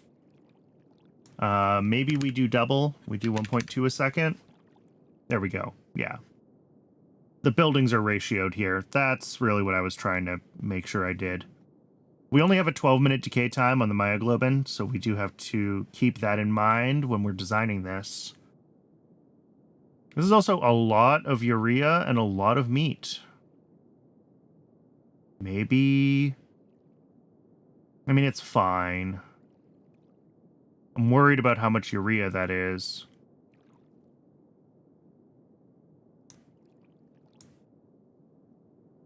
Everything else seems reasonable. It's really just the urea that I'm a little sketched out about.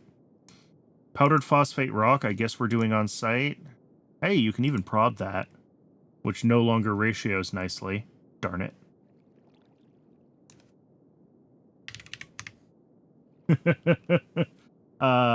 Yeah, 50 to 30 to 36. I don't think you're getting a, well, you could divide by 2, actually, so 1.8. That's the minimum number that's ratioed. I'm not gonna build it to this scale. This is too much. This is 50% more than I was already gonna build, which was double what I need right now. Although this is a whole red belt of urea and meat in, which is a delightfully round number. It's also so much phosphate rock and a whole red belt of stone out. Might we eventually build this on this scale? Perhaps. Right now? No. No. We'll do the 1.2. I think what's funny is that with this at this scale, I do pretty much have to build it the same way I would build it at the 1.8 a second scale. Because, like, all of the same things are still problems. Phosphate rock is more than a whole belt in. These are still more than a yellow belt, so have to be red belts. Like...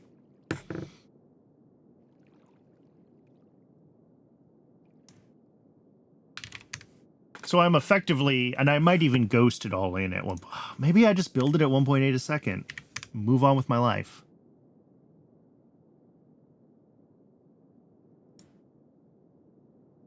You know what? Let's do it. Let's just do it at 1.8 a second and move on with our lives. Is this way more than we're going to need? Yes. But, you know, if we want to have however much production science, what are we currently doing for PySci 3? Yeah, 0.24 a second. I mean, usually this is what we do, right?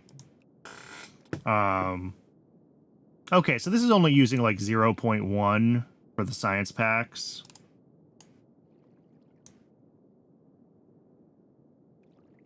But it does look like this is used in heaps of stuff in the future. Oh, this is used in a bunch of blue buildings. It's used in, well, tier 4 bots. We're not even on tier 2 yet. And, like, I'm sure we're going to have to scale up neuromorphic chips eventually.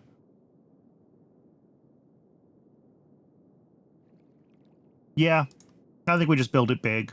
Whatever, doesn't matter. Sometimes it's fun to build something big.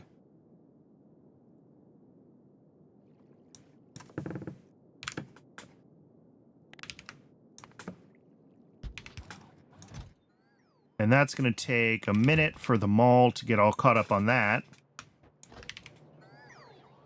less refactoring in the future. Yeah, it is. It is kind of tedious going through and doing this piecewise, like, scale up everything in these long recipe chains that we're doing right now. That is why I do have the, like, approximations of blue chips and blue mech parts in YAFC, even though I'm not really ready to build those. It's so that for at least some of these common ingredients, as I'm scaling them up for other things, I can take those builds into account and be like, oh yeah, remember, you're going to need an extra couple of capacitors a second. You should do that now while you're doing it. Otherwise, we would be doing this twice.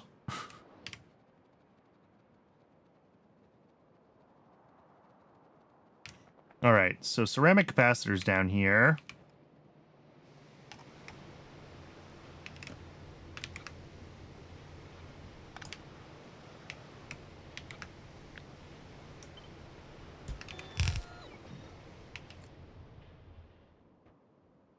That's why you just slap down a 2.5 beacon on old builds and call it a day. Yeah, that is definitely a way to approach the problem.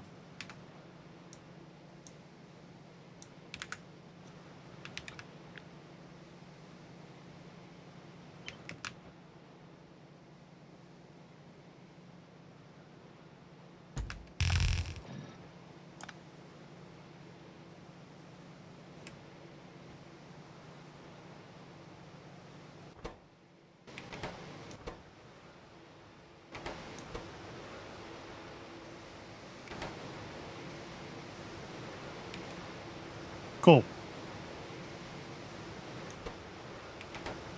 That looks good. That's all we needed for capacitors. Bakelite. Where does Bakelite live? Is that down here?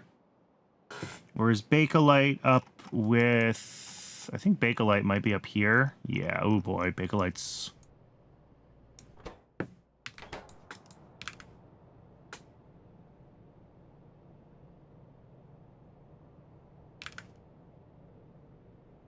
Yeah, 5 of those, and then I said 25 machines. Oh no.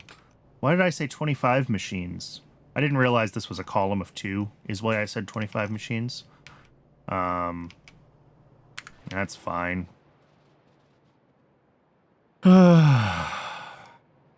Just leave one as a ghost and move on with my life.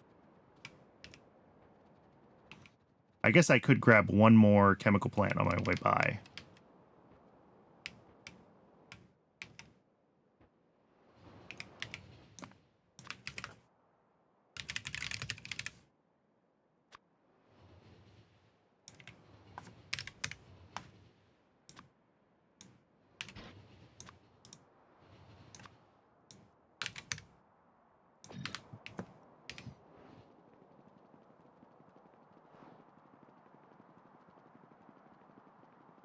Yeah, a bunch of these old builds I could probably get away with just beaconing and moving on.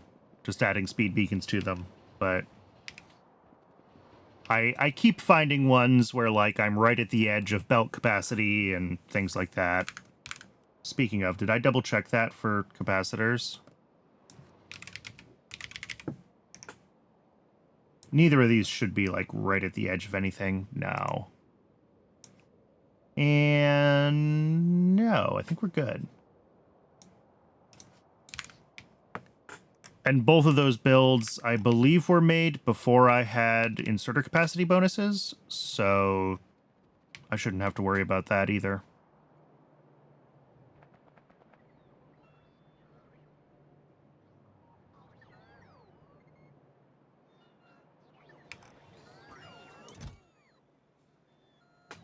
All right, bots, bring me one more chemical plant.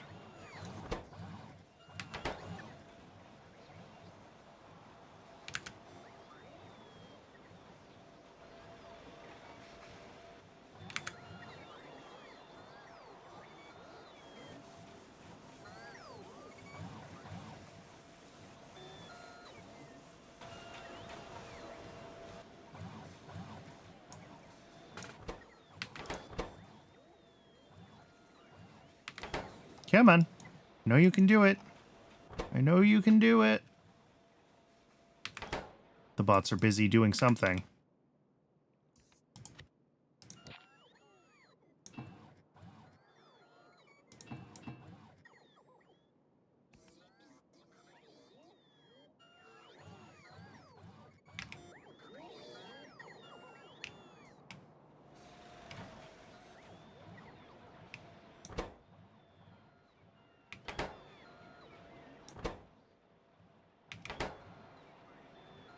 Yeah, probably we got a bunch of bots. There they are. A bunch that have glass coming up. Every once in a while, we get bad luck on part deliveries, and I was talking about this earlier in the stream. The bots will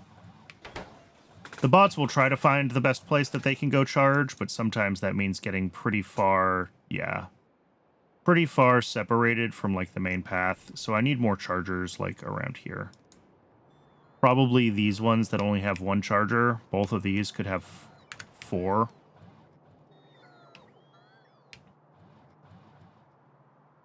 In fact... Wait, that's a roboport. We don't want to make more roboports. We just want to add more chargers.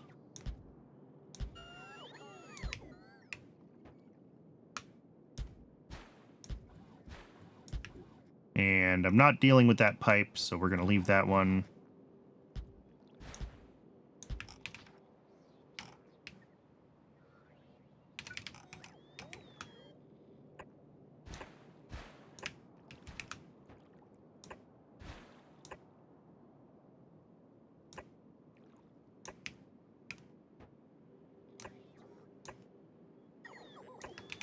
All right. That is a bunch of charging capacity, more towards the center of mass of the base. Would probably be good to have even more over here. But power around here is weird, and it's all on water, so... I have bot Mark IIs available. I just have to decide that it's a priority and build them. I think I have everything we need for them, though.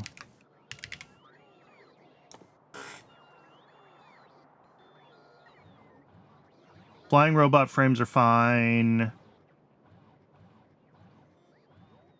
Rayon. Yeah, this is all fine. This is all very doable. I think Super Steel was the last thing I was missing. But just spend less time waiting for stuff. Yeah, I just have to decide that it is the priority and get it done. But this is why I try to get requester chests out a build or two ahead of where I'm actually building, so I don't have to wait around.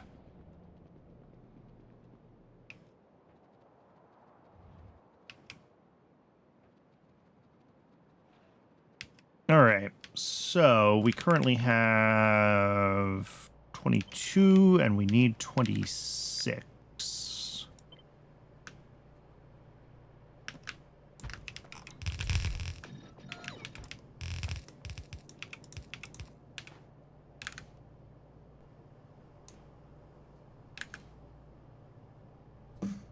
Also, the asphalt, yeah, that's the real problem.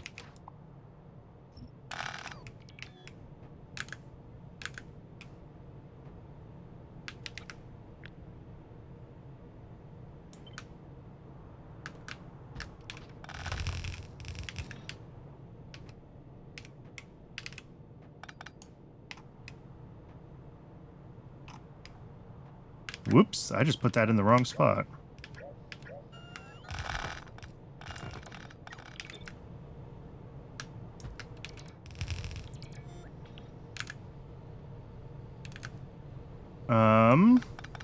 Let's see, these should come through here. And there.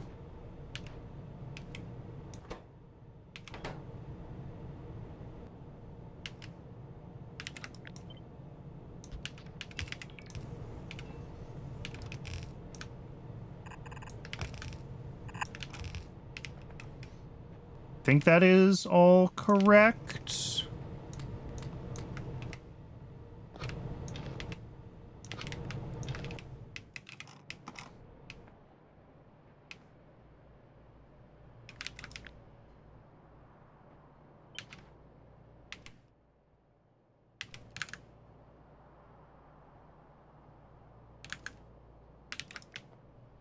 Oh, that's funny.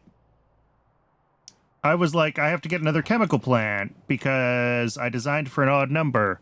But apparently I did that the last time I built this, and YAFC had an odd number, even though I made an even number, so I didn't even need to wait around for that extra chemical plant. Yay. Is this something that we will use in buildings ever?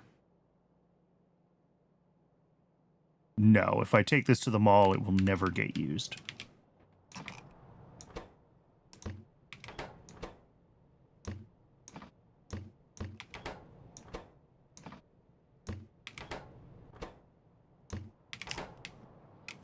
Okay, that should be good.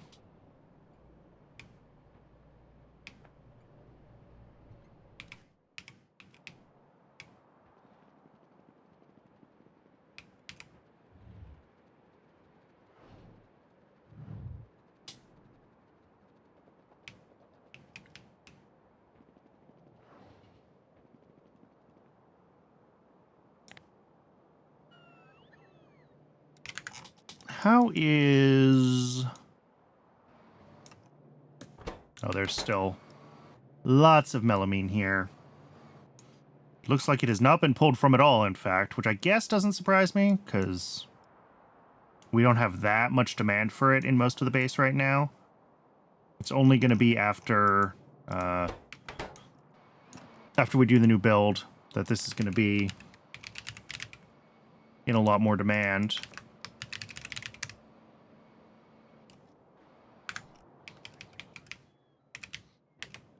I think then that we are ready to do the big paramagnetic material build and finally the neuromorphic chips. After all this time.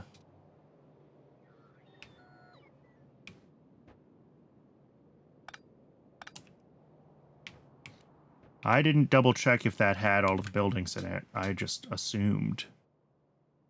25, 15, and 18. 25, 15, and 18. Yes. Okay, we're good.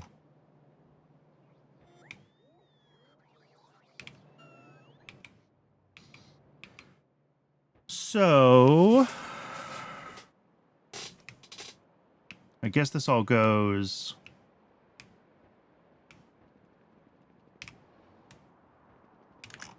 How are Zips and Trits doing? Ooh. We might have enough zip modules to do...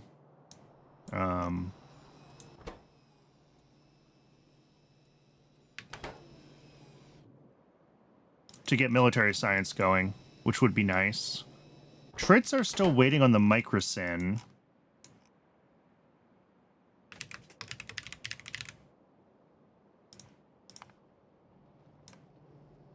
Which is still waiting on cytostatics? Excuse me? That's bad. We're not supposed to be running out of plasmids.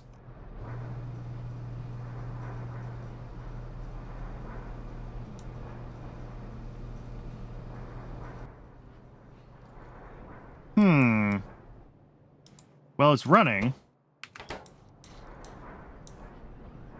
It is possible that we have just pushed plasmids a little bit too hard, and we actually need to scale them up. Let me double check the production stats, make sure they weren't... No, these have been running consistently for the past 5 hours at least.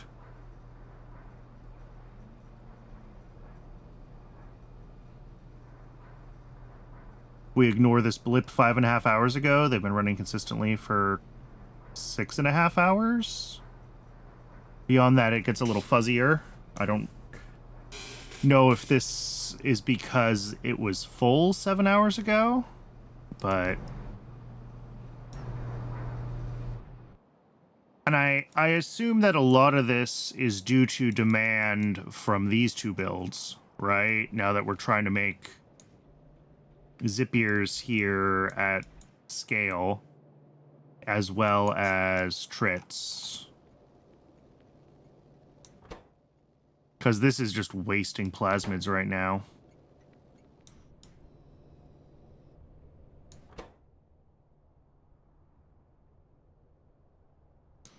Yeah, maybe I should gate this one on running on the presence of animal samples.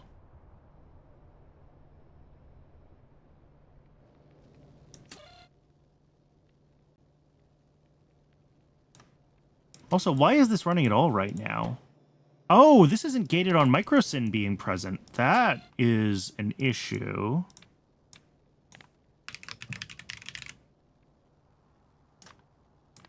Okay. So this should immediately stop wasting plasmids. But also, I think because these ones decay into plasmids, like, we don't really waste plasmids if we're not making Sarkarus. But Sarkarus just decays into chitin, so we are wasting plasmids there. So I think I also want to add a condition that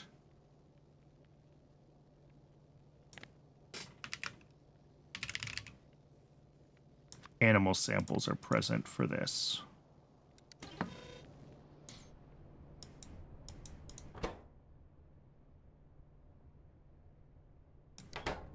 And that should stop some of the... Is this also missing a gate on microsyn? It is.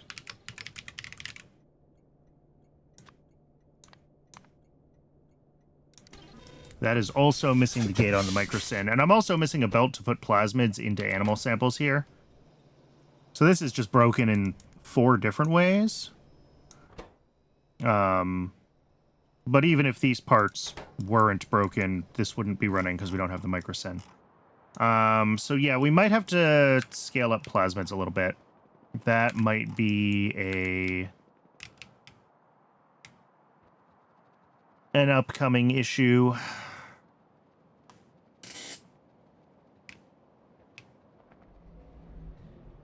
Let me get the belt for plasmids hooked up to this.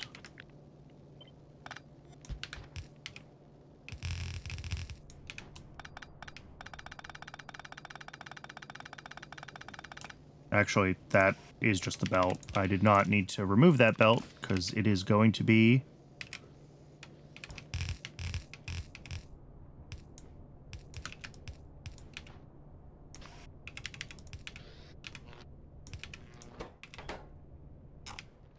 there we go.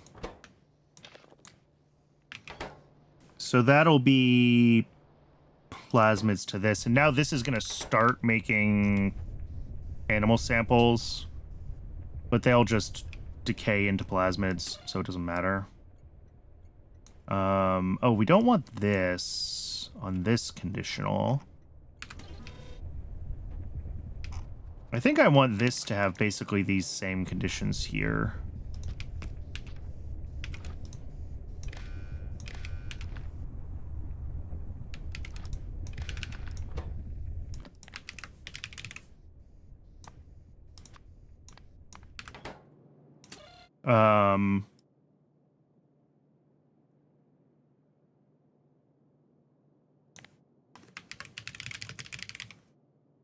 Yeah, animal sample less than 10.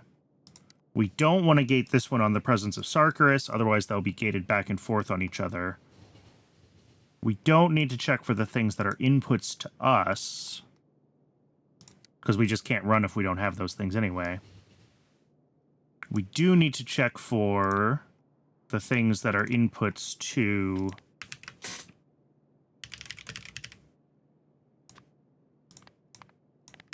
and these guys, cotton guts. Okay. That should work. This says run if this has all the things that it needs to run. I guess I should add depolymerized organics to the list.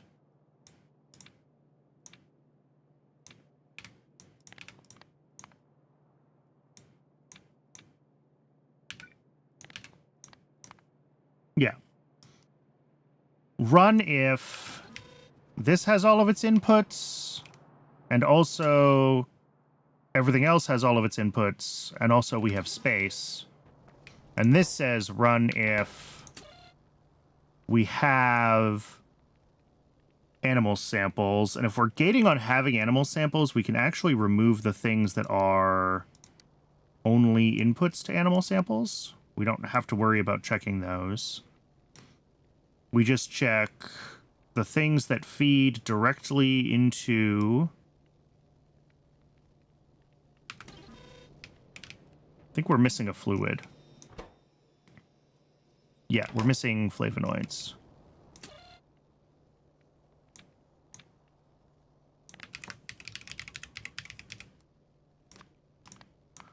All right, so the things we check for are all of the things that go into making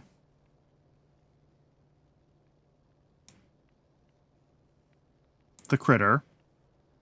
Somehow I have... Oh, that's the output. Yeah. We'll keep that at the bottom. And that some of the other thing are available, and that our thing is not full. Yes. And then up here, we check for all the things that go into the critter, and that...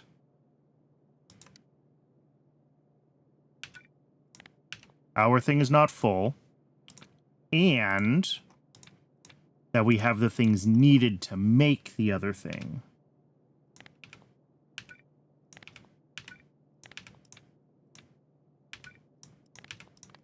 We don't check that it exists. We just want to make sure that we have all the things that we need, and that our final output is not full. Okay. I believe these are now all correct. This should basically be the same as this one, except instead it doesn't gate on the number of things that we want. Yeah. This is just like if we have all the stuff needed, then we can request our...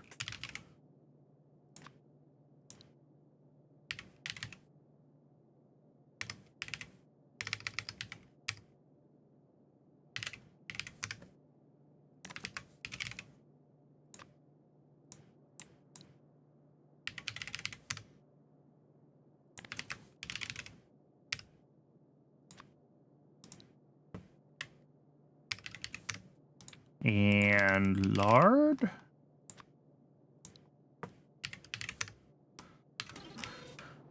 Okay. And a bunch of those things are going to try to decay now, but they are properly gated on the microsyn being present, so we should stop wasting them here. They will get... they'll just decay out of this and go nowhere. This won't make animal samples because we don't have the microsyn. And this won't make Sarkarus because we don't have the microsyn. And as soon as the animal samples decay, we also won't have animal samples. So the first thing that'll happen when we get microsyn is we'll start requesting animal parts again. If these ones have decayed, we will have to wait for a train to arrive. This will be able to start crafting, and then finally the Sarkarus will start crafting. And I think that's the order of operations that we want for this to not be constantly making random crap and letting it decay. Yeah, there's not a ton of chitin up here. I did catch it, I think, reasonably in time.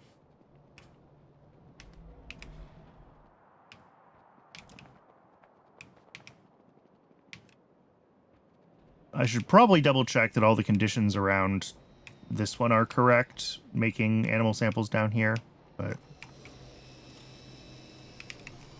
Whoop. We've got animal samples decaying to plasmids on the end of the belt that I didn't account for. Also, did not account for that as an output here.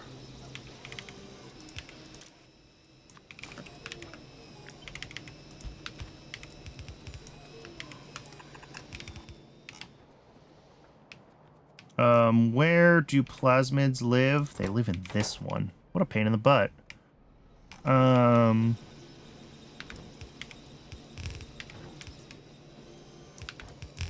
glad I checked. This is just going to be mildly annoying to route.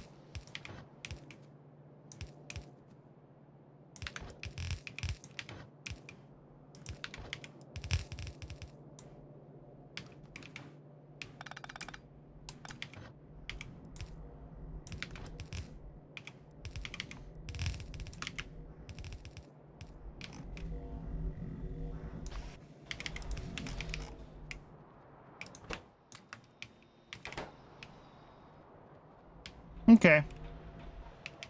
That should do what needed to be done there now for plasmids. I think that's the only ingredient to this that actually decays, so...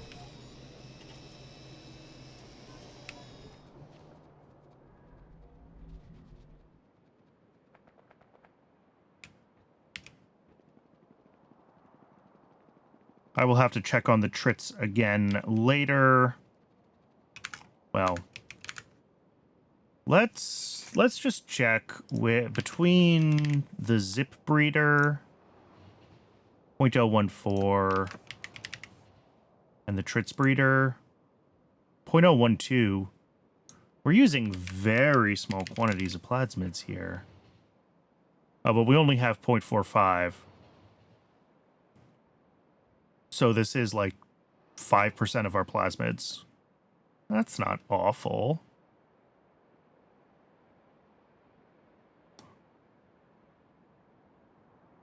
Here, let's just check everything. So Logiscience uses 0.25. Cytostatics. Oh, cytostatics at this scale use 0.8. Okay, that's the issue. So we do need like more than one. Plus cDNA is another 0.1. So yeah, we got to scale plasmids up significantly.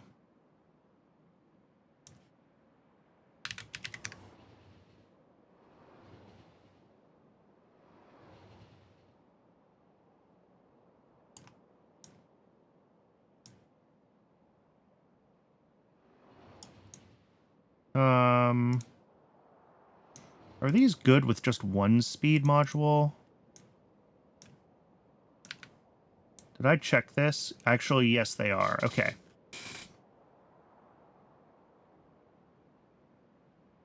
So yeah, we'd have to go up to 7 machines from our current, however many we have.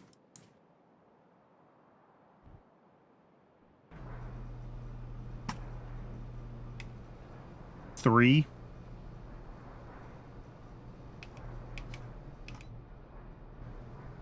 All right. That's fine. That's very doable. Nothing in the plasmids input is like very high quantity.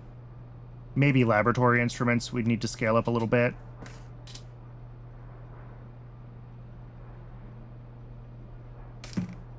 If we're suddenly adding like half of a laboratory instrument to our consumption. But didn't I make laboratory instruments like big recently? Maybe not. Okay, no, these are only 0.96. Am I using the best recipe? I am using the better recipe. Yes. So yeah, these would need to get another machine added to them then.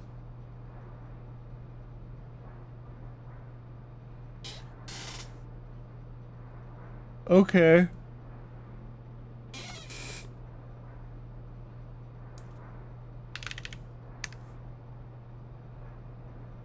Go up to that. Are we fine on optical sets if I do that?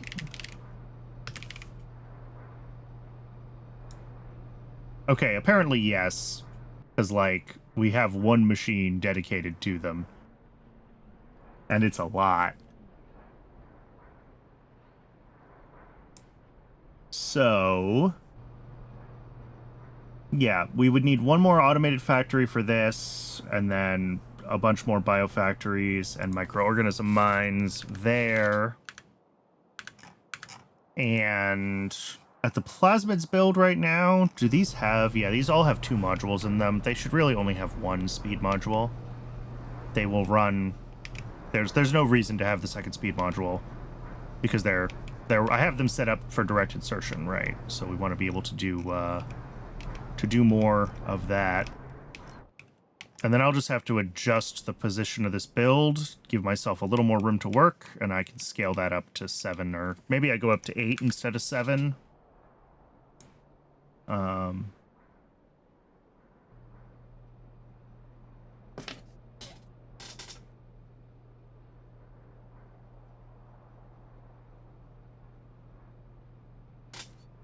So that would be 1.2 a second? Sure, why not?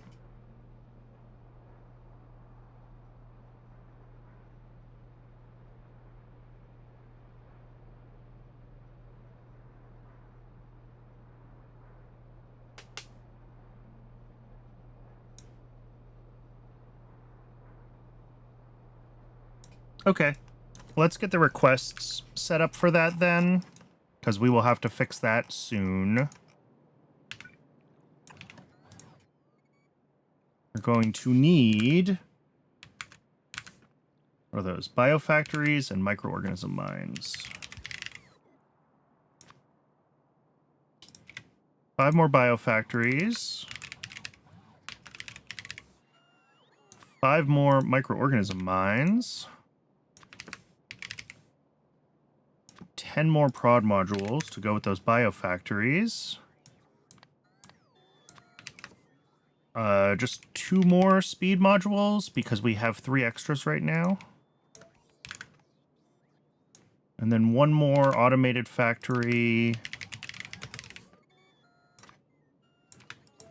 And that means 2 more of these.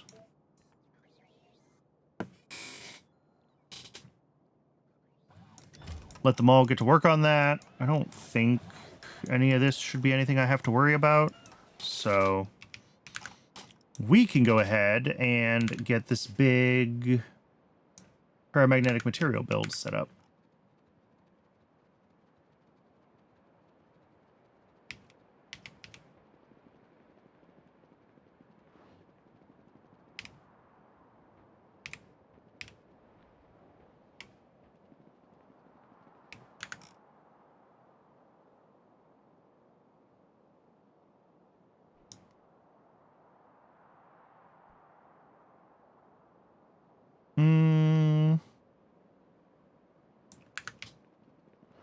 Let's do it over here.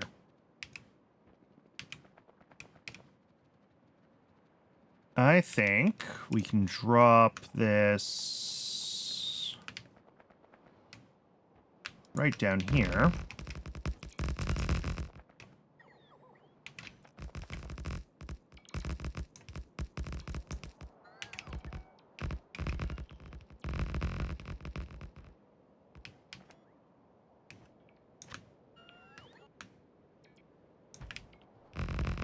Ooh, we're actually really close to this build. Okay, let's go over 1 more.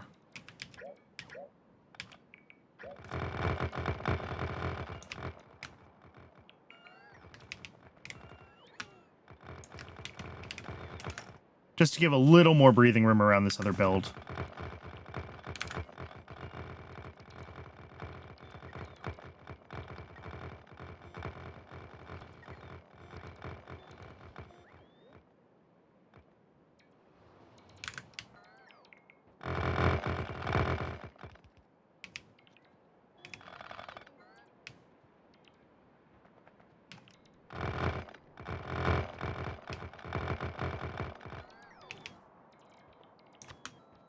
And this is going to have a bunch of stations. I counted like 7. Actually, it might be 8. Yeah, at least 8.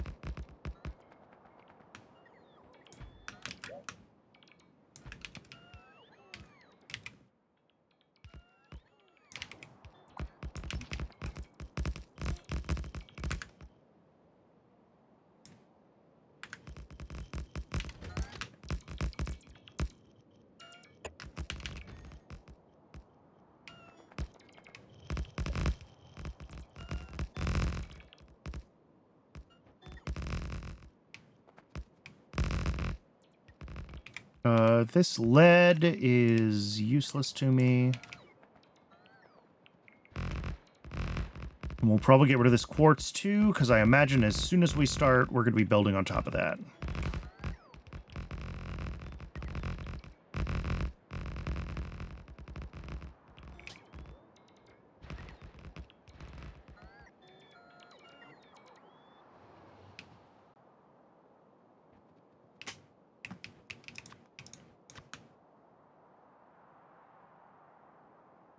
So we've got immediately 3 high throughput drop-offs, which is why this is such a bonkers build.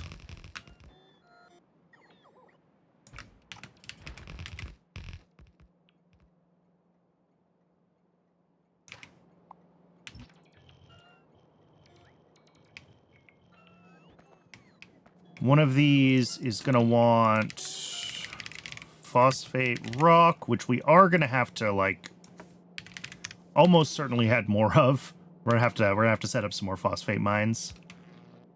The next one will be urea, which again we are gonna have to expand, no question.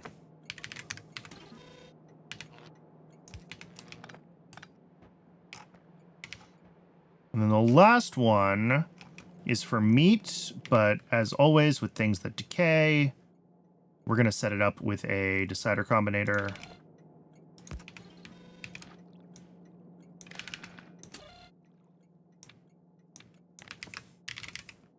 So if we have urea and we have phosphate rock and we have chromium and aluminium and iron oxide,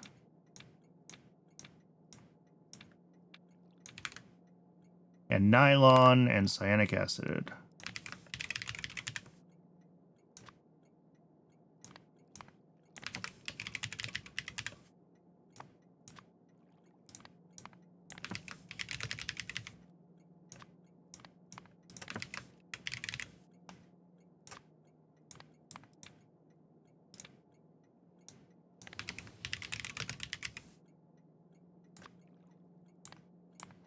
And we have space, which in this case means that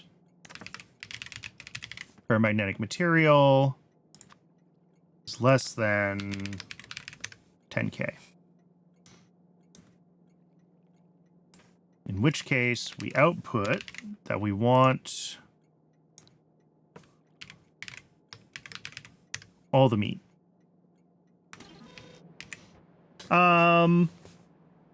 Okay, it is just about to be ad break o'clock again. As usual, I'm going to step away and get a little bit of water during the break.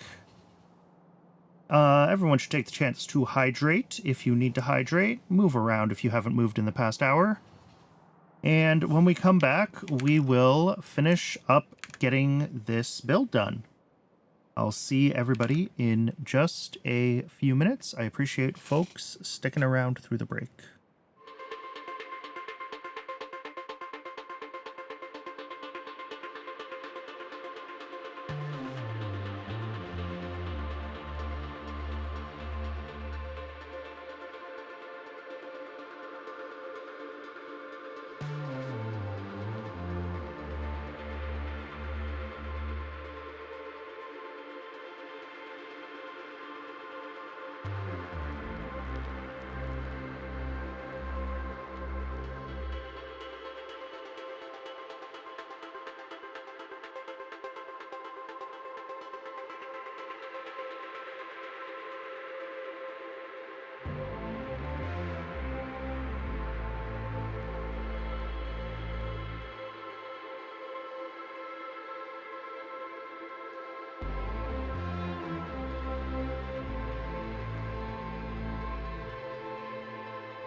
Welcome back, everybody.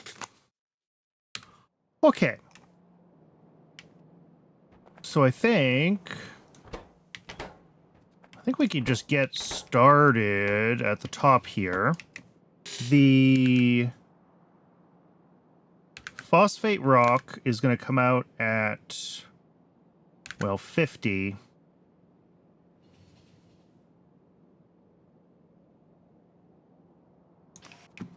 Can I get that out at, like, 2 red belts?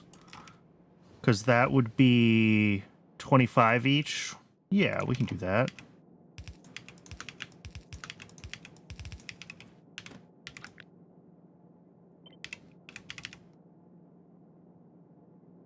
Actually, let's send this one up. If I could actually position things correctly.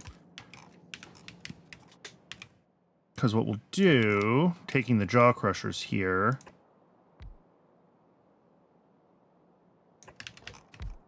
we'll do 2 rows of them.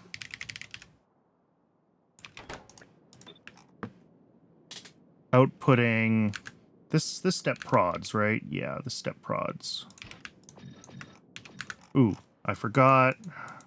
I added, during the break, a couple of building requests here. I just forgot to add prod modules for... just for the powdered phosphate rock. Okay. This is just because these rows that I'm making that are going to be 2-sided, I want to be even rows, so I'm adding extra buildings. 1.2 and... oh, shoot.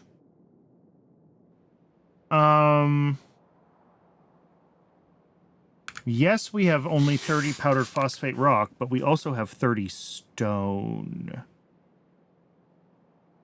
Which means that's either 2 belts out. That's fine. We'll just do 2 belts out. Yeah. So we'll have 2 red belts out.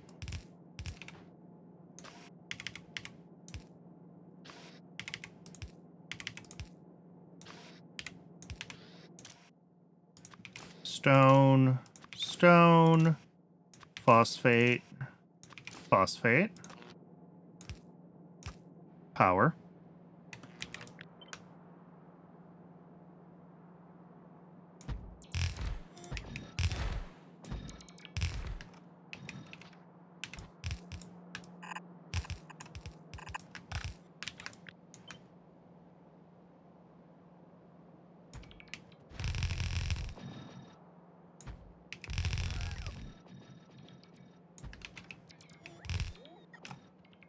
There we go. And this one comes up top. These each take in 2. That is 1 inserter, no problem. Which I should have.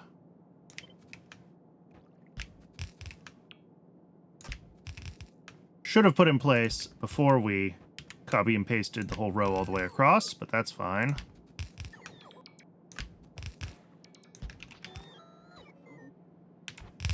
And then the whole thing gets to go up by 1 row. Because I want it to fit above where this is going to go.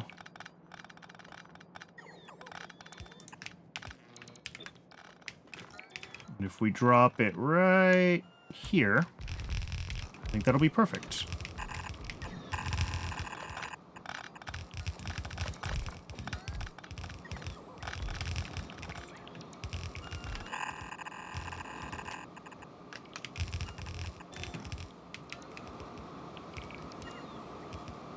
Cool. There is our entire... That is a lot of stuff. We're going to have a high throughput pickup right over here, which is just for the stone byproduct.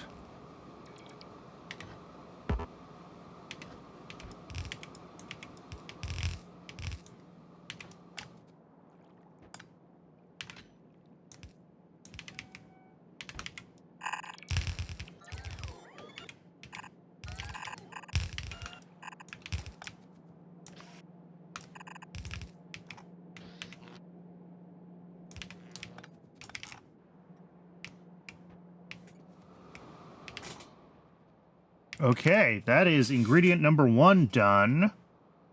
The next thing is a whole belt of meat plus the urea and the cyanic acid. Okay, I need to request the cyanic acid still.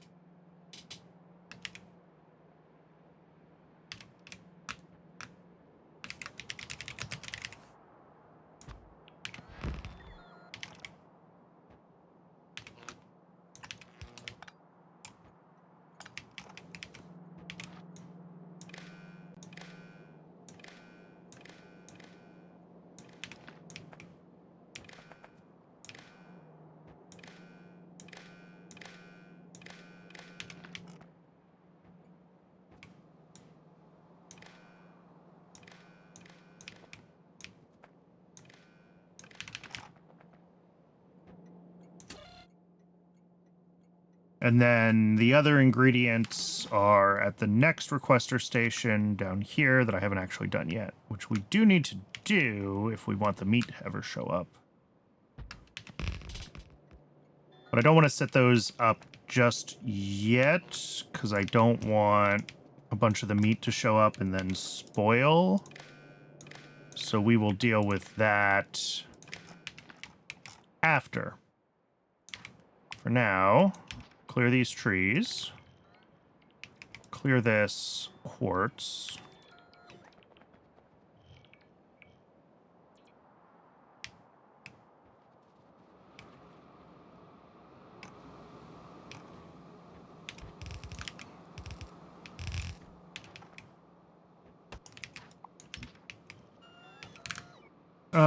Phase 2. We've got all this powdered phosphate. We're going to have a whole belt of urea, and we're going to have a whole belt of meat.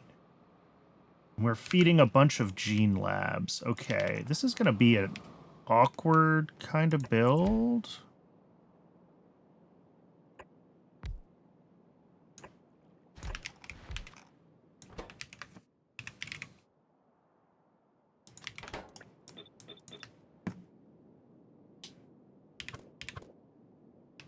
I think that's what we want to do. We're going to have 6 in total out, which is going to be just a yellow belt.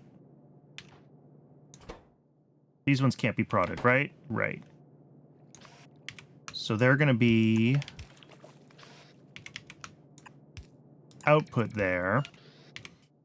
And then I think down the middle, we're going to have one of our... do I want to do it that way?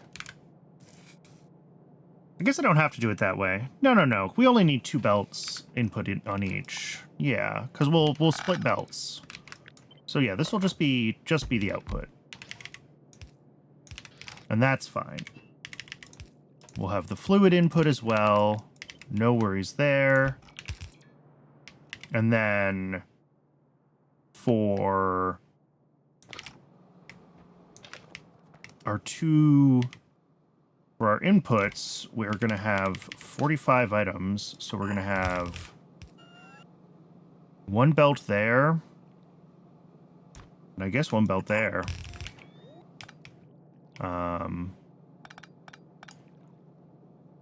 Bringing in... Here, let's do this at the end.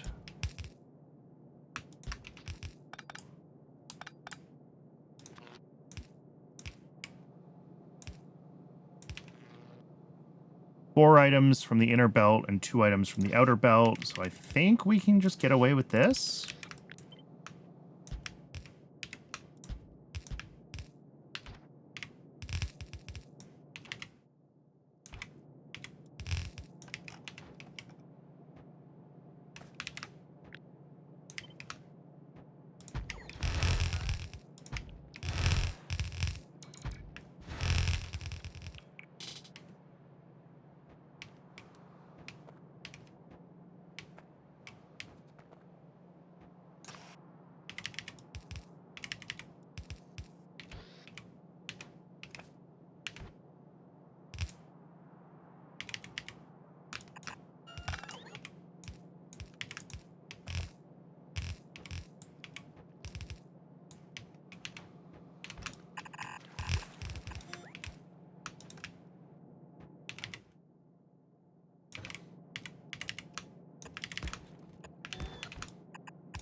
I'll take that.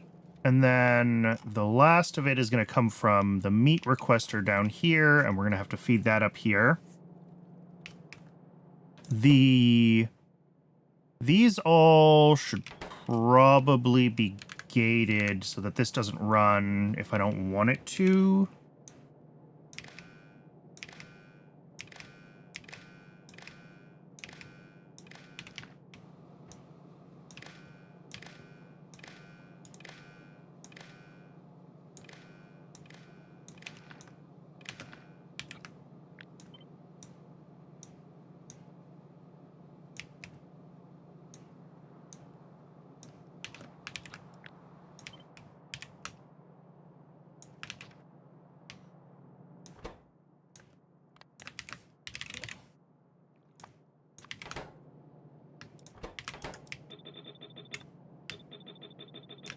Yeah. And does this reach here? Probably not, but I bet this does.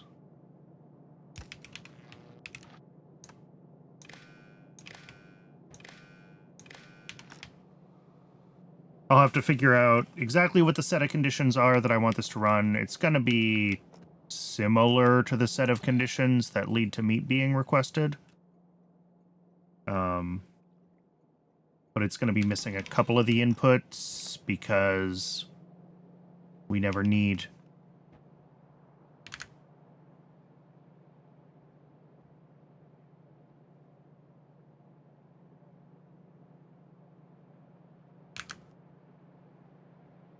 We don't have to worry about requesting, or we don't have to worry about checking for like the things that are the inputs to this because they are already here and we know that they're here.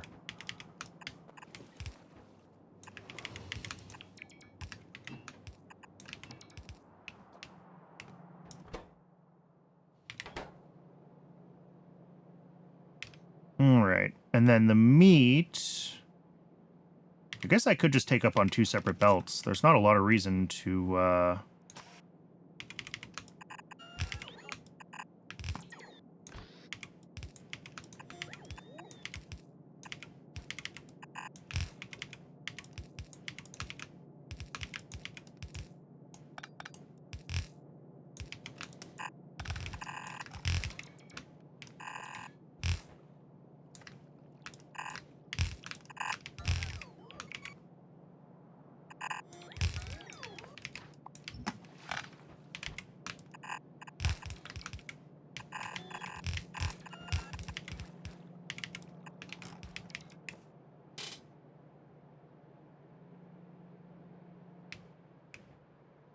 Sure. Maybe we go the other direction then with this output?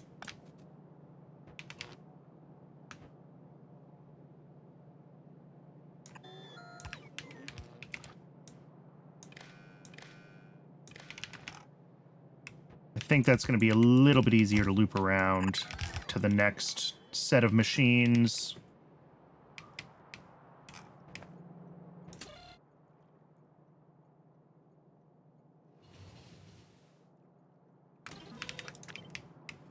And then up here somewhere, we are going to have this guy.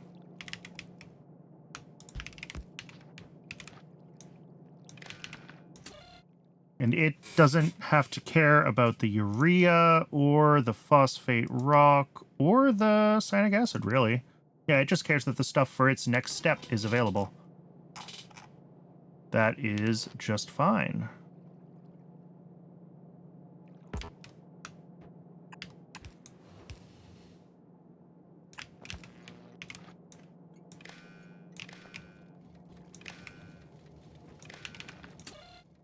And of course, it is going to export the check mark. And all of these are gated on check mark, so should be disabled by control behavior. Yes. Cool. I'm going to change this just a little bit.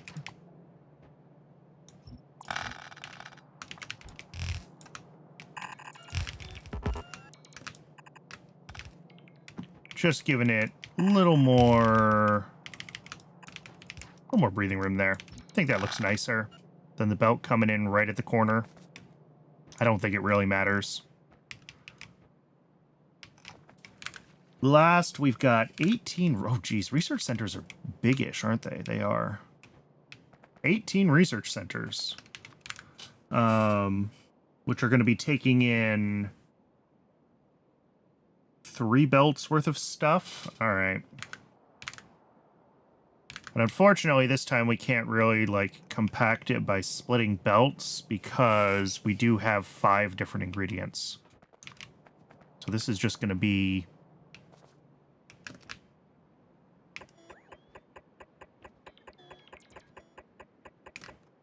Yeah, that's way too long compared to the rest of the build.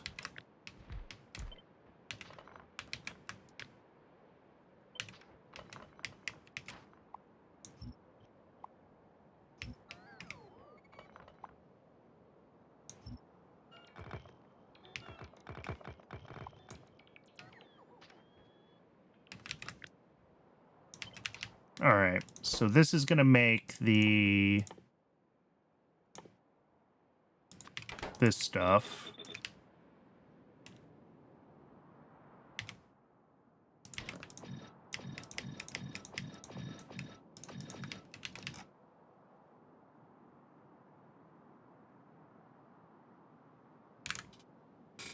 Everything here is like yellow belt quantities, though.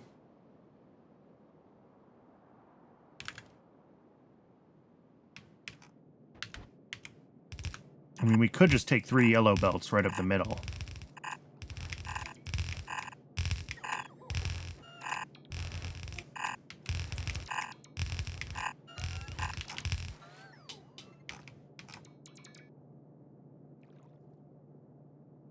Yeah, all the input quantities are super low, so it almost doesn't matter.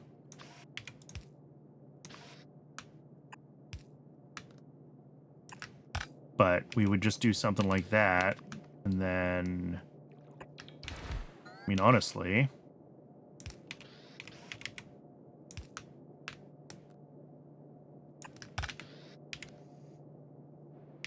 can keep it symmetric.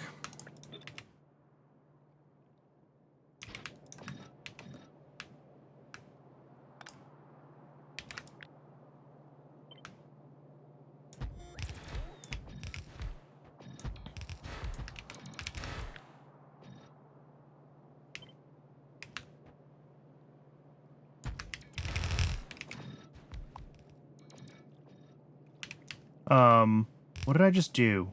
Oh, I accidentally copied and pasted over some portion of this. Okay, my bad.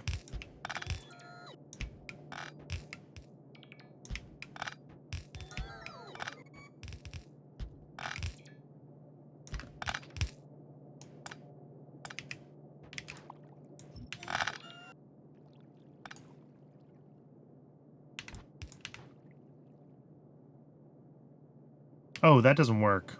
I'm an idiot.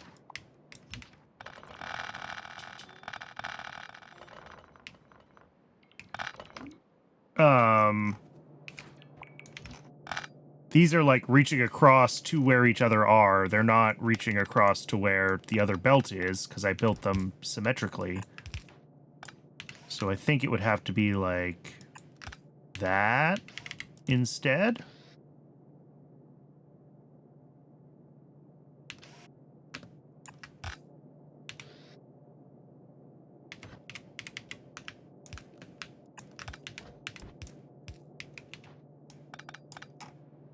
That should work. Oh, and I do need to figure out power as well, so let's get power put in. Because, yeah, power's not quite going to reach across, so we're going to need one extra power pole. Outputs are just going to be gray inserters. That's easy. And actually, I think this belt in the middle will come through from here, because that'll be the meat goo.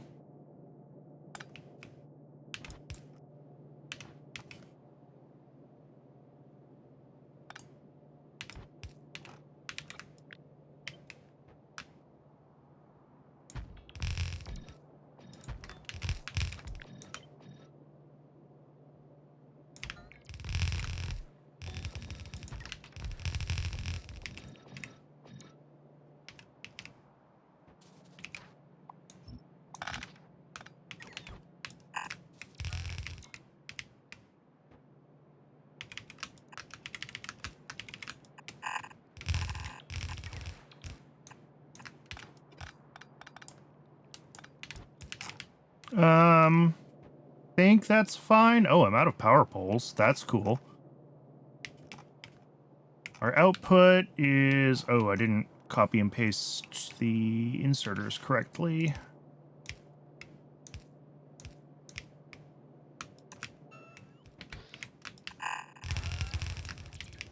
All right, yeah. Output will come out this way, and we'll have to think about the shape of that output looks like. And then we're going to have two belts coming up from down here. One is half chromium, half aluminium. One is half iron oxide, half nylon.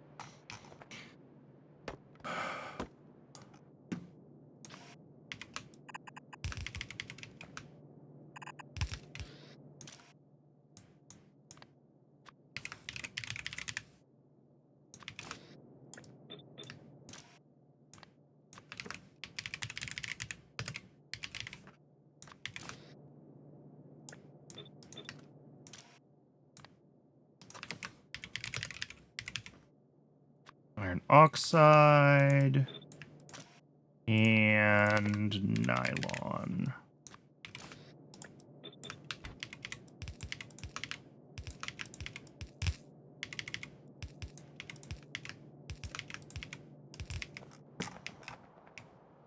And those are going to be...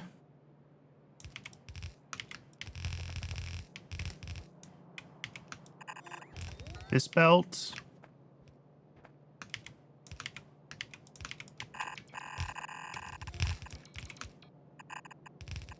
And that belt.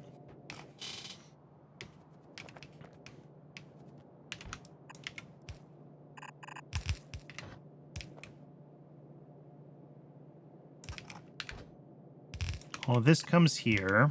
There's our output. At the end of this, we need anything that has decayed from these, and this decays into meat. So we will filter this for meat. Meat.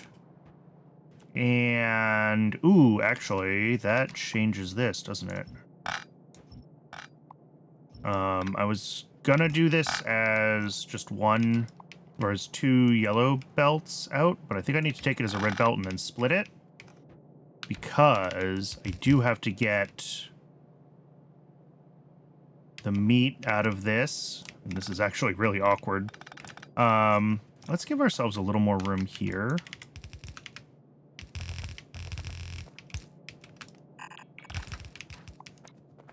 Clean all this out.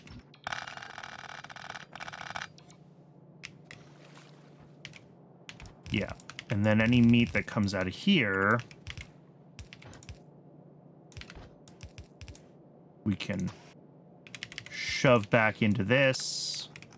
And then ditto here, this could have meat or jerky for that matter.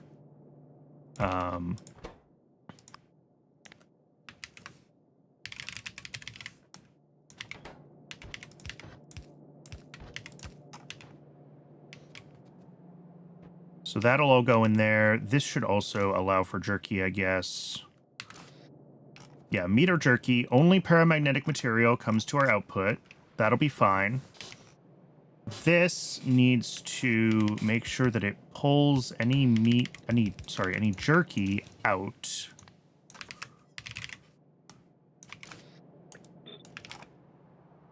And that comes over here to a pickup station, which I guess in theory I could make a high throughput station given how much meat comes into this build. But if we are decaying that much meat, then I have screwed something up anyway. So, I think it'll be fine. If this whole build backs up on jerky, then, again, something's gone horribly wrong.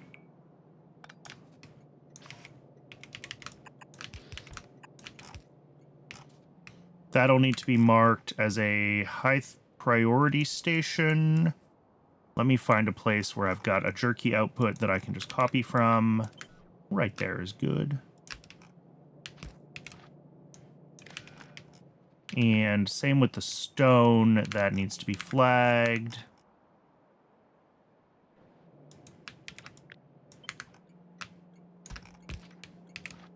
As a void. Yay.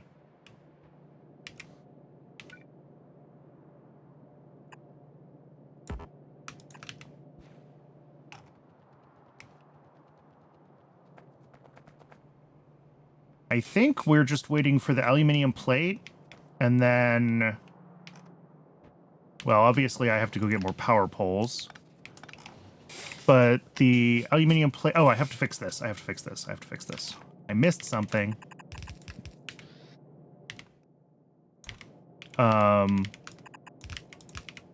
Once we get the aluminum plate, this should start doing... Start requesting meat. Not seeing the cyan... Oh, that's just because I didn't hook this up.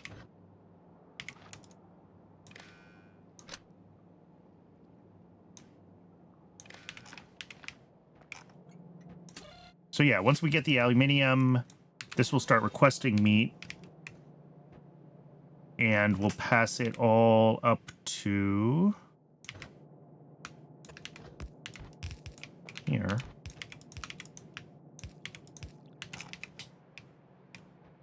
I guess I could run that as a red belt all the way up.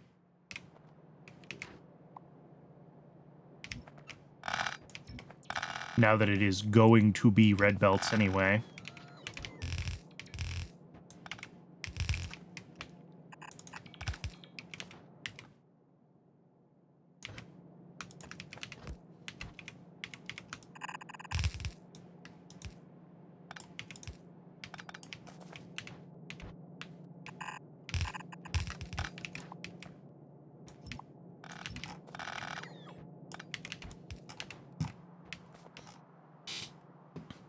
Okay. Yeah, I gotta go get more power poles, and I think otherwise this is very nearly done.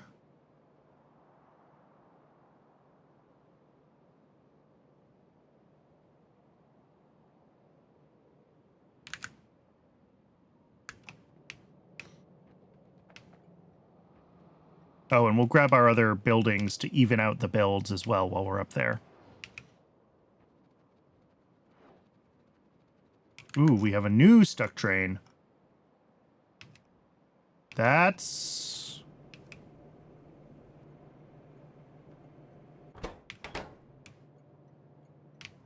Oh. Okay. I just never hooked up that jerky output belt from whatever build that is.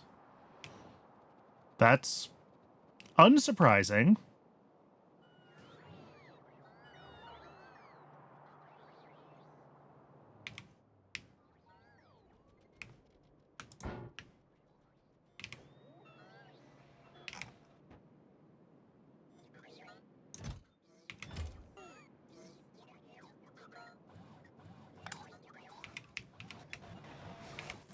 I'm not going to stick around and wait for the bots to fully restock me. I just want to make sure I have plenty of power poles, plenty of belts, and we can get going. I'm going to take a detour, and we're going to go fix that busted jerky belt first. Then we'll head back over, and we will finish what we've been working on.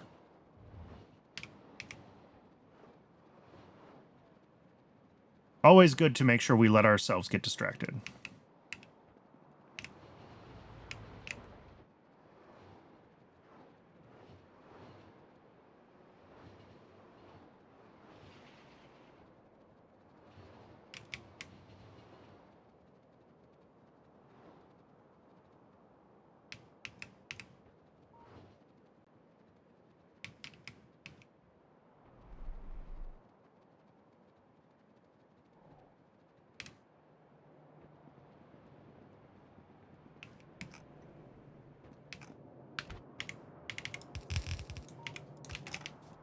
Well, that'll do it.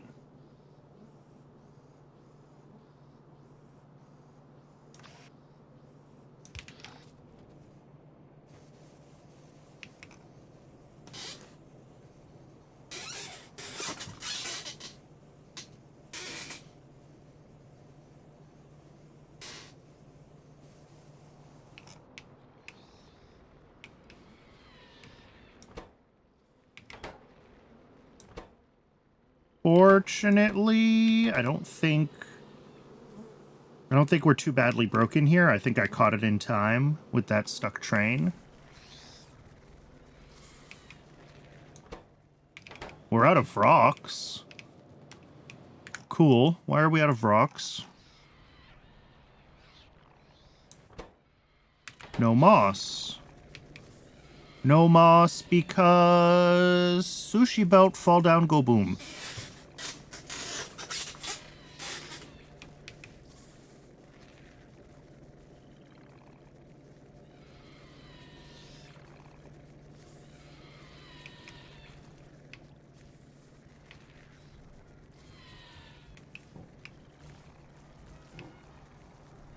Woo, this is also a problem, but I think this is just a problem because the whole thing's backed up, so we're not using enough,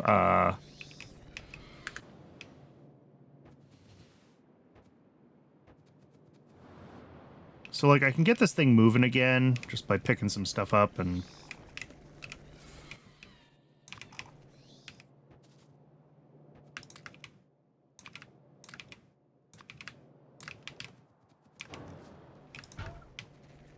That should be enough to get this going?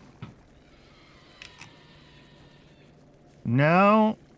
There's just no space for... Is one of these configured wrong? No? They're all configured right. It is just... Yeah, that's super screwy.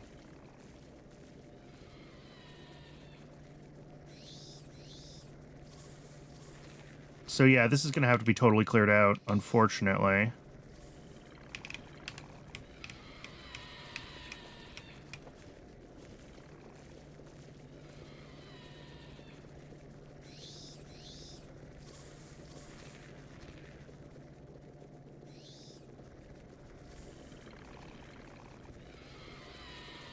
And, like, that's doing fine, loading everything up evenly spaced. No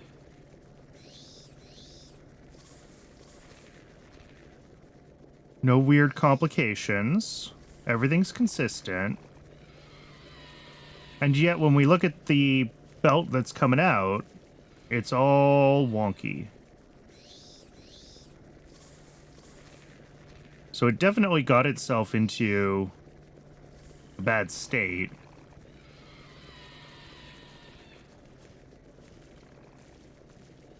I'm just not sure how.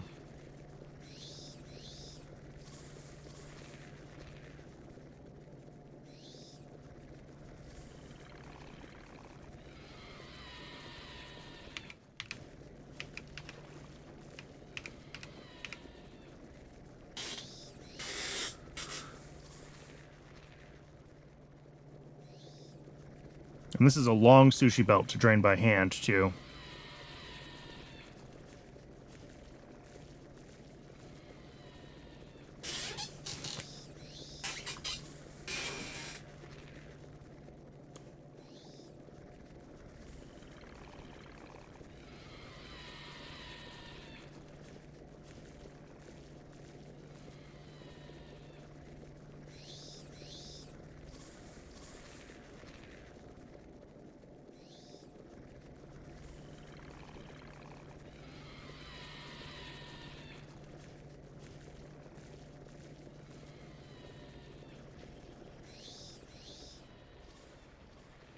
Boy, I still don't think we're anywhere close to the end of where the sushi belt is. I knew this was a long belt, but boy oh boy.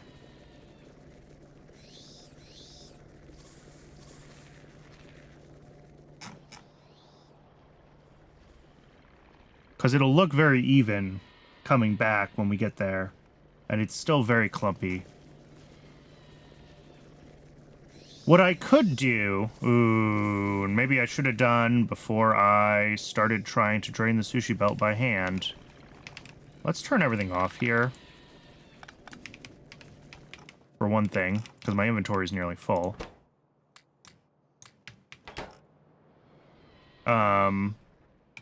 We only have... Yeah, we only have 6 items. So let's move one of them to the other side of the belt.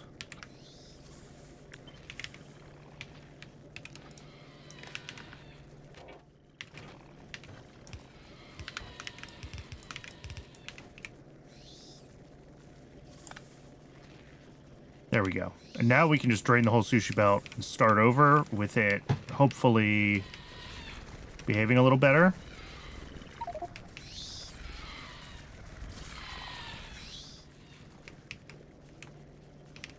If it's balanced across, you know, both halves like that.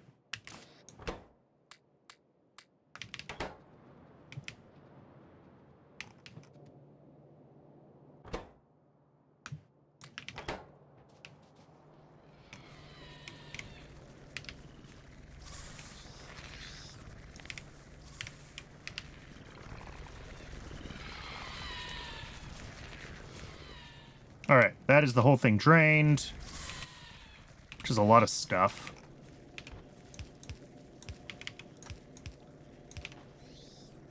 Maybe it does a little bit better job of not gumming itself up if we're leaving one slot theoretically open.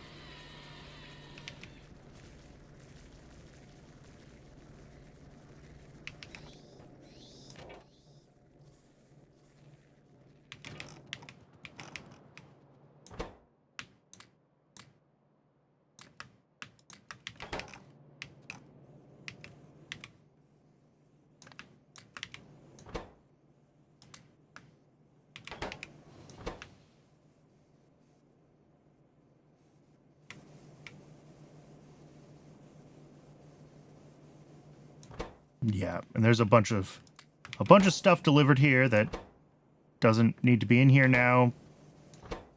Not a lot I can do about that other than wait.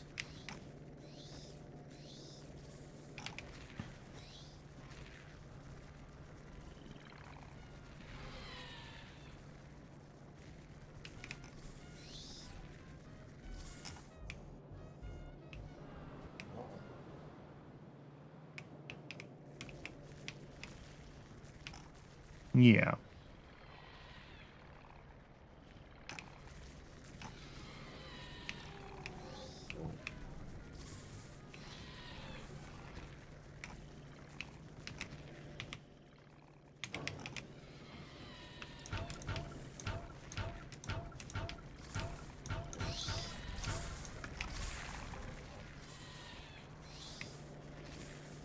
Yeah, one of these is going to be water barrels, which just currently are not happening, and that's fine. They will start to happen again. I just want to see if this manages to get itself jammed up again or not.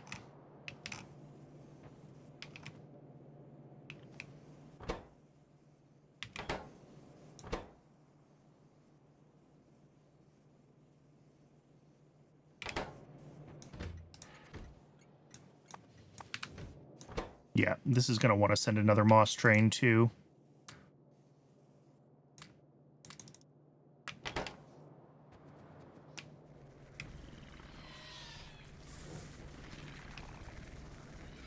See, why are there so many water barrels? That seems... Oh, because it is. Okay, I think that's the problem. Ooh, yeah. I had that set to run water barrels clustered. I didn't realize that. Will we get enough water barrels through at 1/4 of a yellow belt? Probably not. 0.96. Actually, yes. We only need... Yeah, we'll have like double that. Okay. So yeah, that's fine. We'll run this at 1, not at 3. And that should give us plenty of room for everything to come through here. 1, 1, 1, 1, 1, 1. And that should leave, in theory, both halves of this belt like 3/4 full.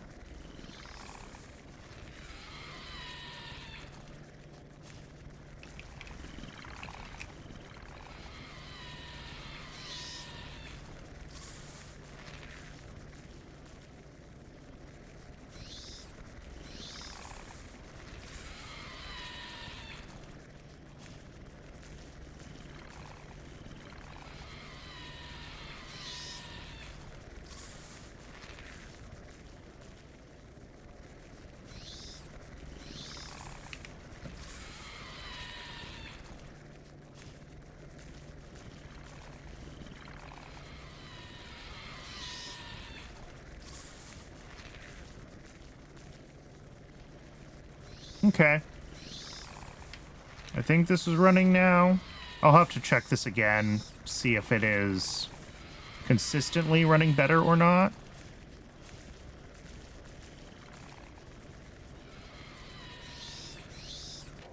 But, like... That looks good. That looks like it's not pushing a ton of anything extra into any lane. This is just pushing water barrels out one at a time. Oh, I said I have twice as much. Ooh, I didn't check these. Maybe I don't. Oh, those need 2 water barrels a second. Shoot. Yeah, we're not going to have enough water barrels.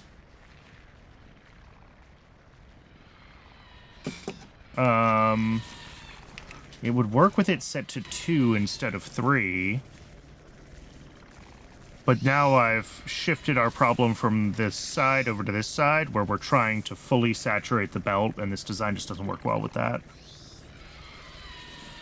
I've seen it lock up too many times to trust this in a fully saturated configuration. I guess what I could do...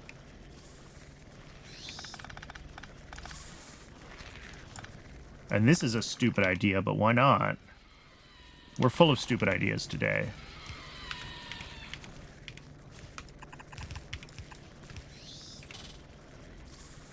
Stack the water barrels. Just like we stack everything else.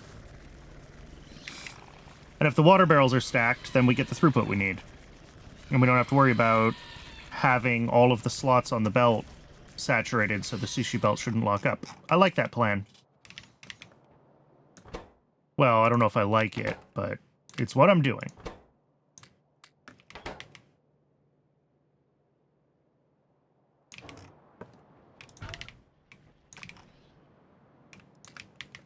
Okay.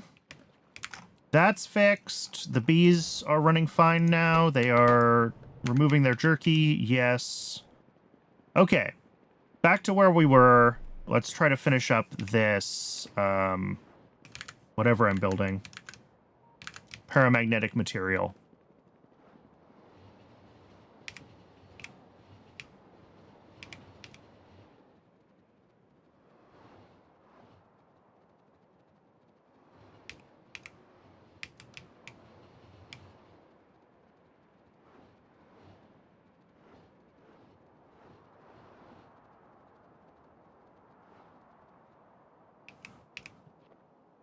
Let's see. Oh, it's right here. Perfect.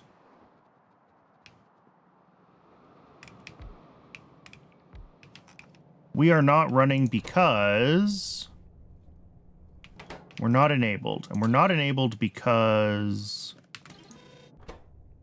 Oh, because I had the condition set backwards. That's fine. Ooh, this needs a splitter. We need to filter out jerky from this, and we need to potentially grab jerky off the ends of these belts.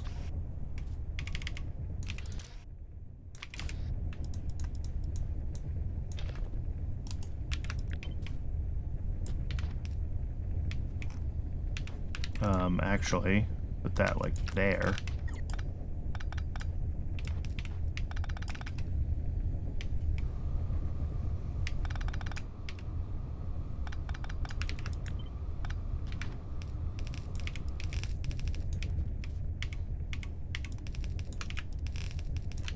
This might become a problem.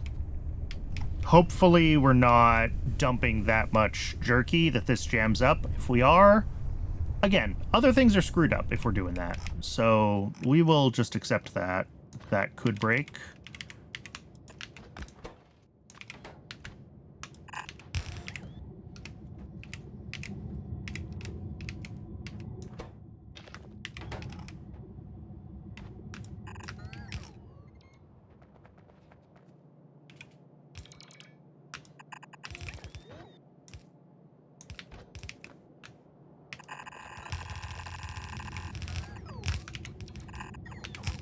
All right, that's the jerky output from that part. Oh, these are turning on. Okay, cool. That's it then? I mean, I still have to hook up the output, but like, that's it.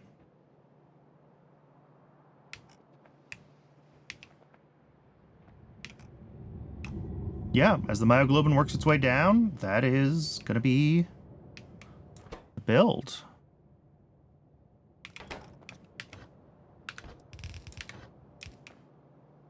Some Class A spaghetti with some of these belts, but you know what? It's fine.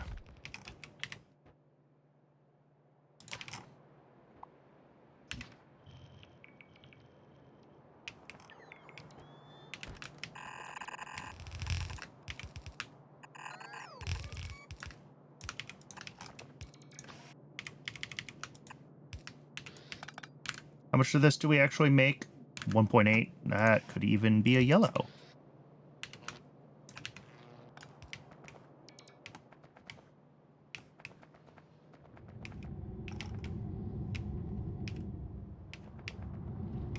Cool.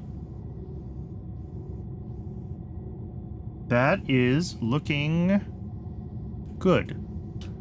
I think the last couple of these are only going to run part-time because we don't expect to have enough myoglobin for them to run all the time. Ditto these. The ones at the end should run like 50% of the time, and everything else should run 100%.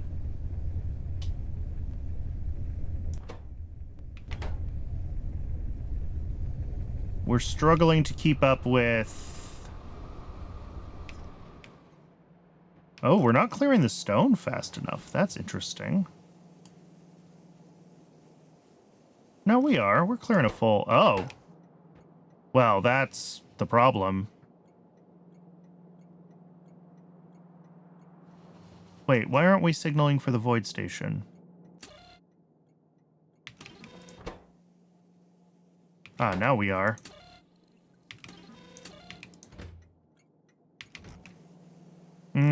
This might need its void threshold set a little bit lower. It makes so much stone that by the time it signals for a train to come empty it, it's very, very close to full. Yeah. Let's pull that down to like 4K. Let's give it a couple more rows to try to buffer itself. And then this being empty was a known issue because I know that I didn't expand the mining, so we definitely are not going to be able to make...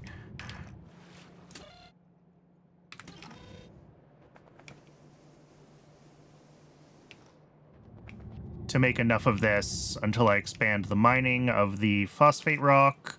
Apparently, I might also need more chromium, which I've been using a lot of chromium recently, so that doesn't surprise me. Chromium is still on an older process, so chromium might be a thing we have to upgrade soon as well.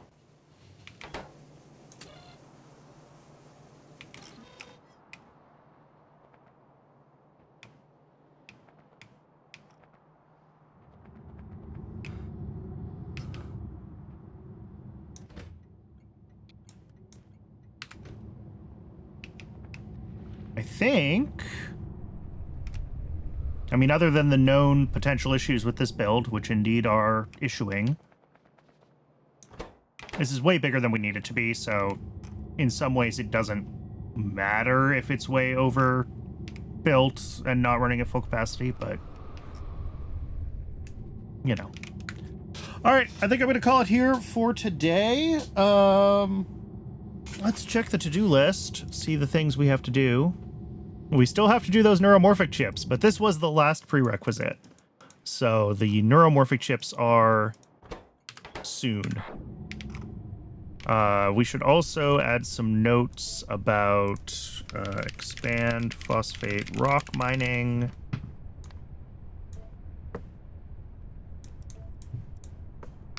Contemplate chromium. Reminders for next time. All right, yeah, next week, next Tuesday, we will jump right back in where we left off, and I think we're finally going to build those neuromorphic chips. So thanks everybody for watching. I really, really appreciate everyone who tunes in, everyone who hangs out in the chat. If you find this on YouTube and you want to watch live, there is a link to my Twitch down in the description. And we will be back with Pi on Tuesday.